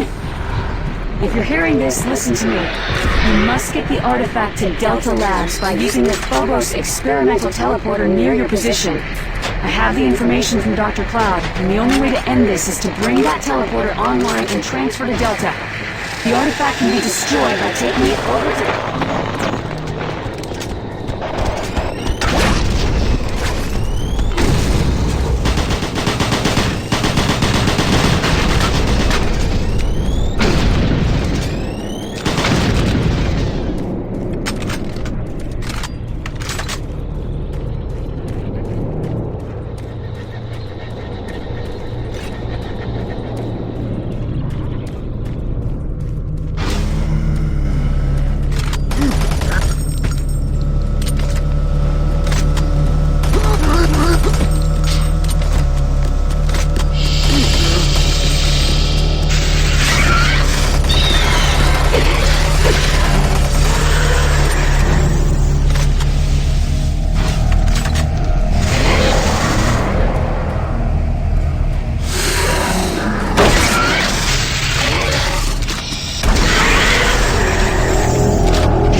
Please select teleport destination.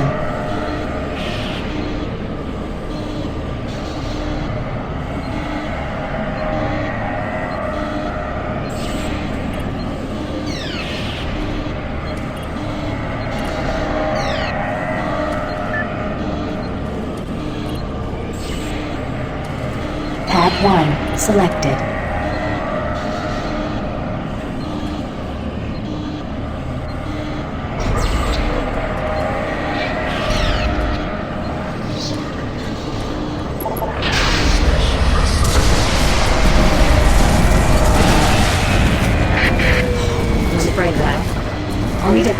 to reroute power to the teleporter. Take the Skytram to the research sector and I'll meet you there.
Audio log for Lab Technician Bernard Fresco, dated 1/12/2147. As requested by the Security Division, I have changed the code for Storage Cabinet 042 to 714. Not sure why it's so important to change these damn codes every time new personnel arrive. It's not like... never mind. I've cleaned and stored all the equipment in preparation for the upcoming expedition. Hopefully, the next team won't encounter what happened on the previous trip. What a mess. It's no wonder there are fewer volunteers each time. I guess the extra pay just isn't worth it to some people. Admittedly, I'm extremely curious about the entire jump process and wonder what it would be like to join one of the teams. Who am I trying to kid? Even if I was qualified, I'm not sure I'd have the balls to go through with it anyhow. Bernard Fresco, signing off.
God, it's good to see you. There's so much I need to explain, but we don't have much time. The artifact is a gateway from hell. Much like the one that Betruger opened with the teleporters in the Delta Labs. With the artifact, though, as long as it resides in our dimension, there's always the danger of it being awakened, and then another invasion. The ancients knew it, and now we know it. It must be returned to the source of its evil in order to be destroyed. They couldn't do it, so they locked it away and fought to their death. You can use the Delta teleporter to return the artifact to hell for good. I know this sounds crazy, but it's the only way. The important thing right now is getting the Phobos teleporter online. There are 4 core systems that must be shut down before I can reroute the power to the teleporter. Take this. You'll need it to get to the pumping station. Now go.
Pump disengaged.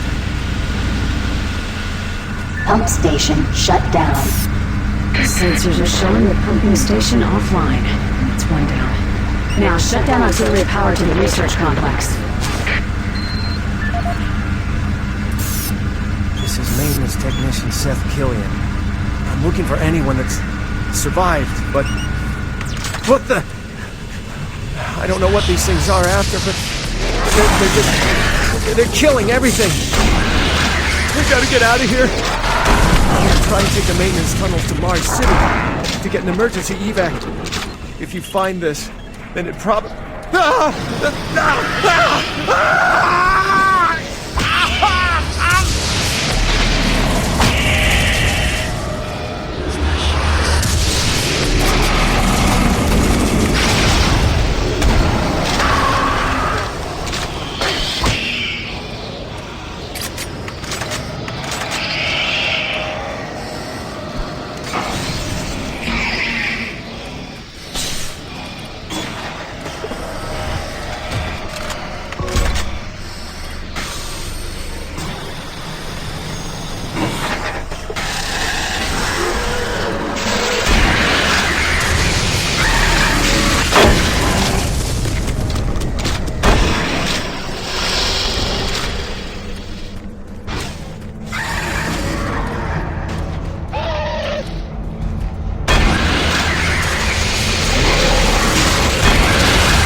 Warning. Automated turret guns online. Attention. Automated turret guns offline. Circus bridge now operational.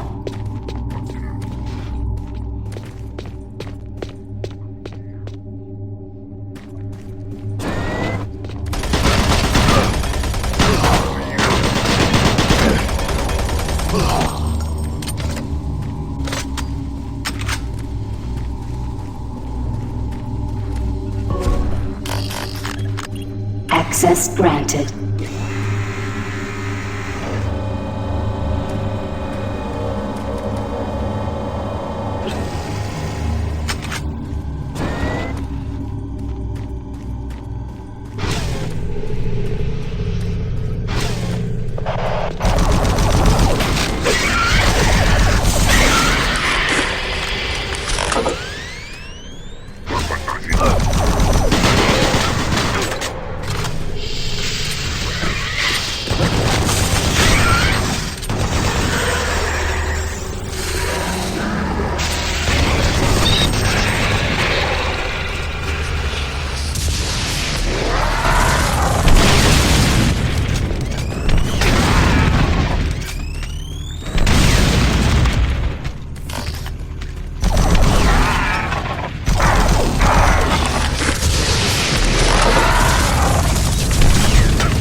Core 1.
Core 2 failure.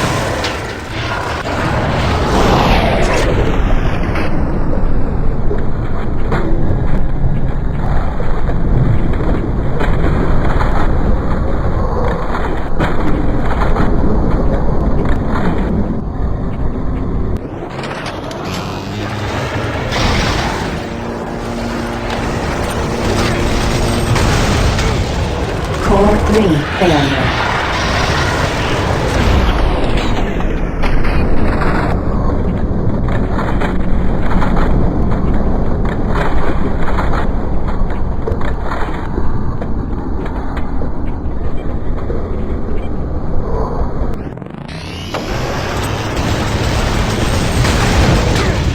Core 4 failure.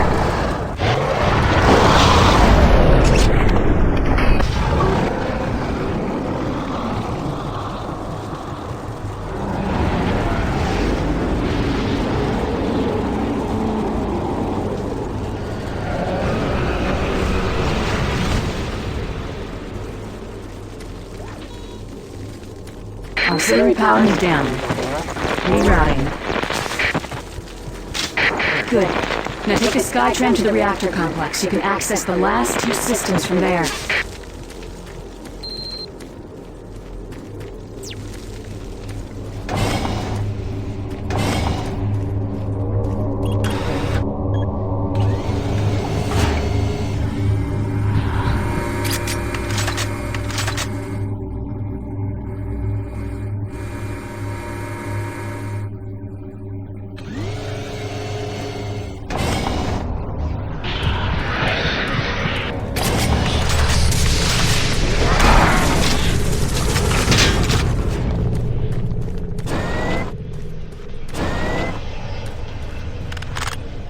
Access granted.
Commencing main reactor shutdown sequence.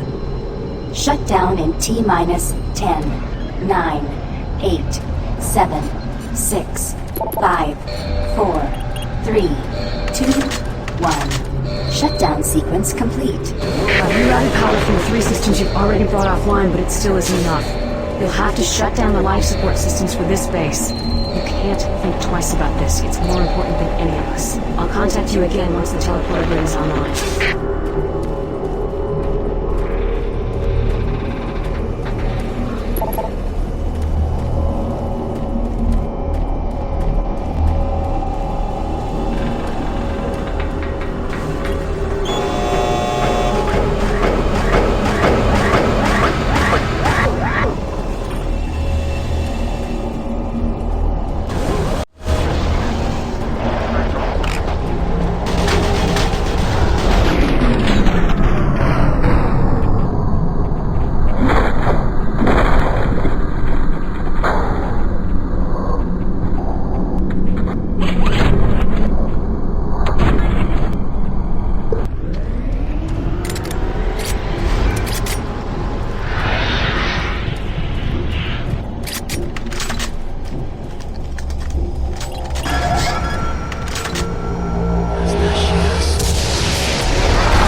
Once you shut down life support, you'll have a limited amount of time to bring the teleporter online and transfer to Delta. We're on the right path. I'm more certain than ever that the Trigger is somehow behind this. He's reaching out from the grave in one last desperate grasp of power. You need to end this.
Warning. Life support shutdown sequence initiated.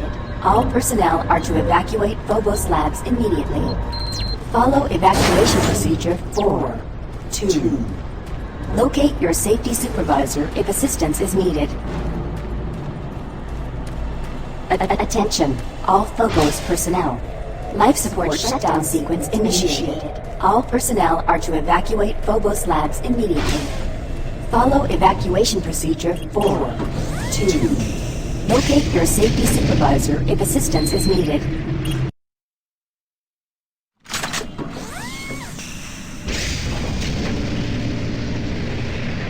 Marine, come in. Marine, McNeil to Marine. Marine, I've just started picking up massive power and energy fluctuations in Delta. They've never seen these types of fluctuations before. This can't be right. It's almost like the entire complex is phasing in and out of some kind of electrical exchange.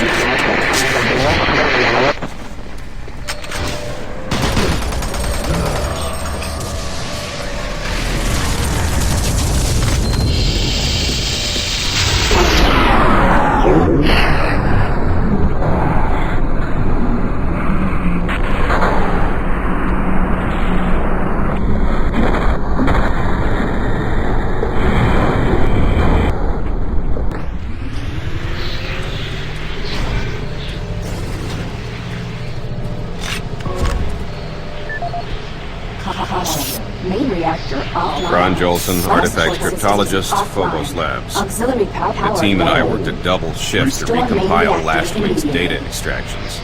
It went smoothly, given that it's work we originally did last week when it was first due. Since Kurtz got transferred, the new supervisor can't be bothered to find any of last week's reports. I guess it's less hassle to let us worker bees spend 14 hours redoing it. What do I care?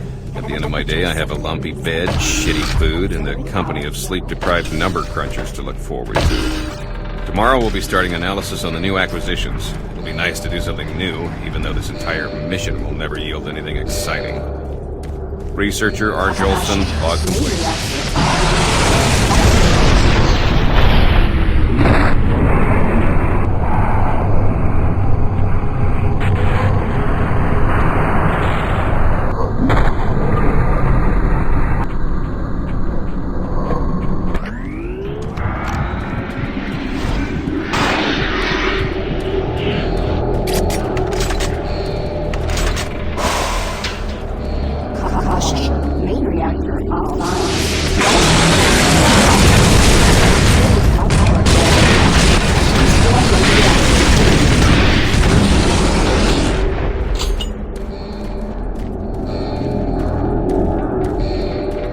Oxygen at dangerous levels. Temperature -4 degrees and falling. Auxiliary power critical. Proceed to nearest life station.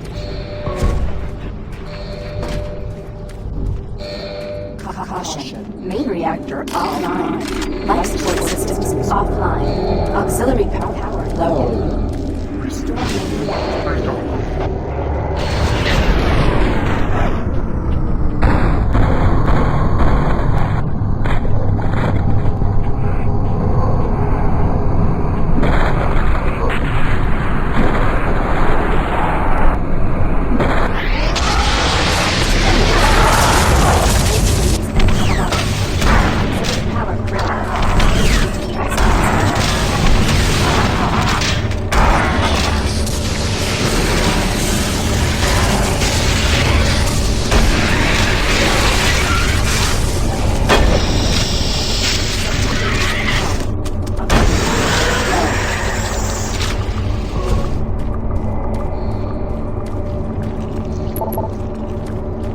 Oxygen at dangerous levels. Temperature -4 degrees and falling. Auxiliary power critical. Proceed to nearest life station.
Please select teleport destination. Pad 1 selected.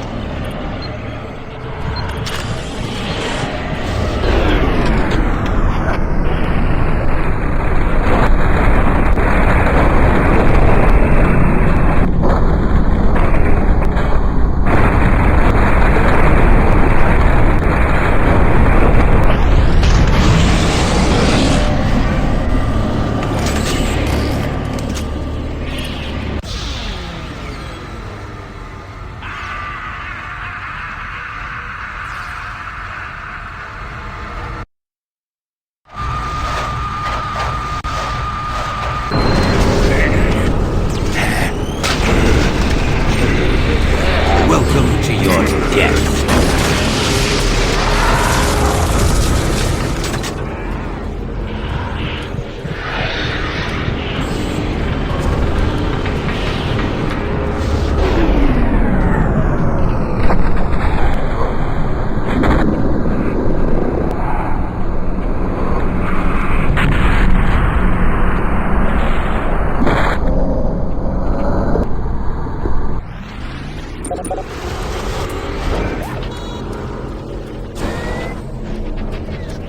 Primary system failure. System shutdown.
something that belongs to me.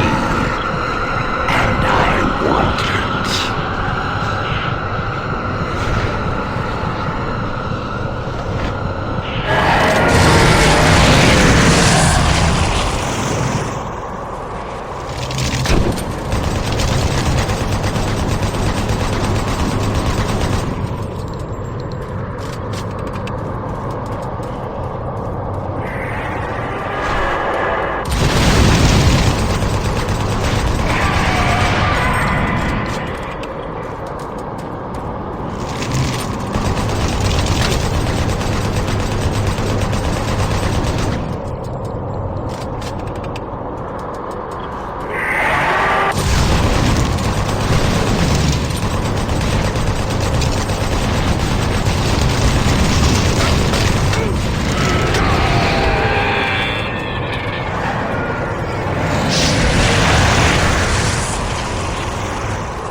Marine?